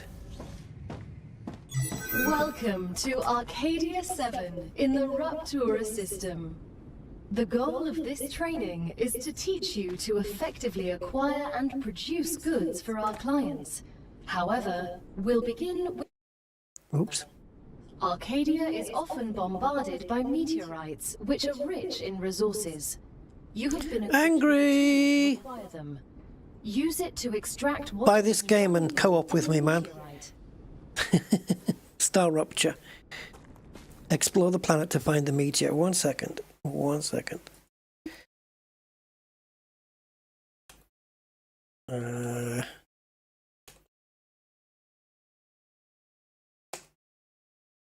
Okay, this is Unreal Engine 5, and I would have pretty much guaranteed you that anyway, just looking at the ground, these details, it's UE5, 100%.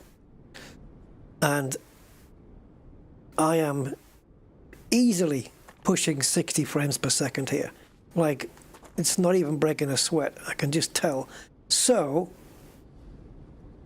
what we'll do is, let's run into options and video, because we're not even on the highest setting. Let's go preset ultra if it has one. Oh, epic, okay, well, whatever. So let's run preset epic and see what happens now. Okay, still pushing 60. Let's see if we can keep it on this. It is dropping to 57 though. Right, I know you can place a machine on top of this. You can place a machine on top of here, which will mine the ore out of this and feed it into your base, so you're constantly producing stuff.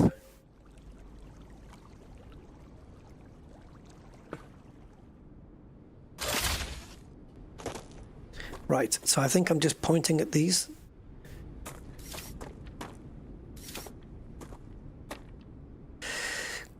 Does it matter which color it is? Because we've got red, purple.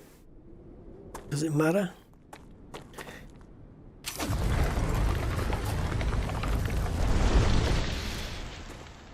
Okay, that's wolfram, which we needed for that thing. And helium. So it is different. So the wolfram we needed for those basic building parts, didn't we? Obtain the meteorite heart. Right, do I do that just by blowing the thing up? Can I get up there?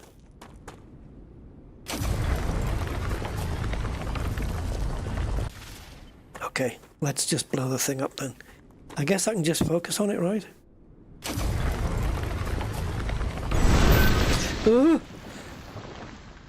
I didn't know it was going to come back and hit me, but okay. Equip the building tool and choose the base core from the menu. Place the base core. Okay.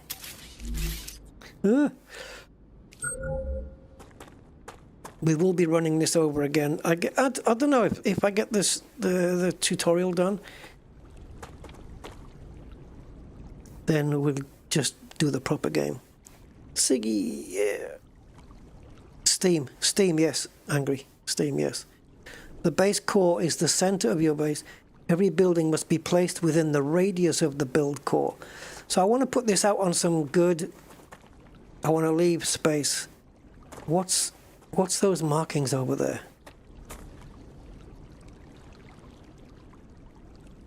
Are they suggested places to put it?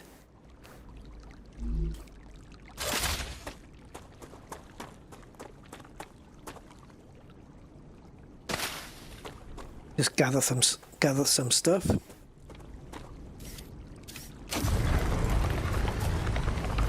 Can I not pick up the bits on the floor? Yeah, so there's lots of meteorites here. Right, carrots. Let's go get some carrots, guys. Acquired. That's a snack. Come here. Oh my god, yeah. Okay, so I understand what he meant. So when WarBRD was reviewing this, he did give it a good thumbs up, but he said the first thing he did was turn off that AI voice. It's AI, by the way, that voice, because it's just so cringe. And I can see me doing that, to be honest, because he says you might miss a couple of bits of information, but he said it's worth it just to not have to listen to it. I can understand that. Right, so we have to press X to align it to the terrain. Left Alt is vertical snapping. Lock Z level, okay. That means so it can't do this, right? I guess. And lock location. So is that it? Lock location? Good work. You'll need building materials to build the rest of the base. You can create them with the printer in your lander, but gather the necessary components first. Use the harvester to extract them, just like you did with the meteorite. Right, so find and collect wolfram ore. We've got some of that though, haven't we? So where's my inventory? Oh, we can holster with Q. Okay, awesome.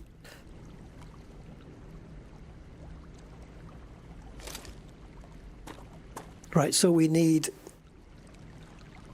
12 titanium core. So the wolfram ore that I just got, what, didn't count?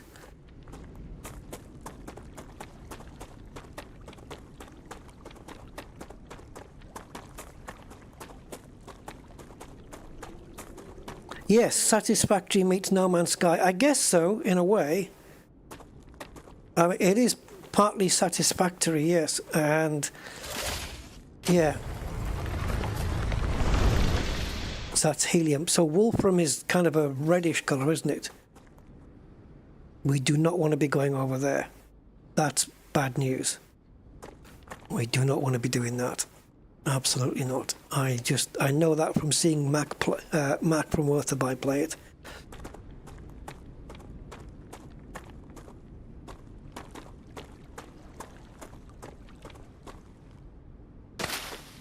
That's a snack.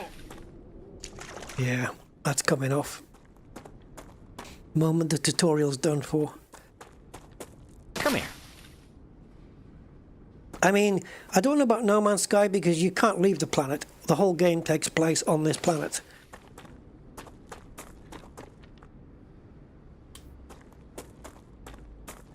You can use the harvester to harvest resources from the ore. Building materials, okay. So what about... I know you can actually plug in a thing here, but I don't think we can mine from here. You need a machine that goes on top of this. Ooh, is that wolfram? Like, what about this?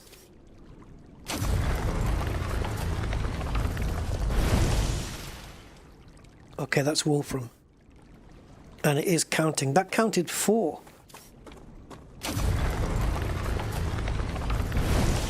That counted for 9. Oh, wow, I see. So it's not just picking up one at a time. Is this titanium? Yes. Right, so I see they've laid it all in front of me.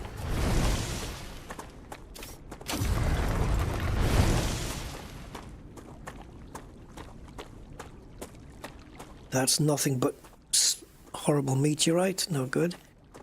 So is this ore here?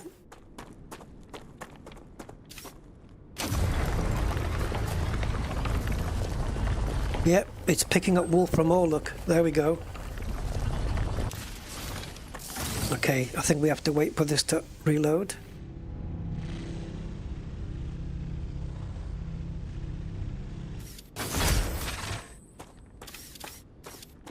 Now I need more titanium. This is all wolfram on the ground here.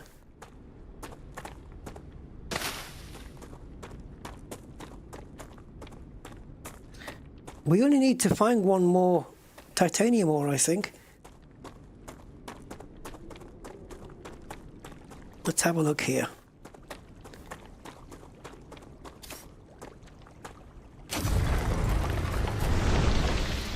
That's calcium. This is somewhere else. Helium. That's wolfram as well. I'm learning this pretty quick, but we need a... this is calcium as well? Where's the titanium?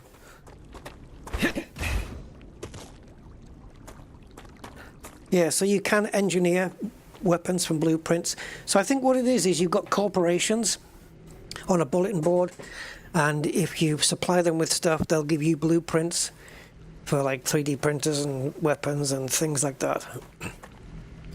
But eventually, every now and again, you get a star rupture. The sky is going, look, you see, and it ruptures. So you need to have a base built and be inside before it ruptures. Because if it ruptures and you're outside, bye-bye.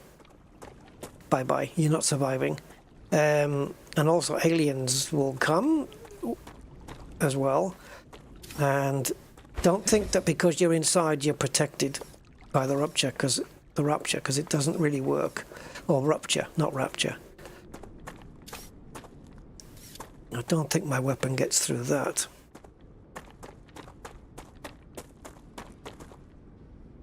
Hello, what's this? Oh, this is where I came out of. Right. Of course it is.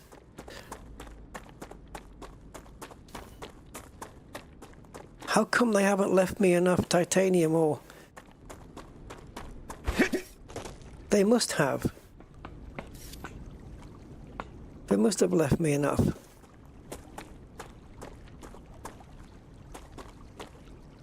There's nothing in that one. Got you.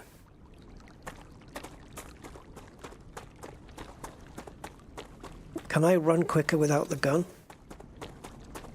Yeah. I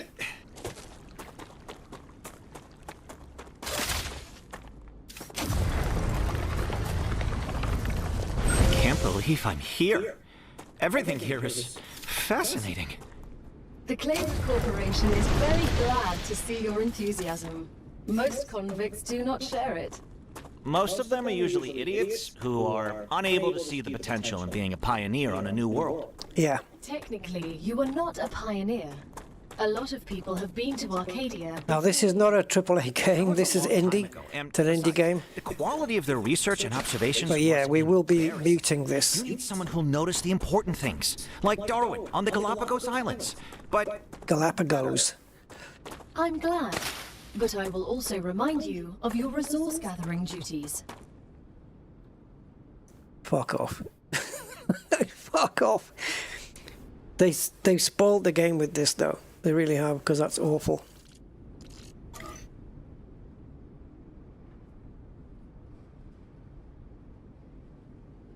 Come on, that's not audio. Uh-oh. Are we crashed? Shit. I think we crashed, guys.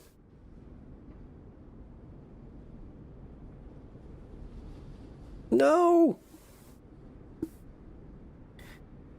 Do not crash me. Do not crash me.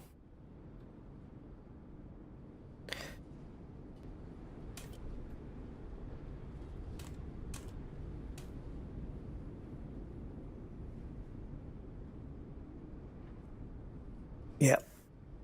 Yeah, we have to go again. Let's bring up Steam. And start Rupture and stop.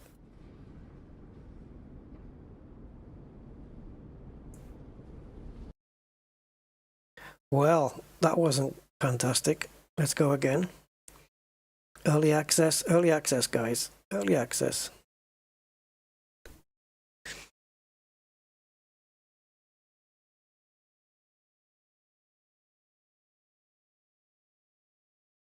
Yeah, just looking at the chat there. Yeah, I'm okay with a lot of the American content. Most of the content I watch on YouTube is American. But yeah, some phrases are annoying for me as a Brit. But I get it, as an American, you'd be probably used to them because you grew up with them, you know? But I'm sure the Brits have got phrases that the Americans get pissed off with as well. Yeah. There's a lot of Brit stuff that I think, oh, shut up. Yeah, it's the same. I suppose it'd be the same no matter where you're from. There's annoyances everywhere. But the main one for me is go ahead and, you know, because it's like go ahead and this and go ahead and the other. And if you take the words go ahead and out of the sentence still makes sense without it. You know, I'm going to go ahead and equip this rifle. Take it out. I'm going to equip this rifle. Go ahead and, you know, it's just so redundant. But it's like a figure of speech, isn't it? It just becomes a figure of speech that you develop over time. And it's one of those things that you don't think about while you're saying it. We got plenty in Britain land, trust me. Making statements, but asking it, no, wait a minute. Like making statements, but ending the statement with a question. Like, instead of just saying, I don't know, you might hear people say, I don't know, do I? It's like they're inviting that question again. I don't know, do I? I don't know, do you?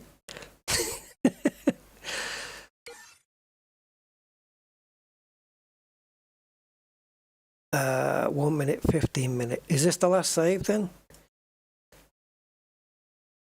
15 minutes in? Is that what that is? Yeah. Know what I mean? Yeah, know what I mean. Yeah, oh God.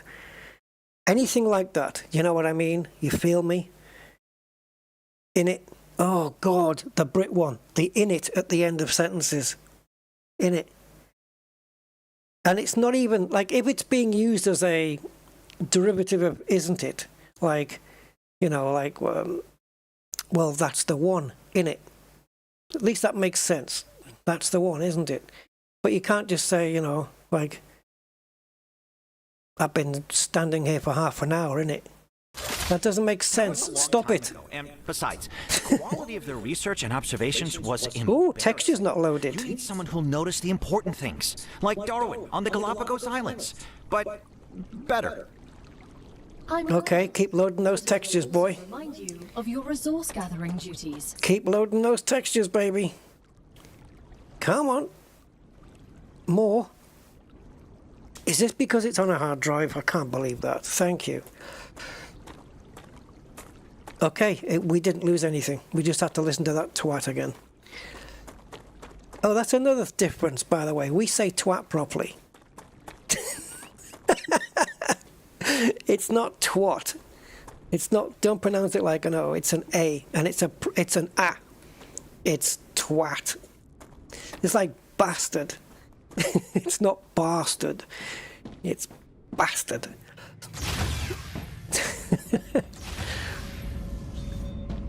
Yeah, SSD. I mean, the thing with the SSD is I'm not sure of how much space I've got on them, you know?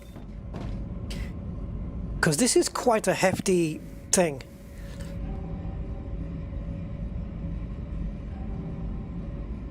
Right, so what do? Do we build? Let's just build the maximum we can, right? Everything's ready. Now, build the habitat that will protect your sleeve from Arcadia's dangers. Remember that your body... So this is my inventory. I don't even know how to access the inventory. They haven't even told me. Good to create a comfortable place for it. Right, so we have to attach it to the thing, right? Use a building tool to set up the habitat. Build an airlock into your habitat. Build a habitat from your basic item printer in your habitat. Build a... What? I read that all backwards. Build a basic item printer in your habitat. Okay, so I've got 300 building material. We've got no more titanium left, but we've got 19 wolframs left, right? Okay. So as far as I know, we have to put that near the core, right? Because it all gets attached with cables and stuff, I think. A bit like Astroneer and Satisfactory, I guess. I wonder if on the demo they're going to show, tutorial, if they're going to show us the star rupture.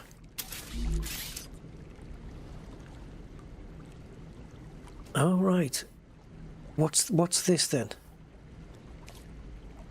Okay. Now, those links, are they meant to be there? Is this right?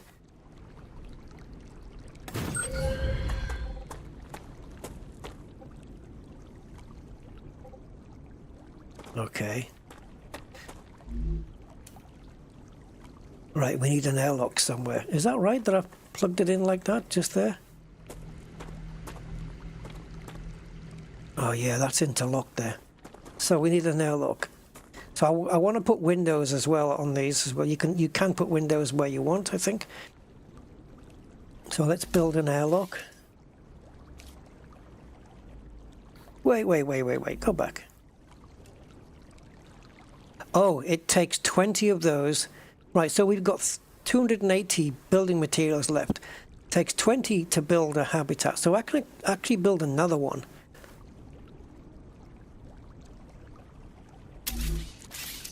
Do you know what?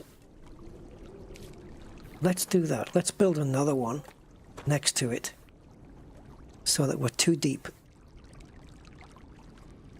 Is that it? No. There. Oh, bollocks, we need a link. Is it? Oh, is it?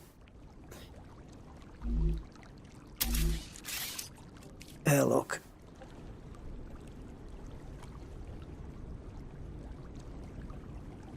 Oh. Is there not just a way to connect the two buildings?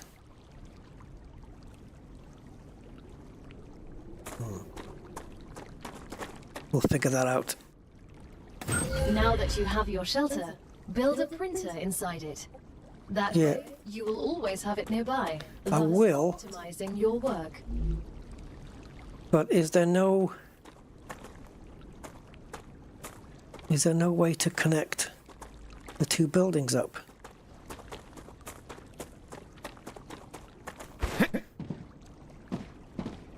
Like if I was to build an airlock there and one adjacent to it, will they connect with each other?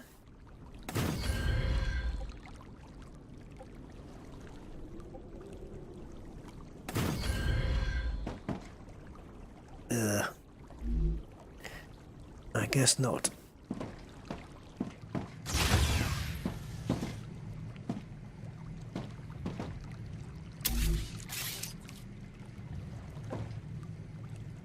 Great.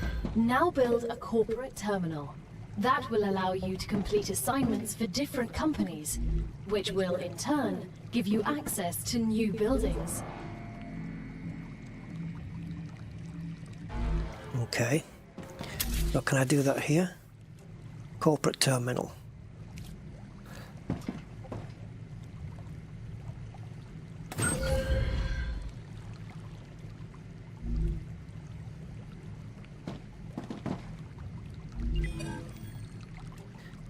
Right, normally there's like a load of corporations here, but for this tutorial, I guess we're just using this one.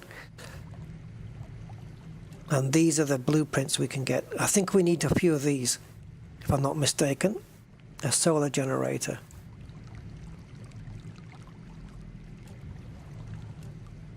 The first reward was free, but you'll have to work for the next one. Send us some titanium.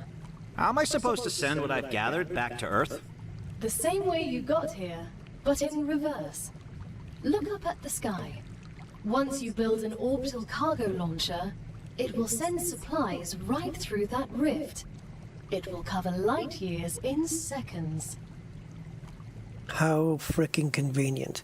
So I send you stuff, and then you get me to level 2, then I can have an ore excavator, which I can send you more stuff, and then you send me blueprints for even more things. Okay.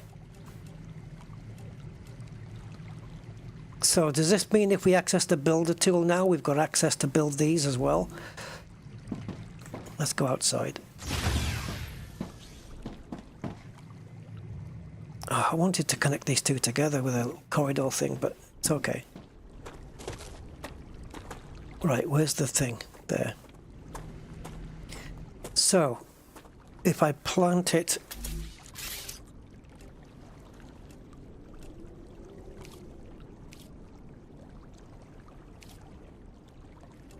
Oh shit, I need 120 of these things. I've only got 110.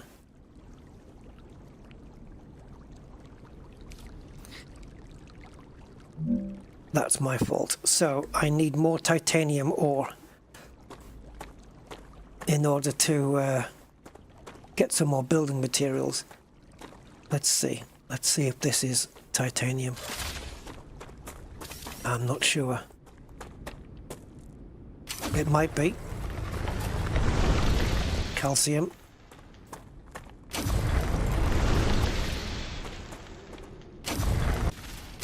Let's just explode it.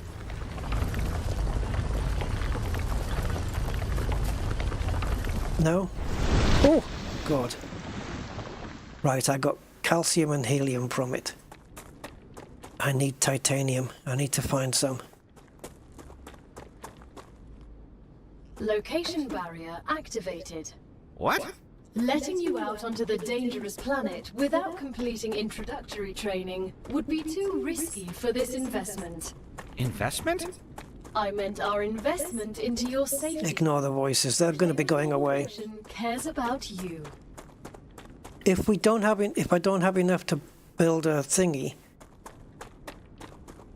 can I deconstruct one of the bases and get the thing back? I can't build an orbital cargo launcher because I was too greedy. I built two of the things when I should have just stayed with the one. And so I'm a bit short of titanium. Let's blow the crap out of this and see if we can get some out of it.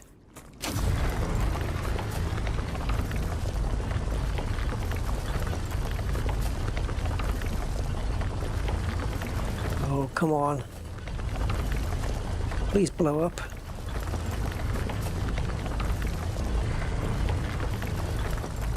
It's not going to, is it? Oh, God almighty. Oh, we got 17 titaniums and a load of rubble. Is that going to stay there forever? Right, we can build now. So we need to go into here.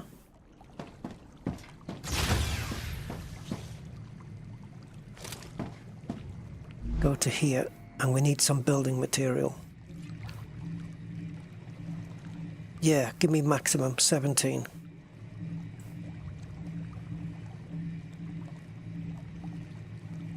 Titanium ore, eh? Oh, it says it's working, okay.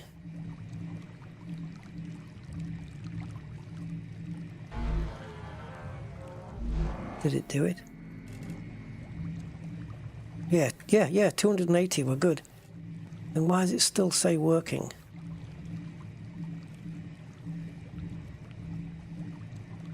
Does it mean working as in it's in working order?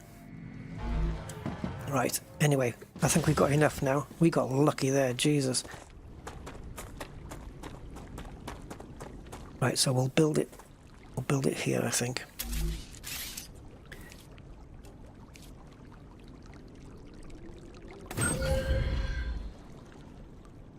To transfer power between the building and connect them with the platforms, building can be connected directly or by using additional platforms. Each element conducts power.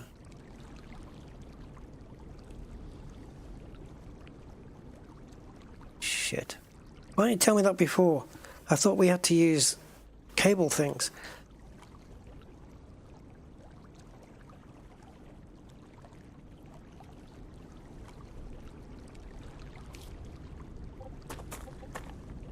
Okay.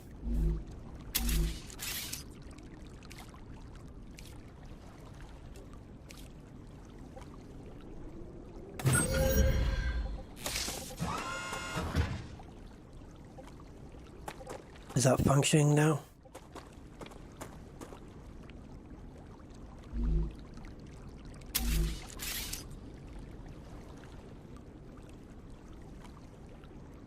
See, just then, I had an arrow pointing to this.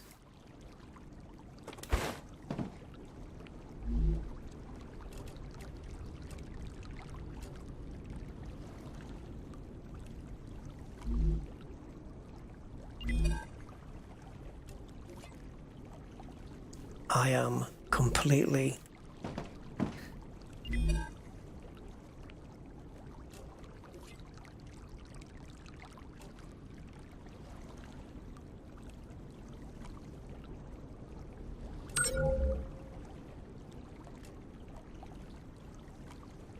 supply the OCL with the required items.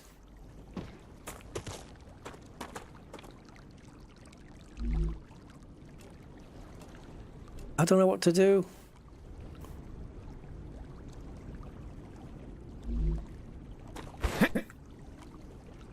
How do we make it send?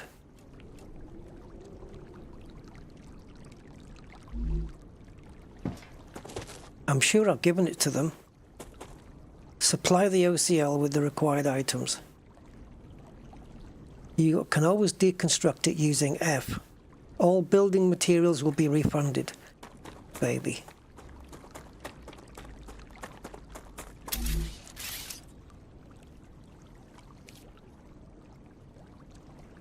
See, this is a pain in the ass because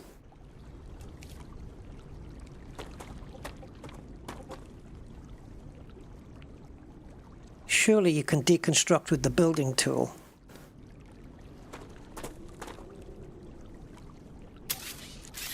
Aha! You just press F and it does that.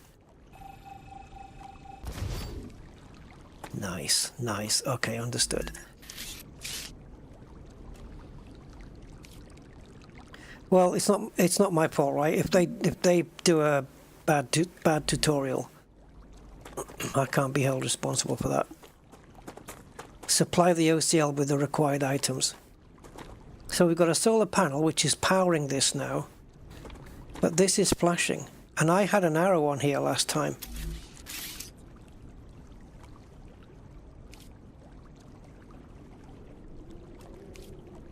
There.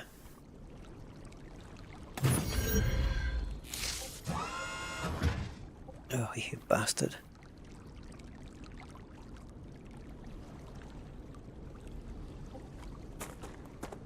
I believe we have to connect the solar panel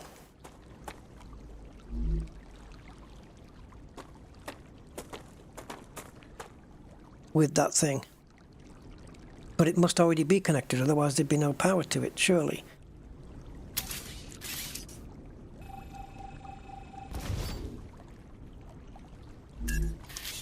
The only way I can find out is to deconstruct the solar panel and see if the power goes off. Because what I don't know how to do is connect that cable, or if there is a cable, and then connect it somewhere. Why would there be an out? This looks like a plug or something.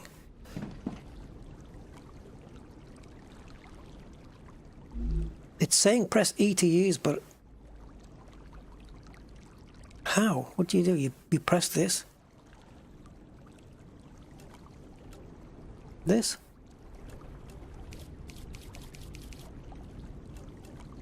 This is...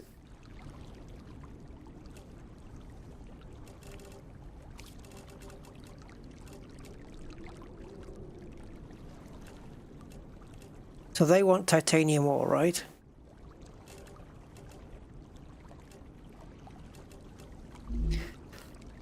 So, am I to guess... Right, fuck off. This is so annoying.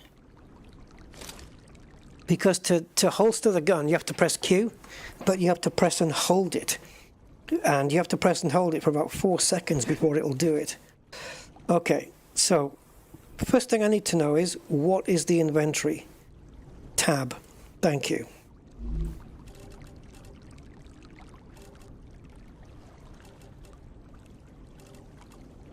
Right, this makes no sense.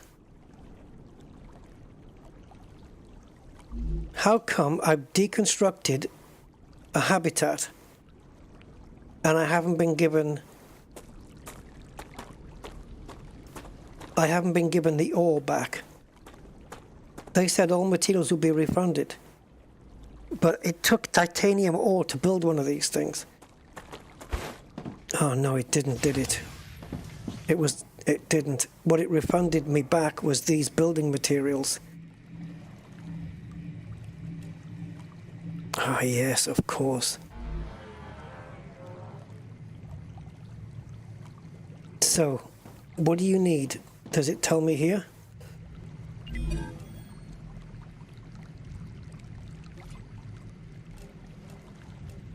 It needs titanium ore, right?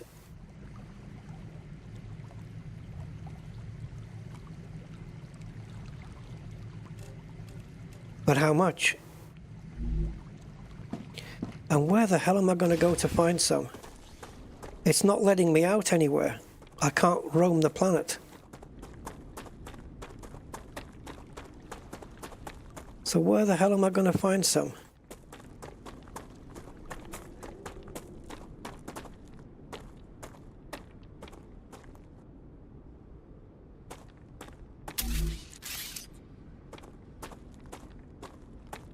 Can I go over here at least?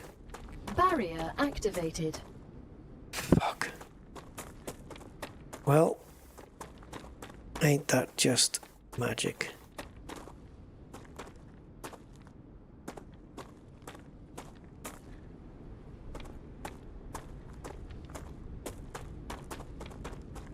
Wolfram ore is everywhere, but titanium? Forget it. Why haven't they supplied me with enough on the map?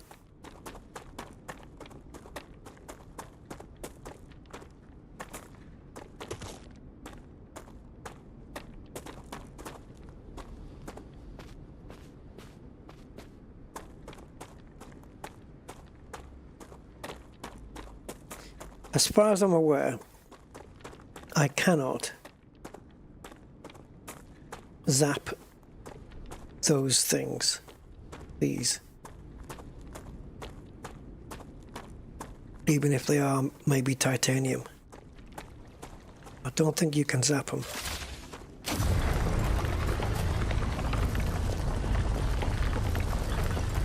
Oh, you can. Oh, you can.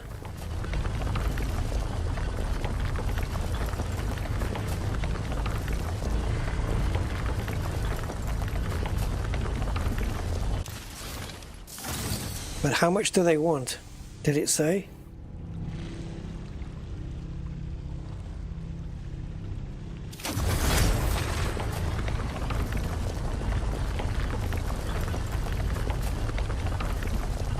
Yeah, you can actually put a whole excavation machine on top of this, and it will excavate this, but it'll bring out titanium bars as well.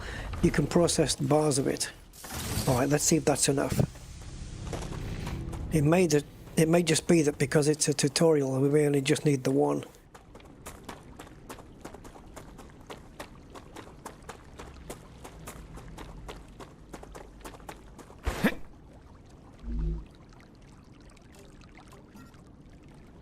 As soon as we get the package, your reputation will increase.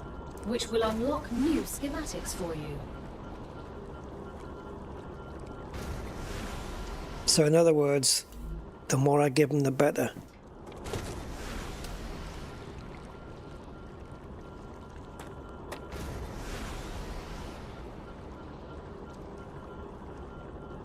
The shipment has arrived. You've just proven you're useful, which means the corporation Cheeky trusts bitch. you a little bit more. You've acquired new schematics. Go ahead, claim your reward.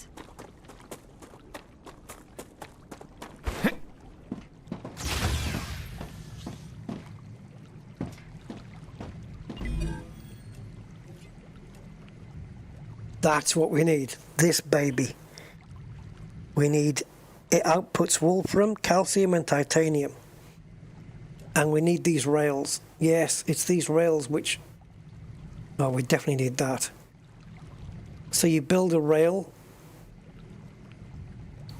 but where does it go to?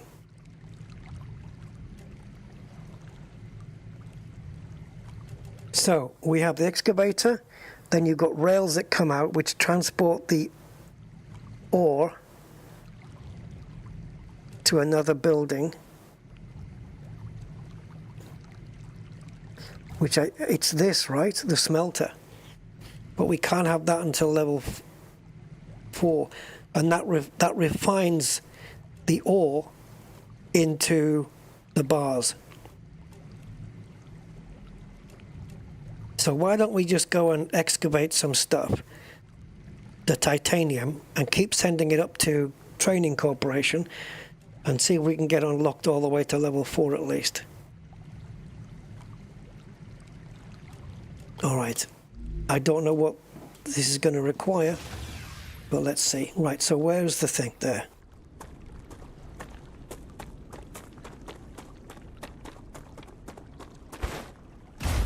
Let's see if I do this right. So we want to build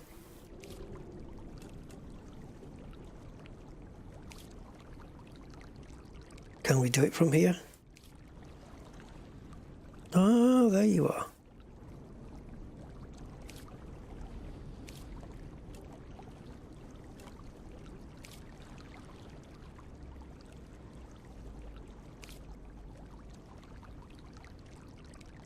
If I've unlocked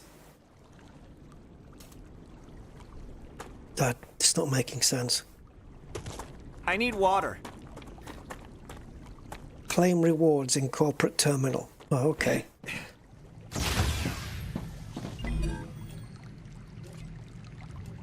We've just unlocked new building schematics Didn't for claim it. you. Can you guess what they're for?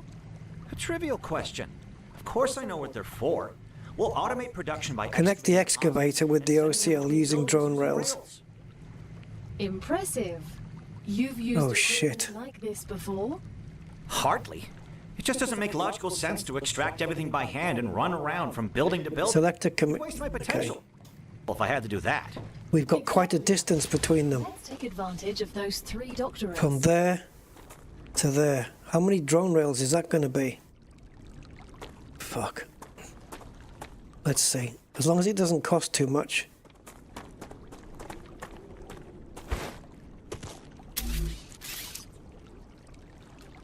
$5. And how much does the excavator cost to do?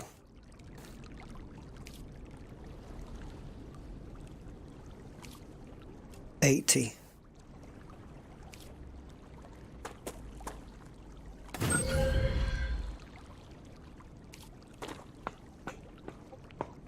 Doesn't it need power though? Or will it get it if I connect it? Who knows?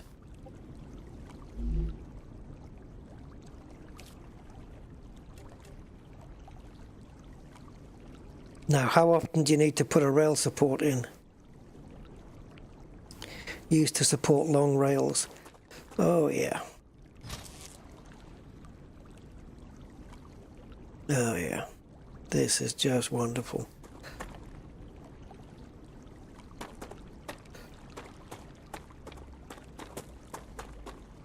Wait, you can get all there in one go? No chance. Let's make it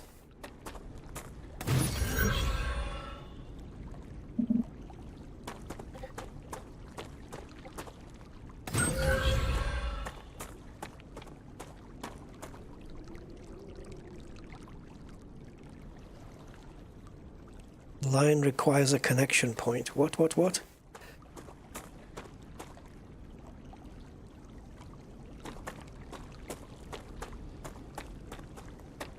And where does that go?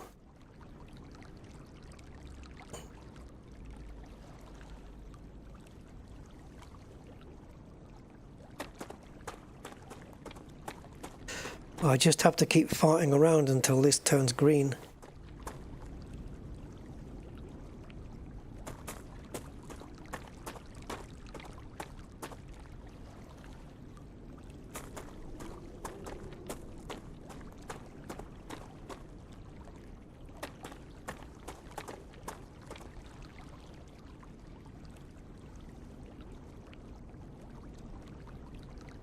Rails transfer power just like platform tiles. Rails can be attached to buildings only at drone panels. Okay, rails in.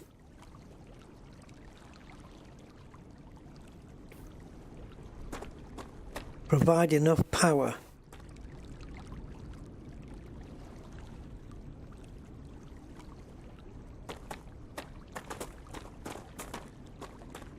What does that mean? Line requires connection point. This isn't working yet. We need to power it, I guess.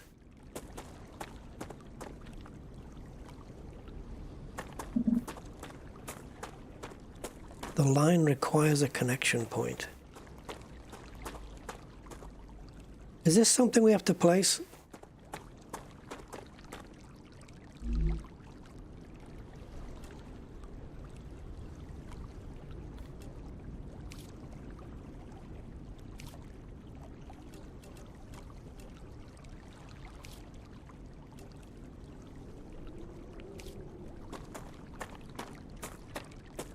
I'm unsure whether we need to do this.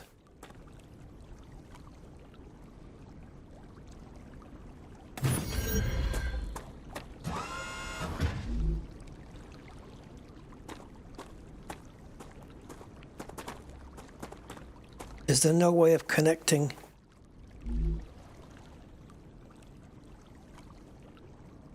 I don't understand what this is doing.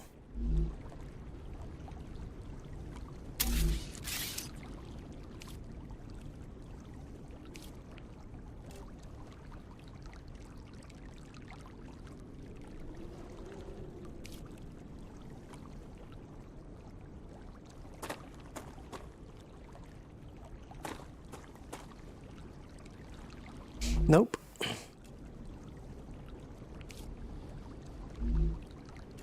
I need water.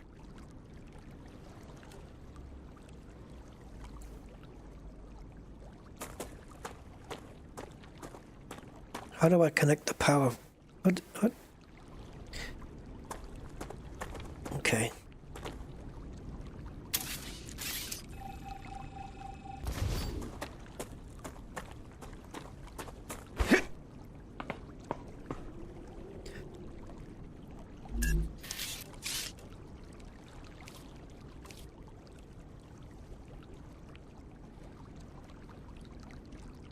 There's nowhere to connect it directly, obviously.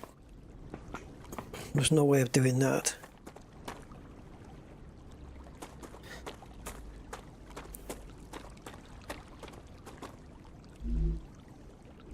I don't know how to get rid of that. Like, okay, I'm going to show you. When we go into the build mode, nope. Yeah, so here. I don't know how to get out of this. Q to cancel. Okay, lovely. Right. So this needs to be powered on. Insufficient power.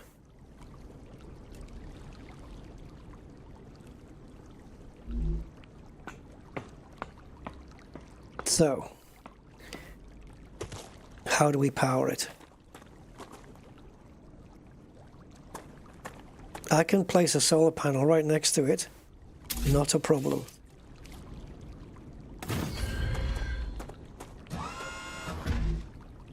I'm running out of resources completely now.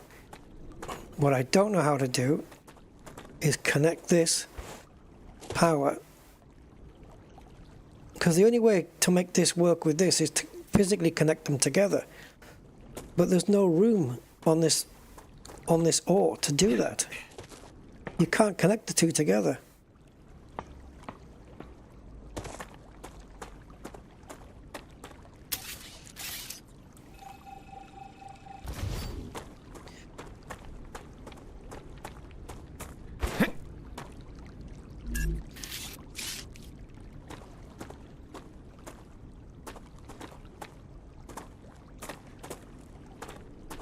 See, there's no connecting arrows. Does this have any connectors on any side of it?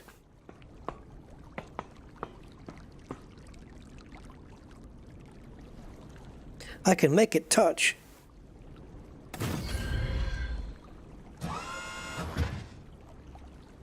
But that's not enough.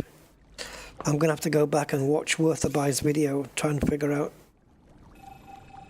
how the fuck this works.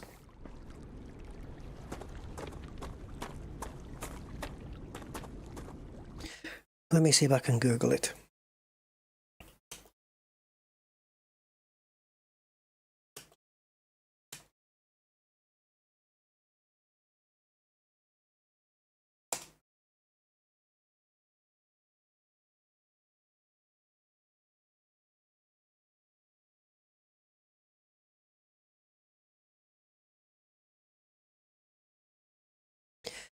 To power an ore extractor, connect it to your solar grid using conveyor rails. Hello everyone. Fuck off. Sorry, I didn't mean to put that voice on. Right. To power an ore extractor, connect it to your power grid using conveyor rails, platform foundations or bridges. Right, conveyor rails. Okay.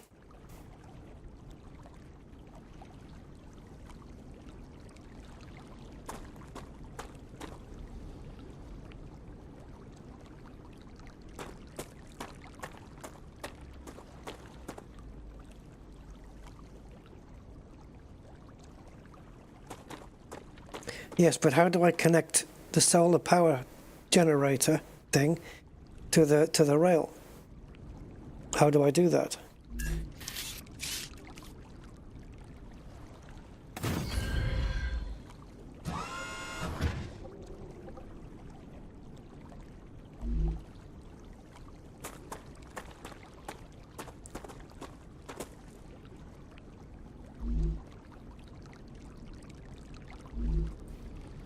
How do I do it? How do I make the connection? I'd have to see. Before there was an arrow, and you could drag a cable out. Let me try something here.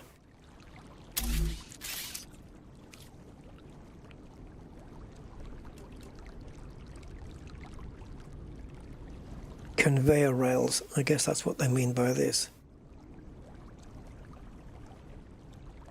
Oh, that's that connection point thing. But look. I can't. I'm dehydrated. I can't put this anywhere. You see, there's nowhere for me to put this. I don't know where it goes to make it go green.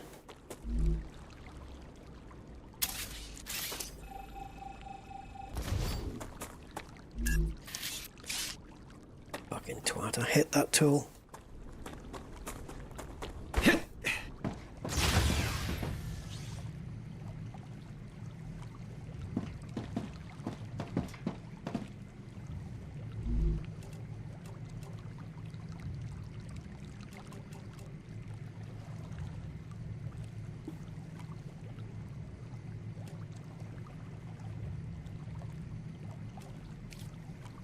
I advise caution. The fruit on Arcadia can alleviate hunger, but putting unknown things into one's mouth is rarely beneficial to the individual. Though, of course, it was beneficial to the development of civilization. Although this fruit is edible... Okay, initials aren't going to work here. This is a brand new game for me. So saying OCL, I don't know what that is. I know I've seen it a lot of times on here, but I don't know what it means. It's that thing next to the first solar generator I put up, isn't it? I don't know what it stands for. Yeah, give me a second.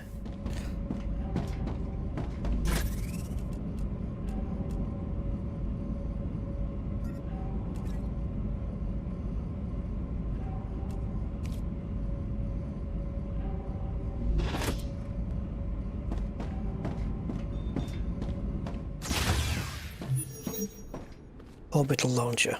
Got you.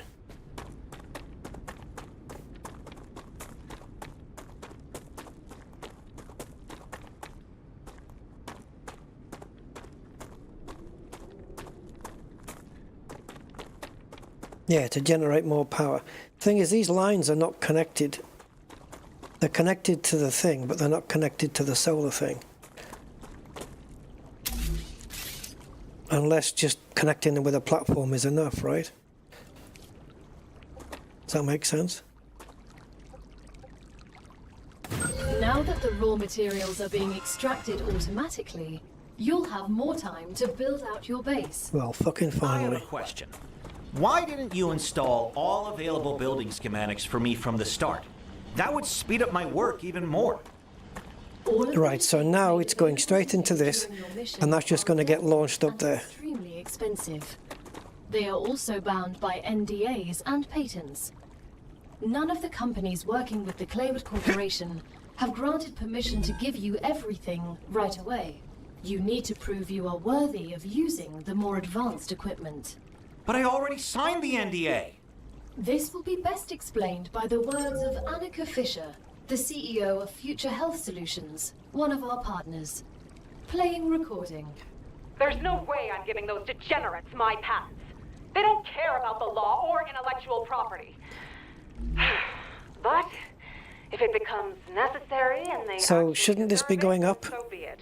If it's processing all of that? So it's just a case of adding more power. Makes sense. I thought that each unit needed its own thing. There we go. Yeah, I thought that that machine needed one as well. Do you know what I mean? There we go. So now they're getting constant supplies. Yeah, baby. And it's not touching my inventory.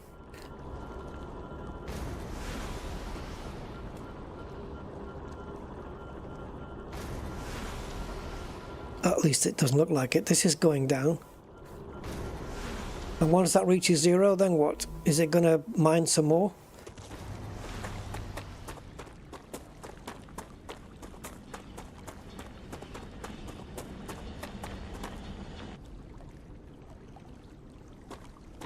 Okay, that's stopped now.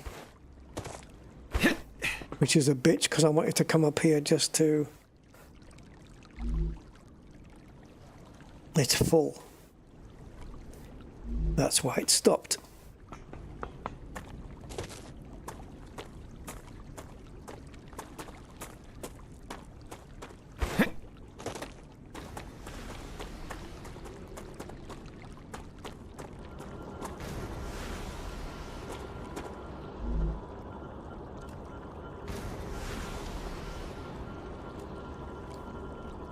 So once we get rid of these 4, we'll be on level 3. I'll figure it out.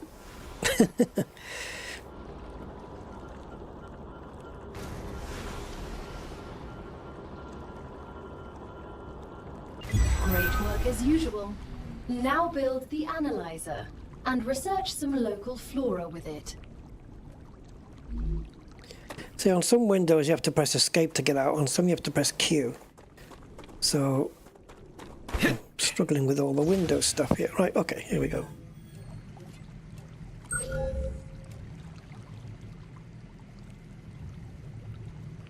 Analyzing items found in the world gives you data points. Plants can be eaten or processed. Oh, okay.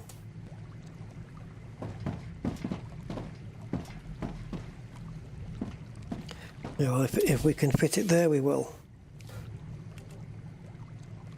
Yay, I can do Windows now.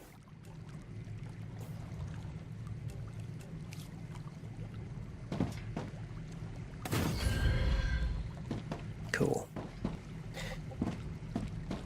I hope I haven't consumed too many resources there.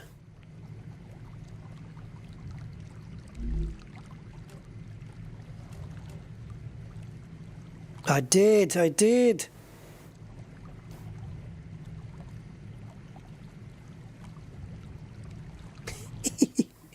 Not a problem. Let's go.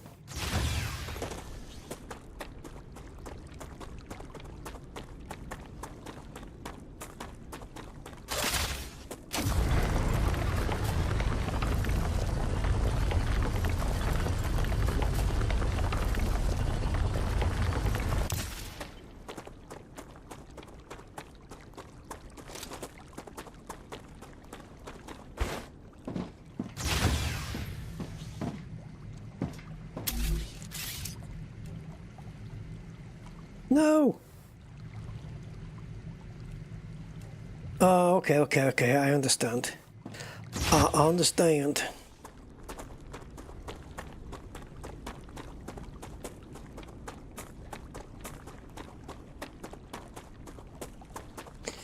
I got you.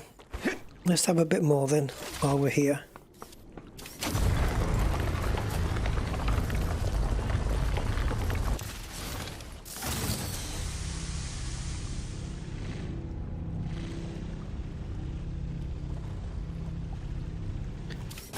So all the stuff it's gathered, that ore extractor, can I nick some of the stuff off it?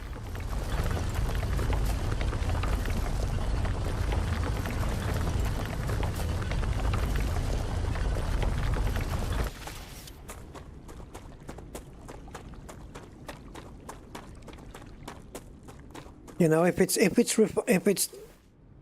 extracted like 100 titaniums, whatever it is, can I just take 30 of them for myself?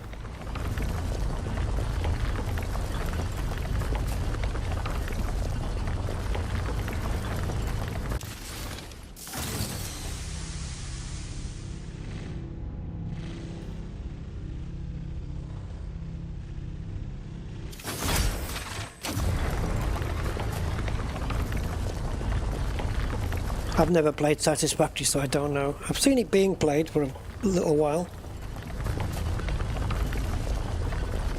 but I don't know enough about it.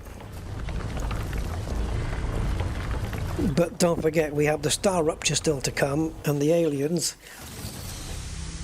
and we need to make a gun, a rifle, a blaster.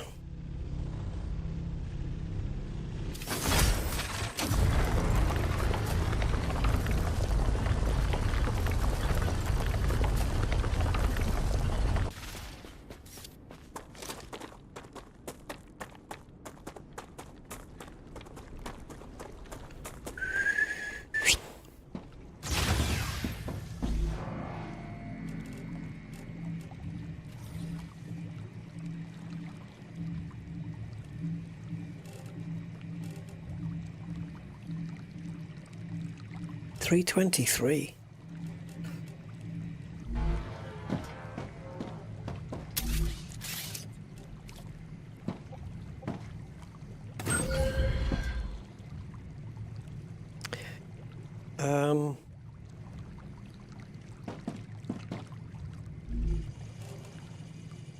All right, so we can analyze food. Another great day for science. Once you research enough plants, send the data to our scientists and claim your reward. In the future, you will need to decide which corporations you want to share your research with. The data from Arcadia is so valuable that companies prefer to keep it to themselves and will appreciate it when you choose them. Analyzing items found in the world gives you data points. All corporations need data from Arcadia 7.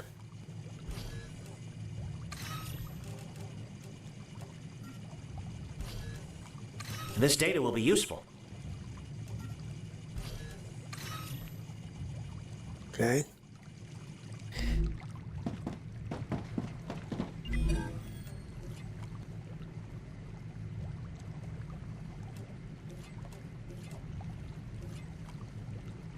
So when I do that, when I analyze the stuff here,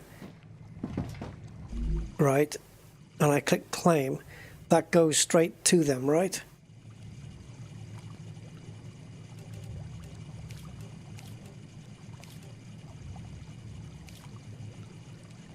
Oh, and by the way, I think, if I'm not, no, is it not this game, is it?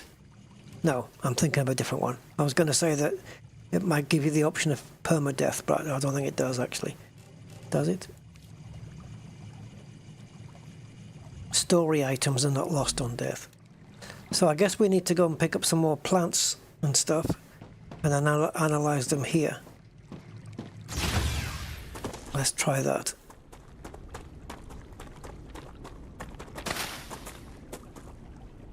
Nope. Acquired. Come here. That's a snack. Jesus, God.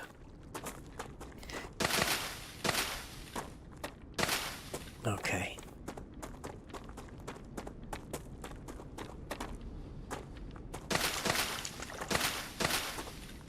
I don't know whether I need to analyze this much. I thought it would tell me, you know, yeah, that's safe to eat.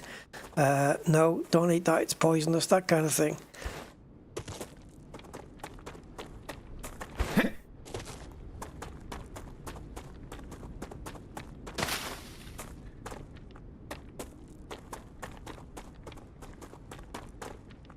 I don't know what the hell that is.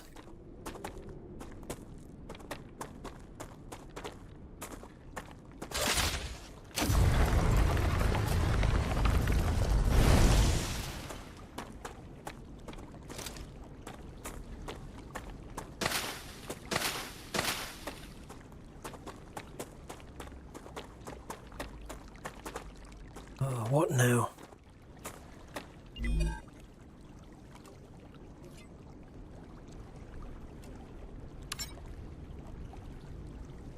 Oh, it's run out.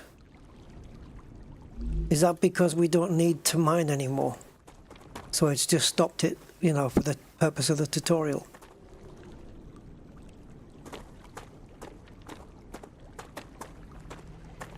Who knows?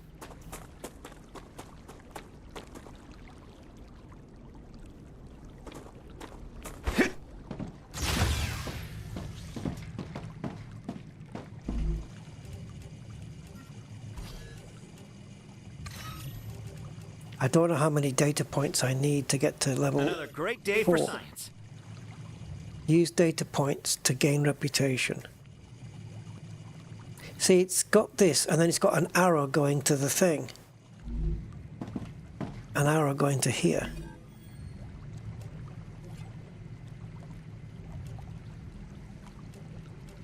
It's time for the final. Oh, you just clicked that? What the hell? Training. Raw materials aren't very useful to corporations. Yeah, now look, this transfers into bars.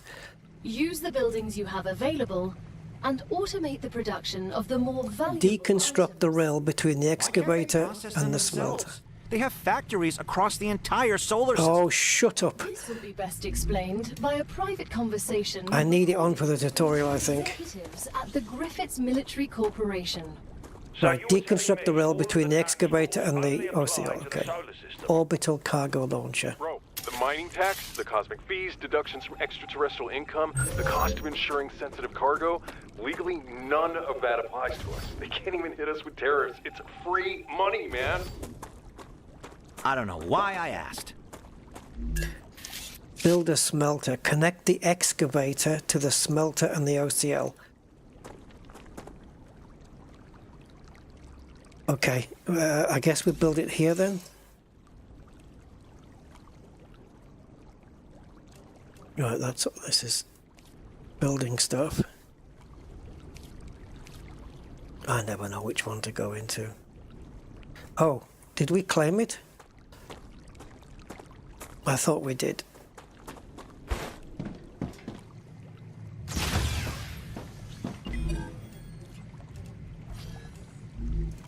But we didn't.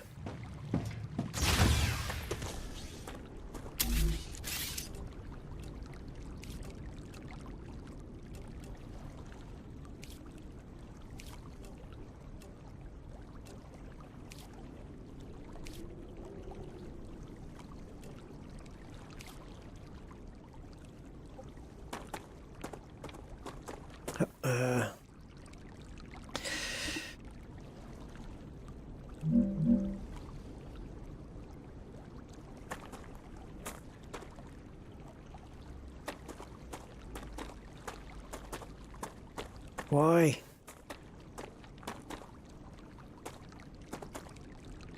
Building requires a connecting platform. No, you just turned green right there. You just did it. I just want stairs up here so I don't have to keep... You literally just flashed green twice. Come on. Core overheat level?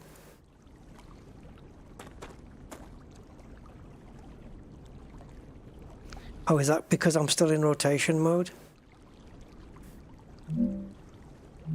No. It looked like it was rotating as I was moving. Oh, don't you always?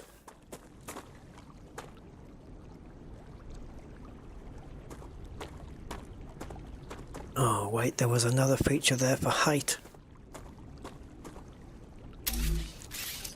I have to know.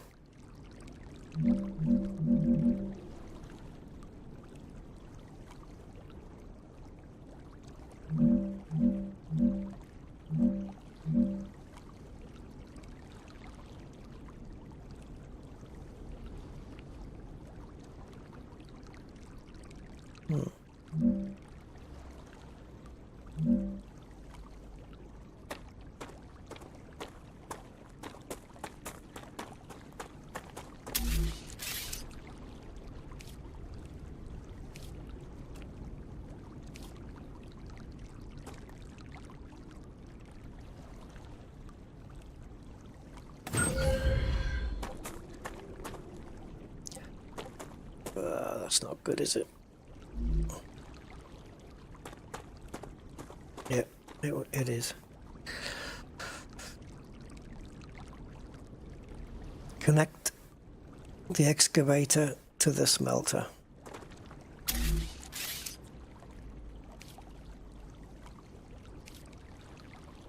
I'll never remember which icons to click to go into the correct thing.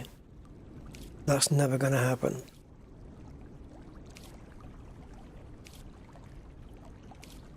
Oh, there it is. I'm sure I went in there 16 times already.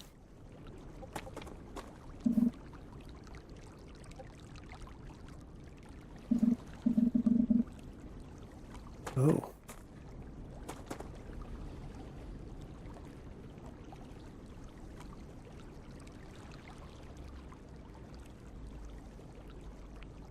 Oh, why can't I connect it straight in? I've got so many questions with this. Is it too close?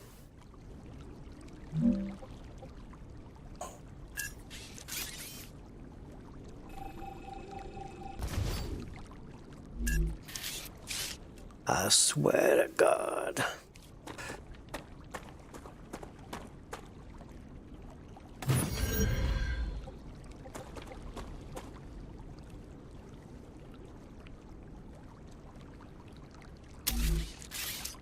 Right, how do we connect again? This one, rail.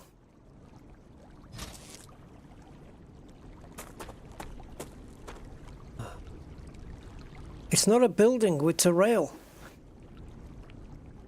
Put it higher so it goes straight.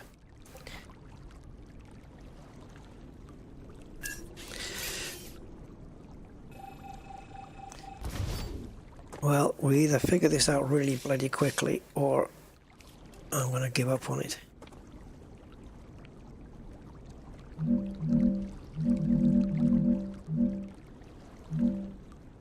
That's the highest we can go.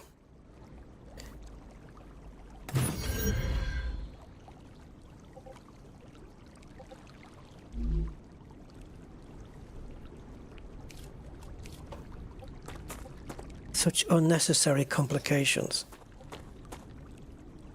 See? It's just so unnecessary. There's no reason on earth why you can't just connect it in. It won't. It's going to have to be connected with two connector things.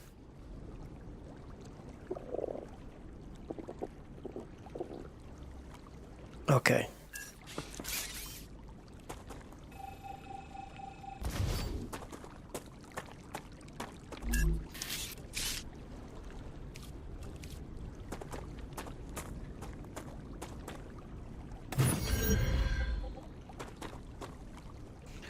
problem with doing it this way is that it's going to cost me more.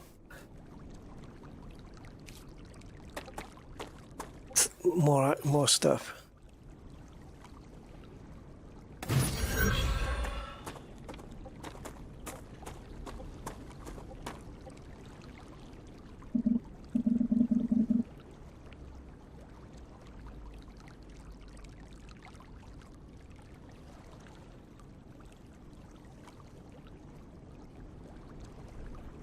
Really? What does it mean? Building can't be placed.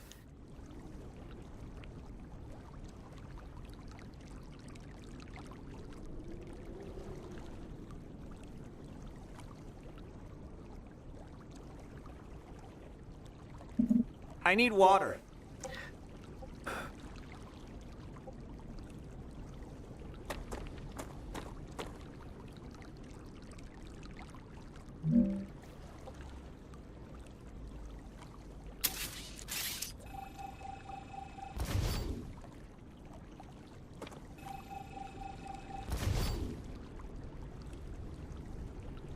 So unnecessarily complex.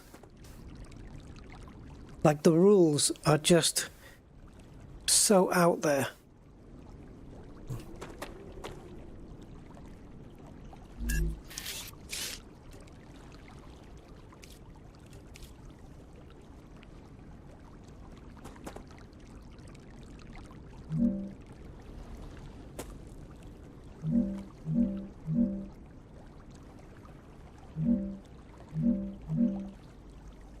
Oh, wait a minute. Okay, I got it.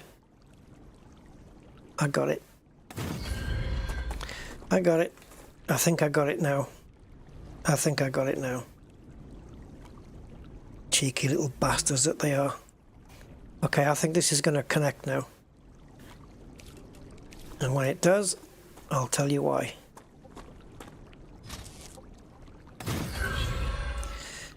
Because I was connecting it to the output. There's actually an input and output, and it actually matters which way it's connected. You fuck. Like they couldn't just have two ports and then just have it so it doesn't really matter. It's not a building, you freak.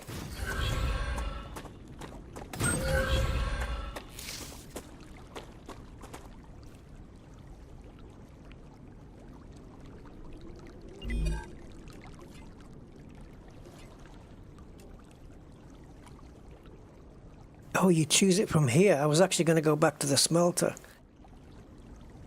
Connect titanium bar recipe. Select titanium bar recipe in the smelter. We're nearing the end of our training.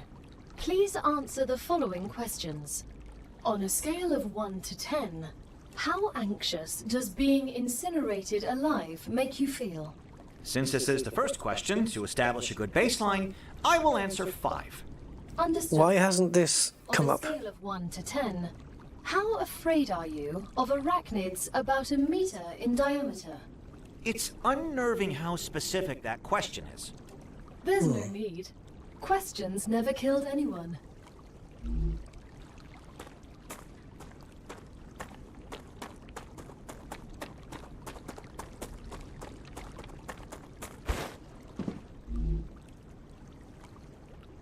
Aha.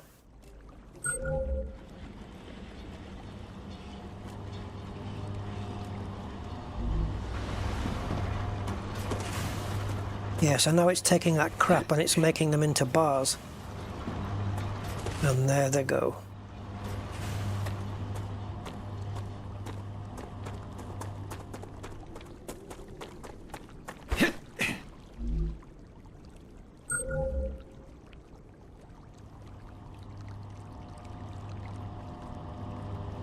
I wish you could look around while you're on this screen, but you can't. It says take all.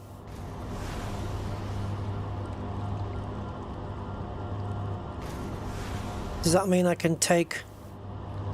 Remember when I asked earlier about can I take the stuff it produces? So anything coming along this line I can just take one?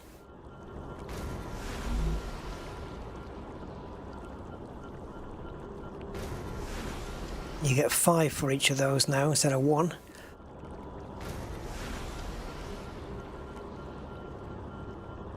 Yeah, Green Hell goes on sale quite a lot actually. And I know because I get an email every time it does, because it's still in my wish list or something.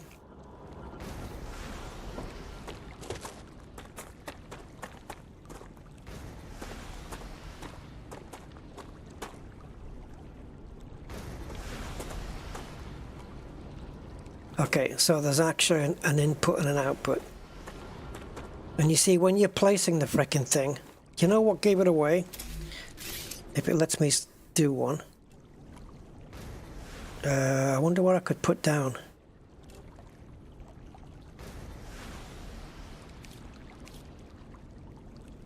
Okay, so let's say I wanted to do a smelter. Let's just say that. Let's pretend.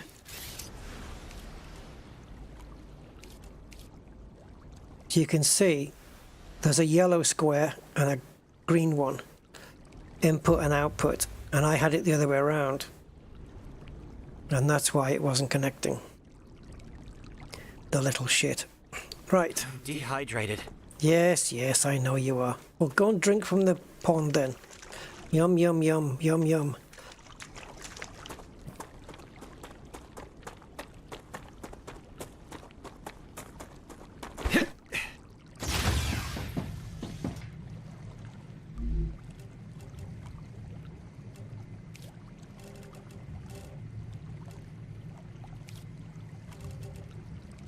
Now shut up.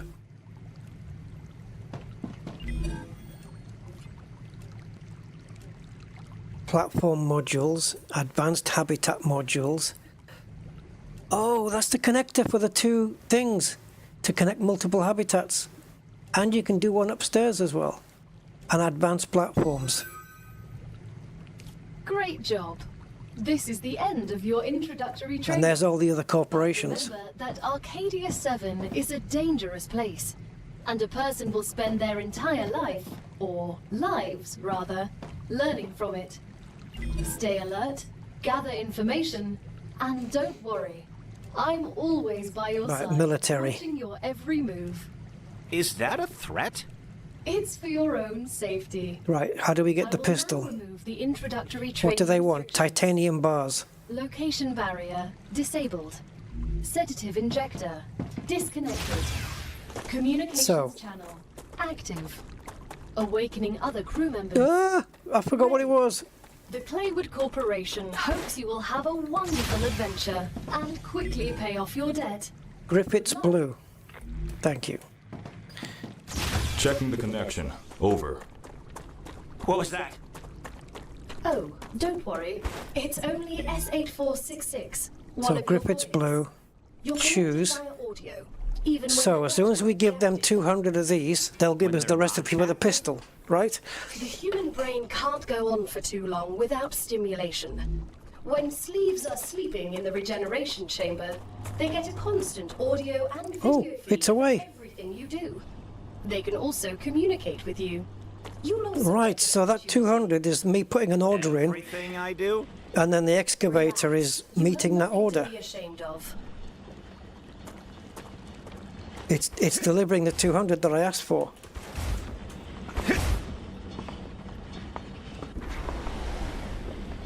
Gotcha. Now I understand. All right. Now I get you. Oh, thanks, Siggy. What, you mean Green Hell, or...?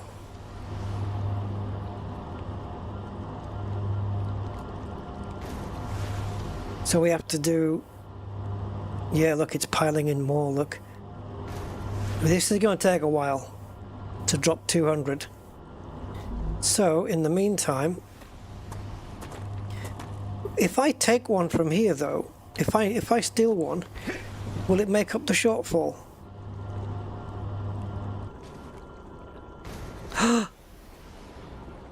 Okay, it's a take all. So have I just added that to my inventory, and will that excavator still...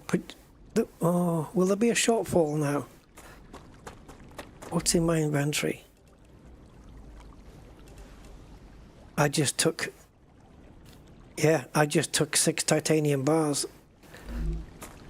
Okay. Can I use them for anything? So the only thing I can print at the moment is this basic building material. Intermediate building material. I need an inductor, glass and titanium housing. Standard ammo. I need wolfram powder.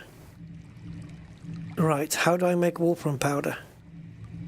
I guess I have to make that.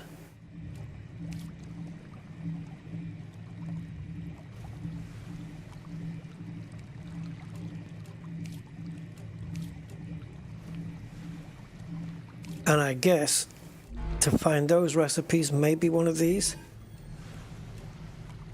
Oh, it tells me here, nice. Alright, so this one will give me personal storage, so I can have nice little drawers here. Moon Energy will give me a recipe station and a map.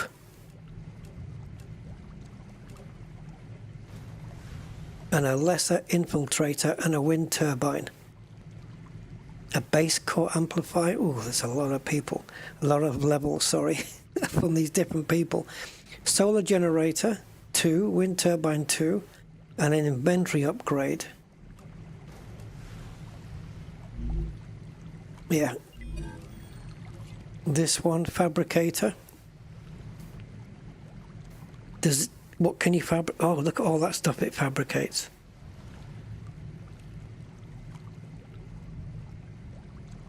And they want titanium bars as well.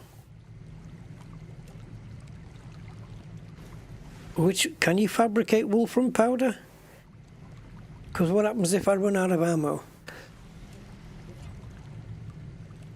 Right, so this is what we're trying to get right now. Then they've got a grenade. War bonds, defense turrets. The hell are war bonds? Used to unlock new weapons and mods in the armory. Recipe station. Unlocks new production and food recipes. Right, that's how you keep getting your food then. So maybe we should lock that in and definitely try and get to this. E4101. You look like you're a magnet for trouble. Oh, what do you want? I won't pretend Wolfram I'm a bars. saint. I've helped smuggle this and that in my time for those in need. People like you don't understand order. You just cause more problems for everyone else. And But you always this is getting on my tits now. ended up in the exact same place as I did. So to get to the wolfram bars, And be free. You know nothing about me. we need to place one of these on a wolfram one of these. Do they even exist? Because I think this is titanium as well. So unless you can put a smelter on top of one of those, and look at this. Can it go on top of that? Not a smelter, an excavation. Do we put it on top of this and it mines it from the planet? Let me see if I can. I'm not going to put one, but I want to see if I can. Yeah. Ah, yeah, it's actually got the icons there. So it shows you where you can put them. So that's for doing wolfram. But we need power. Is there a way to get a power line from here?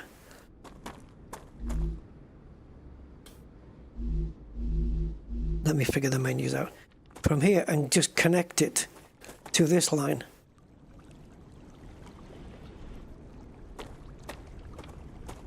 Because it's all going to have to be connected to here, isn't it? So can I connect a line to here? I know these can stretch pretty long, but I'm going to need about three rails.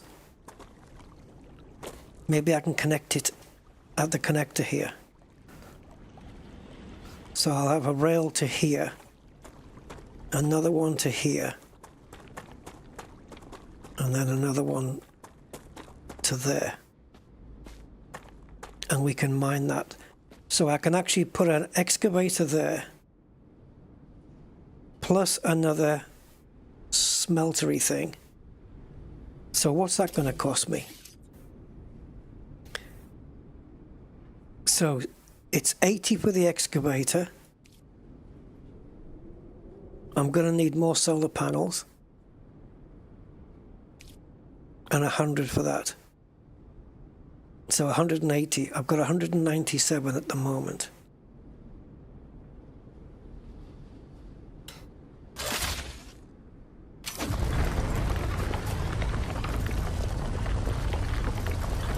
I'm just going to mine some wolfram ore, because for every one of these wolframs and titaniums that I mine, I can make another building, a basic building thing. When you said yup, Siggy, which one were you saying yup to? To Green Hell or to this?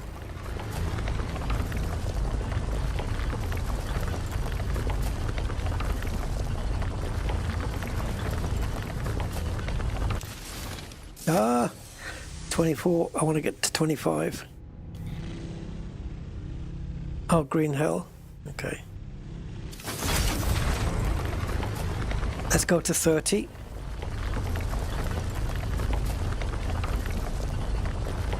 Okay, so that's 30 wolframs.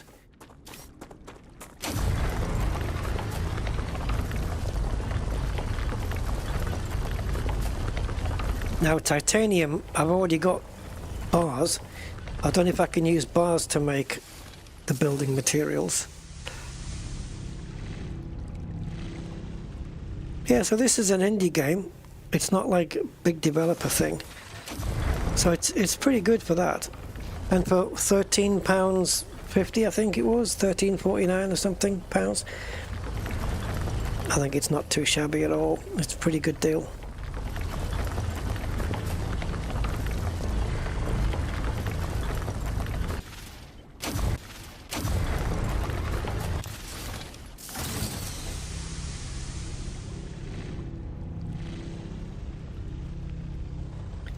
Actually needs heat vents on this gun.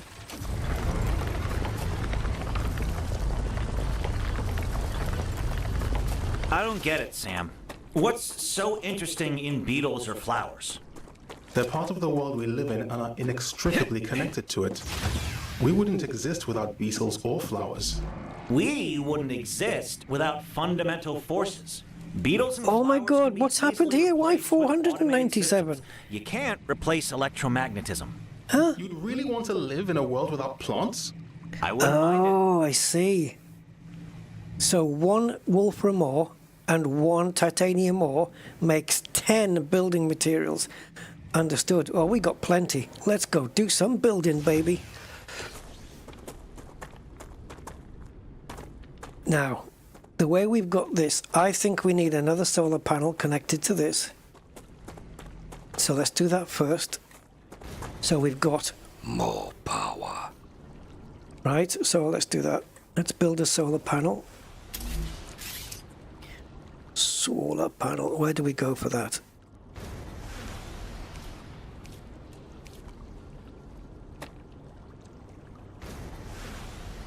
Ping. Yeah, baby. All right, so that's our power supplied. Now let's go and make some wolfram bars so we can please that other company. Wait a minute. If we've unlocked all of the companies, is that tutorial done?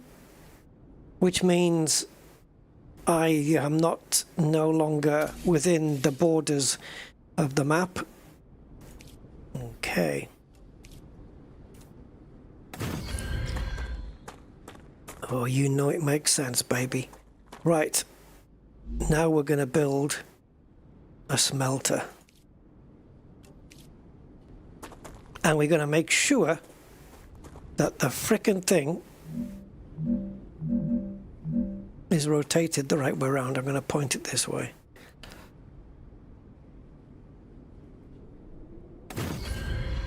All right, lovely. And then we're going to go into building mode, come down to there, go to rail.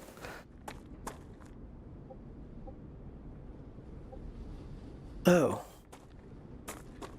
Wait a minute. Oh, fudge. Okay.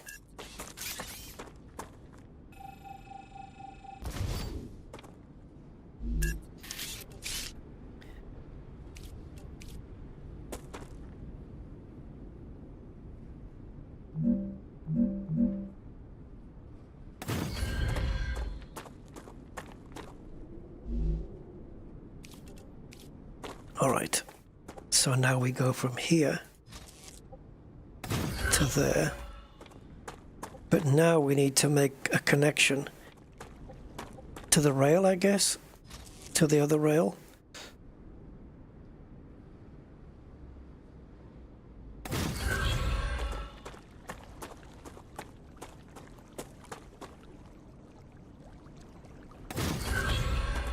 I could probably have done it in just 2 steps, but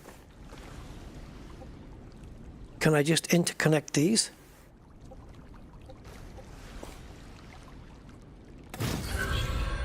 Does that work?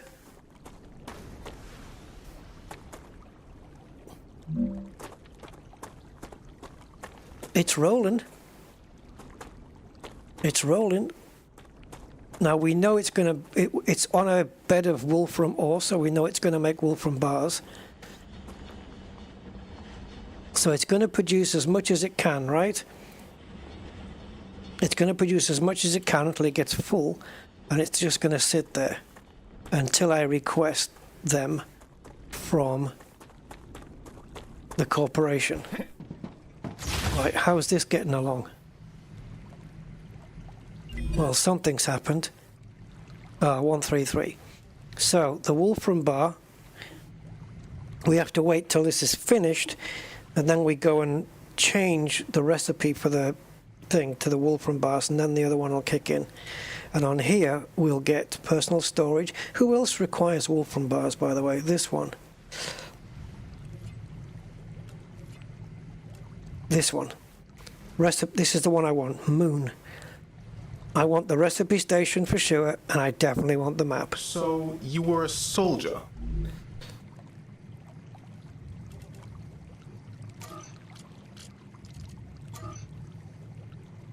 Nope.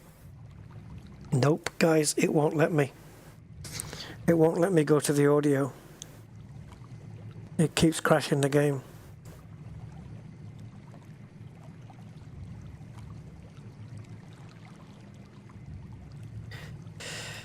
Oh, fuck.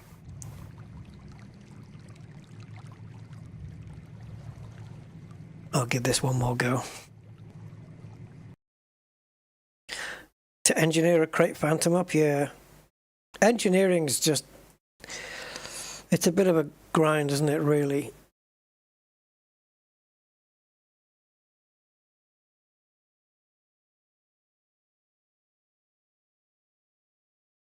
Right, so as soon as this goes in, I'm going to go straight to the menus before the game. I don't know where it's saved. All I know is that we were in the middle of something. So God knows. Why does it have to be a specific key to start? Never understood that. It can't just be like any key. Anyway, so let's go to options.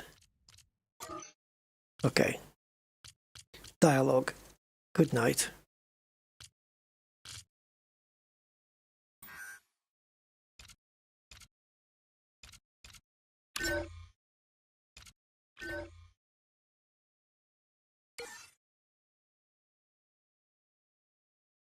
Oh, you bastard.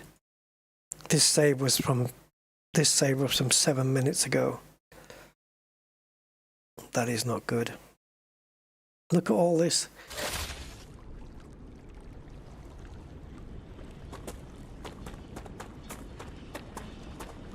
Is the wolfram smelter there? Fucking bastard.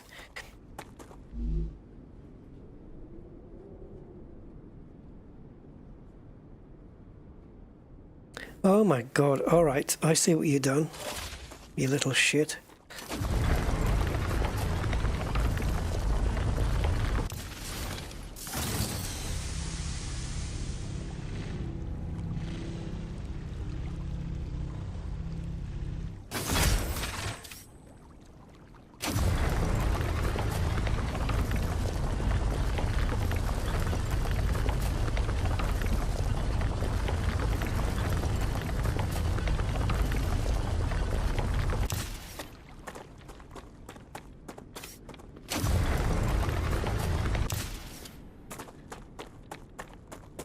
I chose 31 instead of 30 because that gives me 507.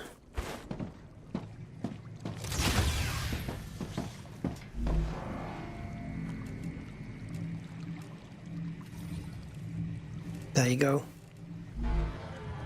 Now we got to do that frickin' thing all over again.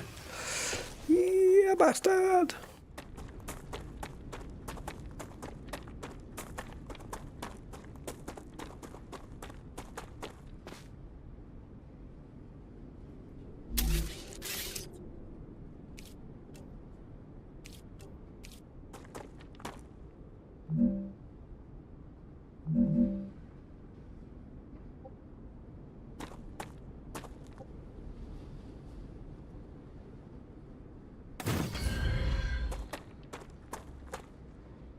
Is that a good placement?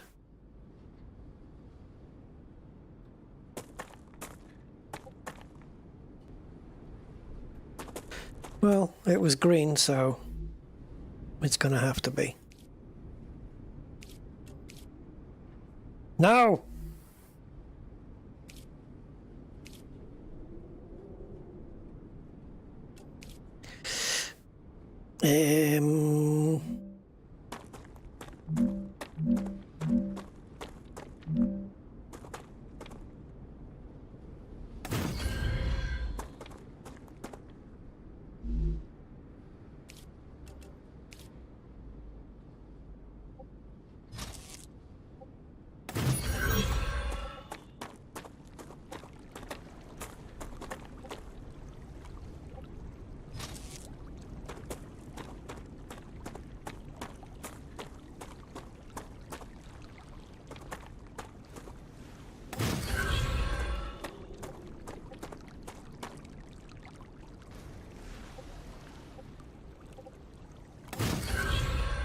I mean, there is a link bar there, so you'd think it would work.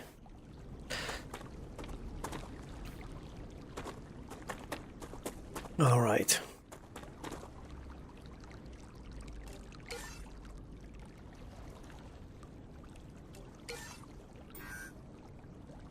Now,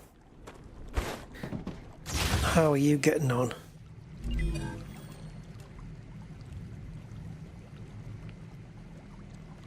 That said 133 last time.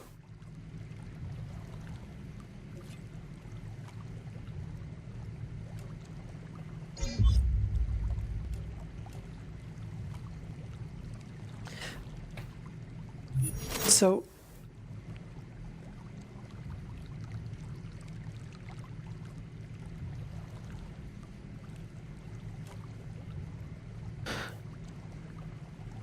add points. Oh, so the points that we've got already, which are these, I suppose, get added to the level to make it level up faster. So once we hit one, but it didn't even reach the 200, right? So how did we manage to level up? So this one will give us the grenade, but I can actually stop production now and say don't do any more because we want to switch it for the Wolfram ones, right?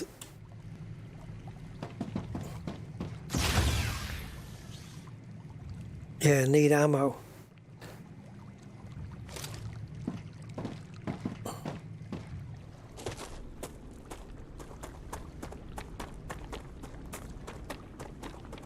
So we go into here. Oh yeah, I did forget to do that. Right, let's not touch this. I did forget to do that. the second time around. We did it correct the first time around. I actually built the solar generator first because I knew we needed to.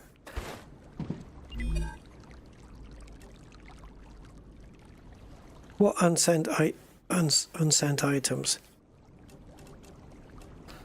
No, I still need you to keep going. Do I? No. No, we'll hold off on that. Right, so moon. That's what we're choosing. Wolfram bars. So now that should be coming from here. Please start delivering.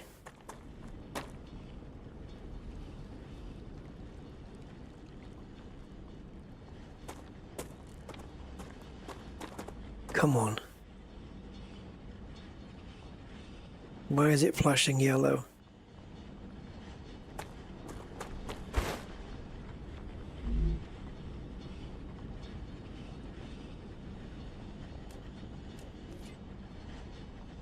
I have to choose it from there as well.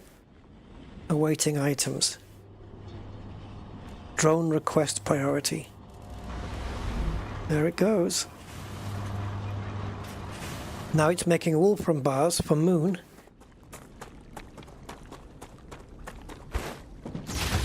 Which will get me a recipe station on level 2 when I hit 200, and it will get me a map when I presumably hit, I don't know, 1,500. So we want both of those if we can. But we also need ammo. Now, how did we get that? Was it on one of the companies? Because this can't do it, can it? Yeah, pistol ammo. Ah, it wasn't there because of the pistol last time.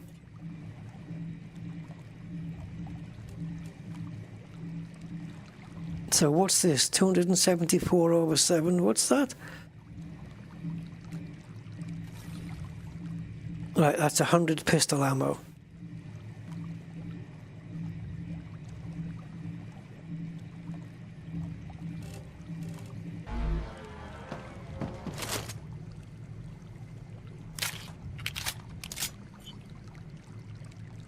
Okay. Yep, we do have 100 on the gun. 92, and then 8. Wow. How very... Okay, let's go.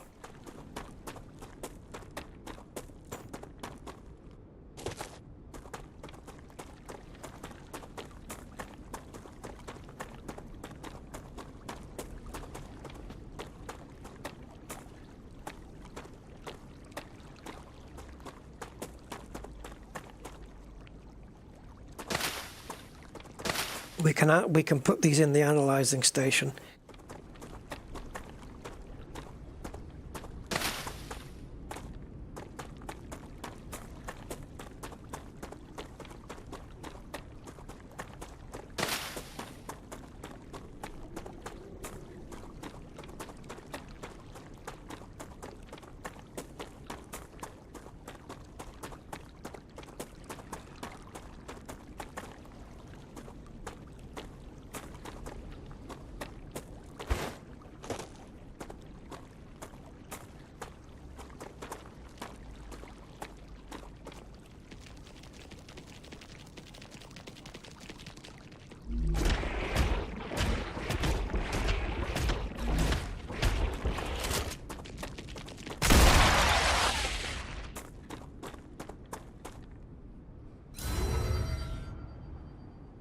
Well, I hope that hasn't attracted too much attention.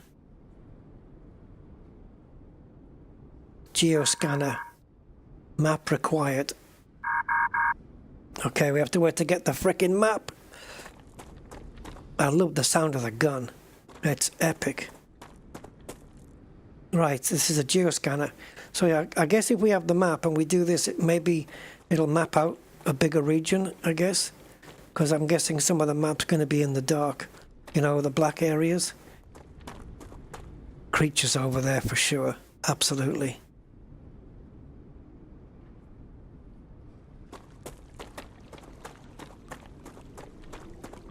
Guess this is turning into a bit of a hybrid stream. Elite and this. Oh my god.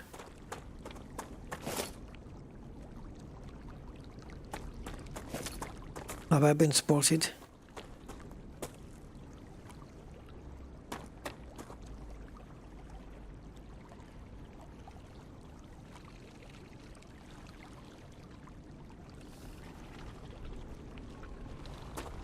Why are there some blue and some not?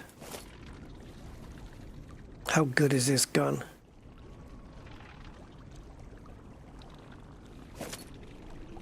Can we go round? Look at all that, oh, look at all that, oh, Jesus. Could do with some binoculars.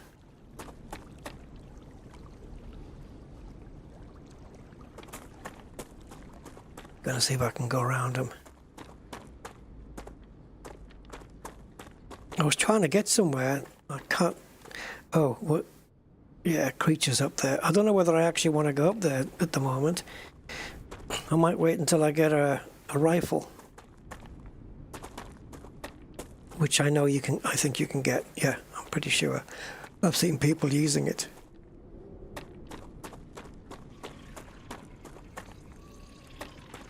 I have the feeling that every creature on this planet's going to be hostile.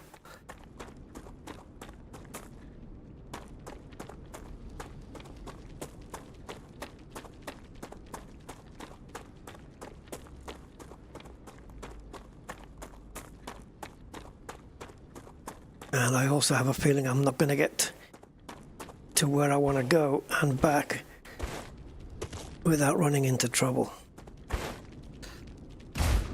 Hopefully, one of these companies has got blueprints to an upgrade for the jumpsuit thing, the jump.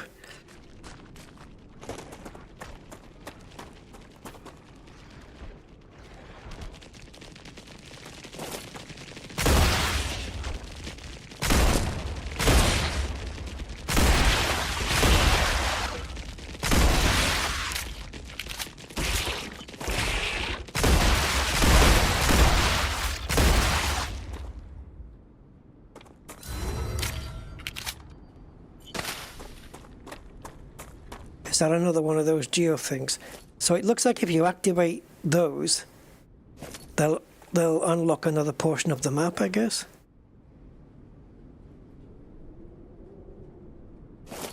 Oh, we need binoculars, man.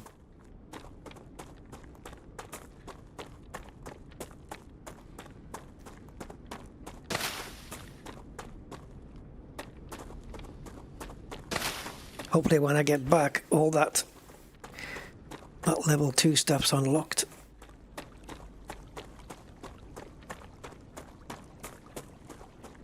I've got a feeling this is a bad idea, going up here.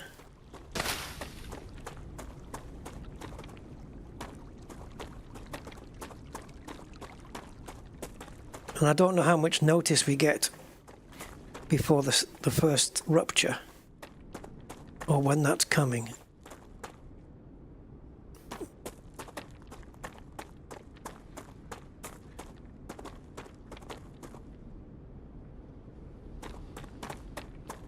Can I deconstruct these and get the materials from them? Oh, fuck.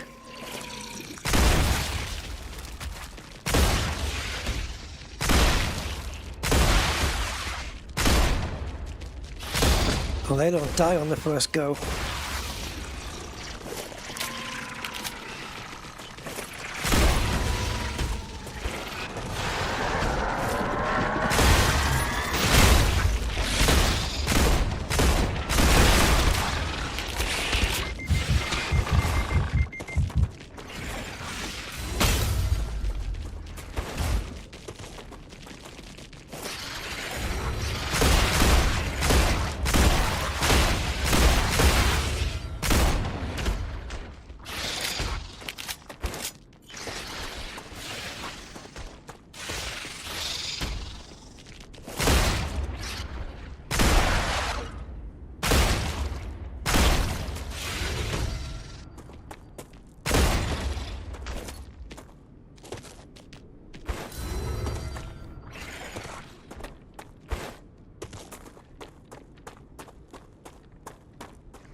I don't have a med kit.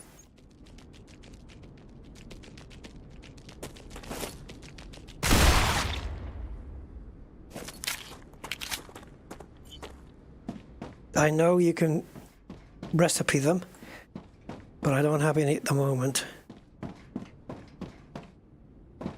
I don't suppose. I don't suppose. Have I got one on me? I don't know. Is there anything? Heals 30.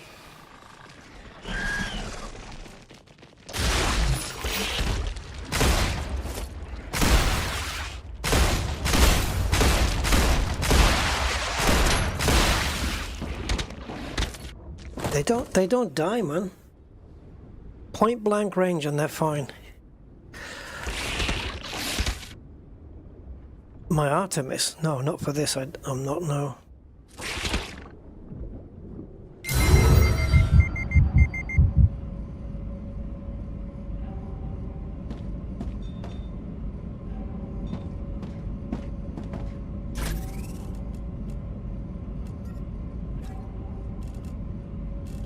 So you lose your inventory. But all that, I should have emptied my inventory out into the frickin' thing. Is I don't have any personal storage in my base, so I couldn't empty it out into there before I left on the journey.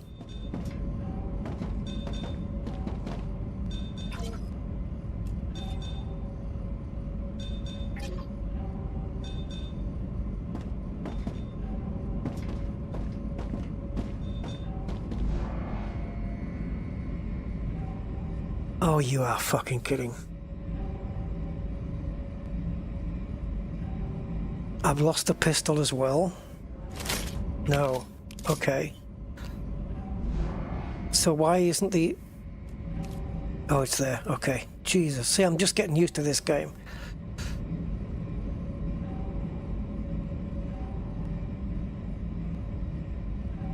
All that 500 fucking... printing, but this stuff, the basic building material, it looks like I've lost all of that. I had 500 of the bastard.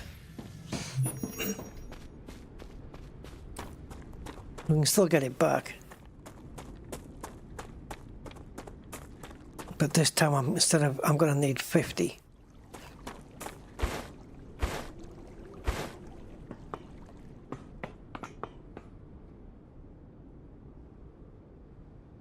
And I've lost everything. I've lost all my pistol ammo. Although I don't know why, unless it was all held in inventory. So I'm gonna have to do 50. Well, I don't have to do 50, but I need to do quite a bit.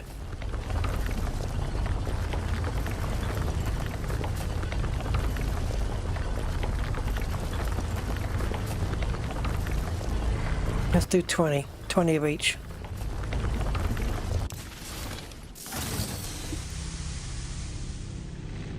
Yeah, but I can't regen, can I? I don't have a regenerator yet. It's too early in the game for me to have that.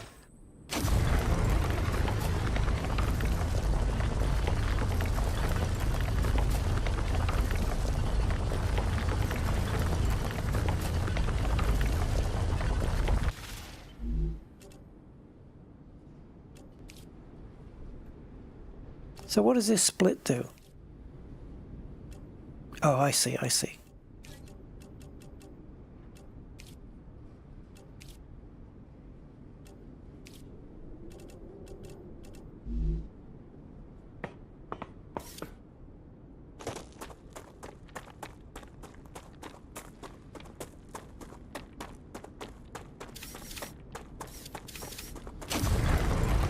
Yeah, losing your inventory is a bitch.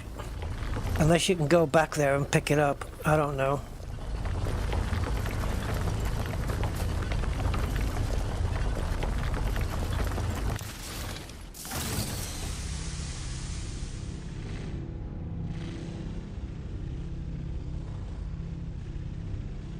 I was hoping to look in that storage box and try and get a med kit or something.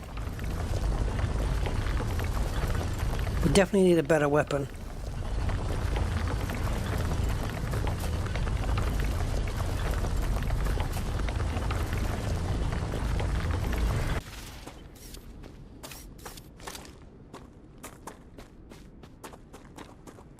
I don't know even know if any of the Wolfram has been delivered at all.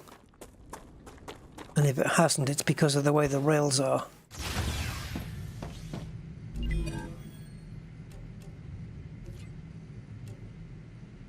No, it hasn't. So what the hell?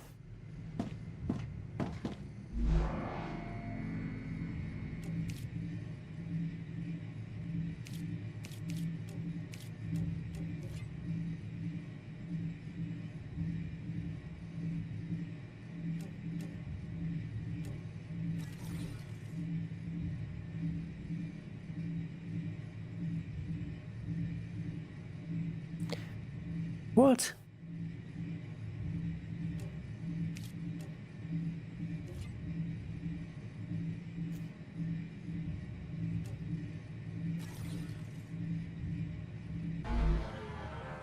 Okay, I don't get this. Can't do any generation because we lost everything.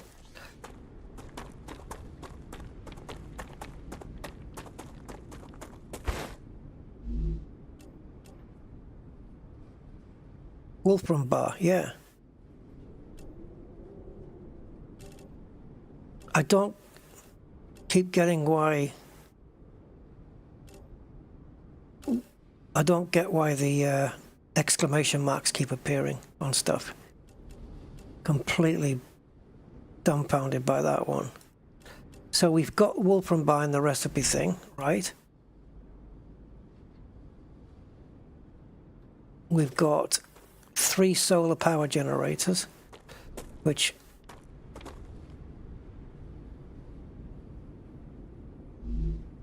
fuck off. I don't even know if this one's connected. Let's connect it up properly.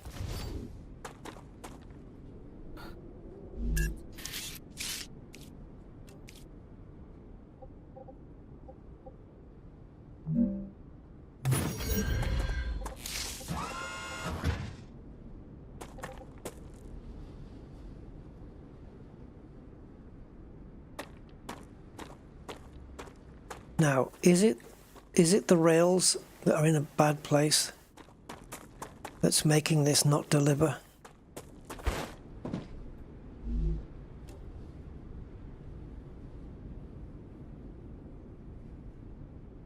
Right, so there's 100 in there. It has done it. It just hasn't sent them out.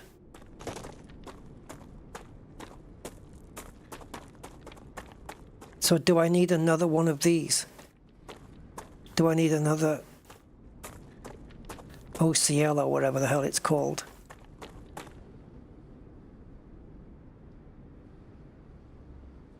And send... Well, that's all I can think of to do. It must be that.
Come to me, come to me, come to me.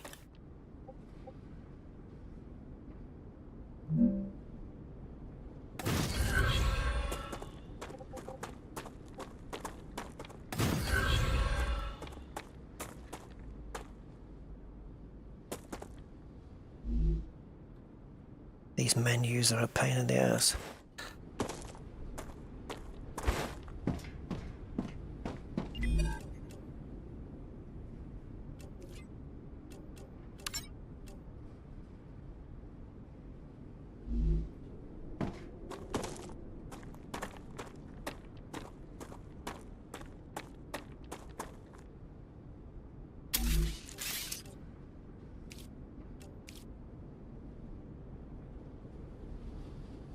You bastard.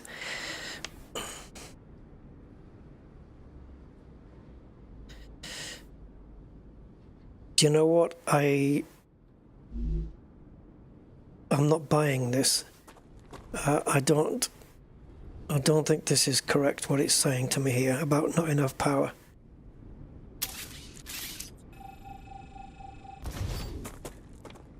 I'm going to disconnect the two things, because that can work with just one. And the only reason we built two was because that's the way I did it. I don't think I needed two.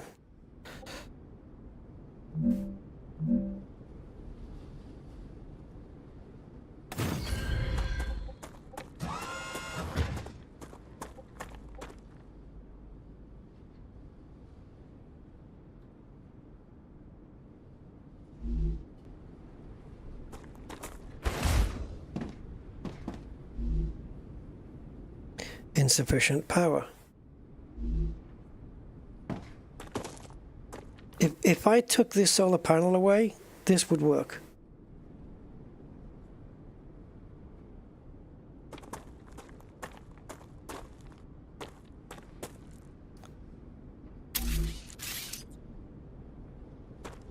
God damn you.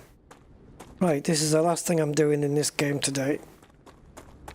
I've already had enough of it. Oh, we got a wave warning.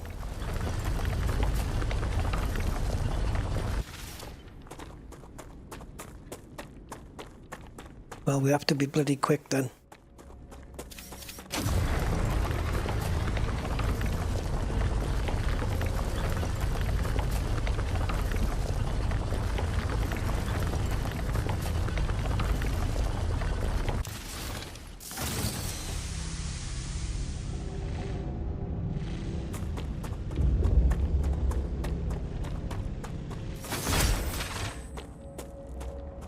We got a rupture coming.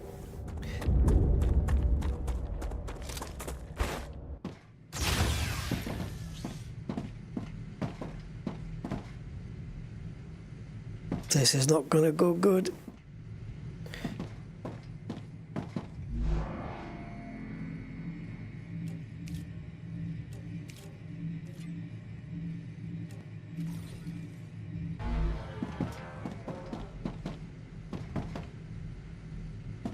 Here we go. Sky's getting moving. There we go. Wait till you see what happens now.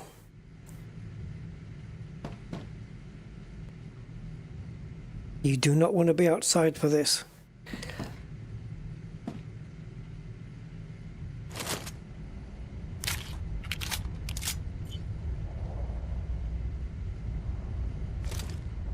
Star rupture is coming.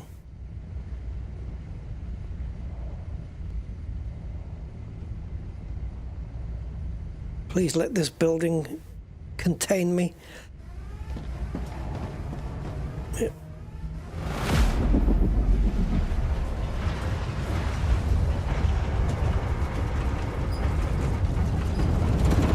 It's about to get hot, guys. Oh, Jesus.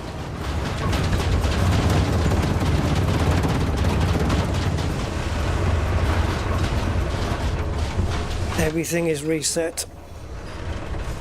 Scorched earth. Well, scorched whatever the planet is. It's going to be pretty hot out there for a little while, so I'm going to stay inside.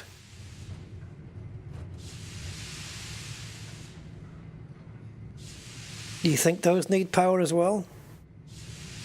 I don't know, we haven't got it on the other ones.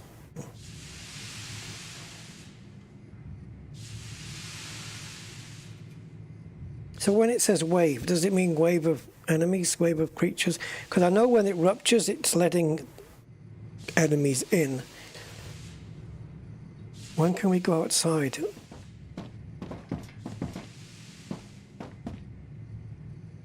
Hold E, lower temperature.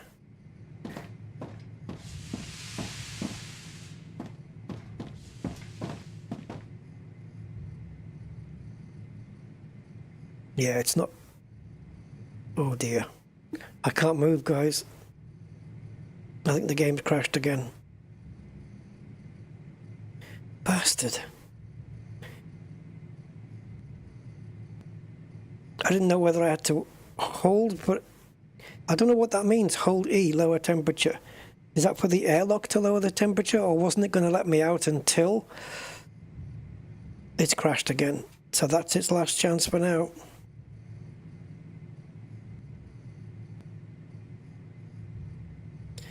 The last hotfix was on January the 9th, so hopefully they'll do one soon to stop these crashes.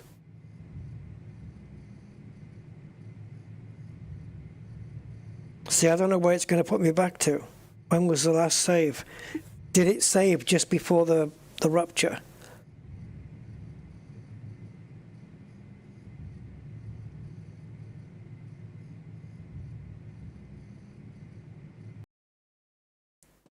God damn it. I'm just going to go back in to find out where the save was, and then I'm going to end it. So what's your thoughts on it, guys? I mean, I think there's more to be discovered yet. We've got all those structures and stuff to go and discover.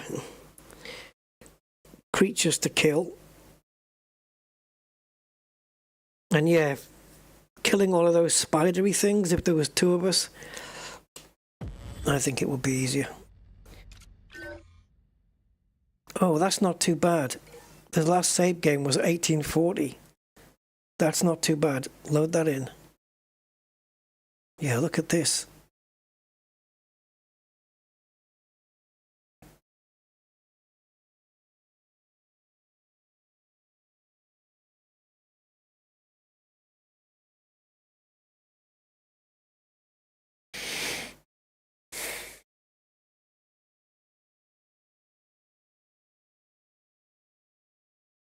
Better change the title of the stream, eh?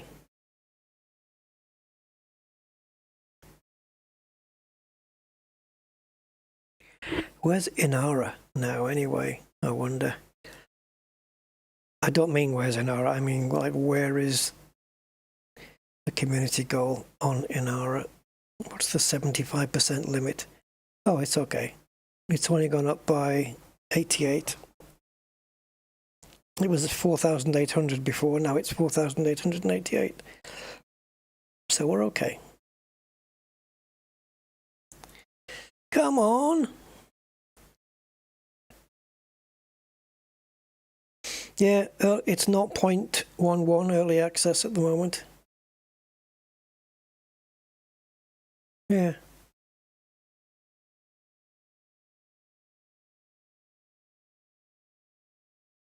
Don't tell me it's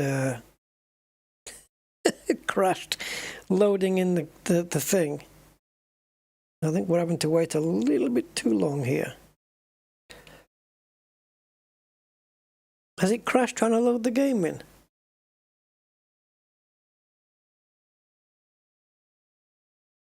starrupture-game.com.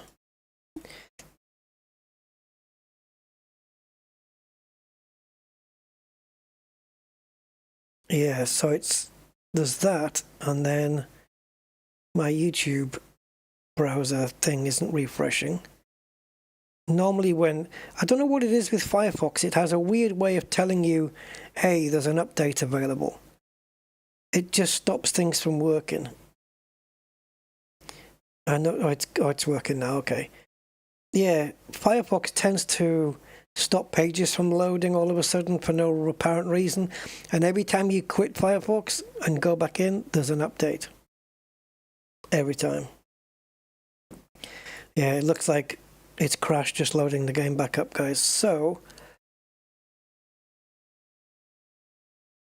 that's it. Okay. Right, guys, I'm done. That was 6 3/4 hours of space stuff.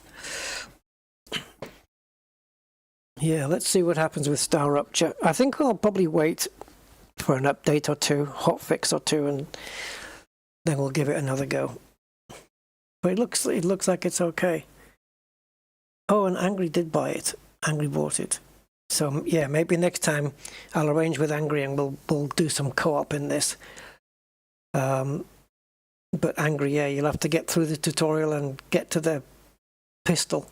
At least get as far as having the pistol, and then we can both go out, and if we come across enemies, we can back each other up.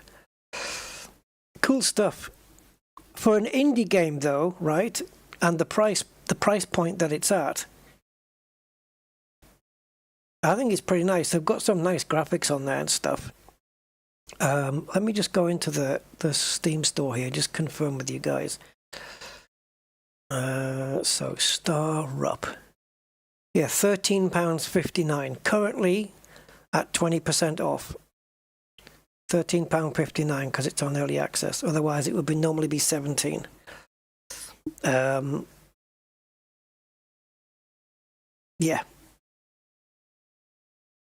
And you can buy it with the green hell.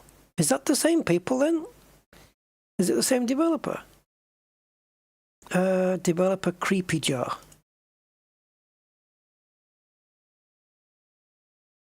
Oh, they did do the green hell, looks like.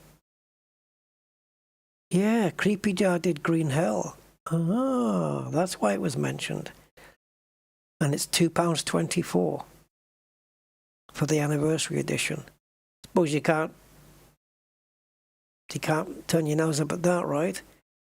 But I don't know, all of this survival and crafting stuff, I can only take so much of it.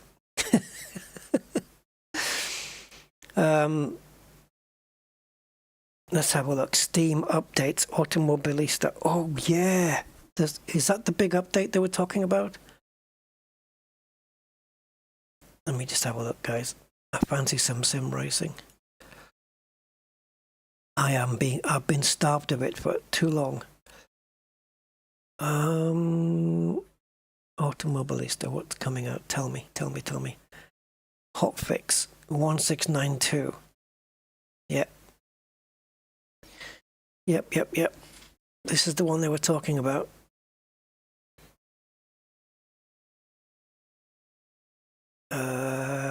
So the Nürburgring, the Supercars DLC. Okay. I wouldn't mind trying a bit of sim racing. Maybe I'll come back and do one. When was the last time? I mean, the last time I sim raced was the last time I did it on stream.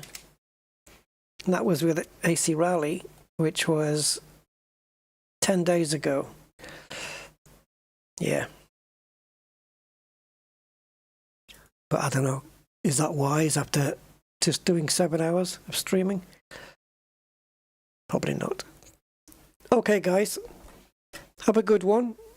And I will catch you very shortly. Until then, thanks for being here. And bye for now.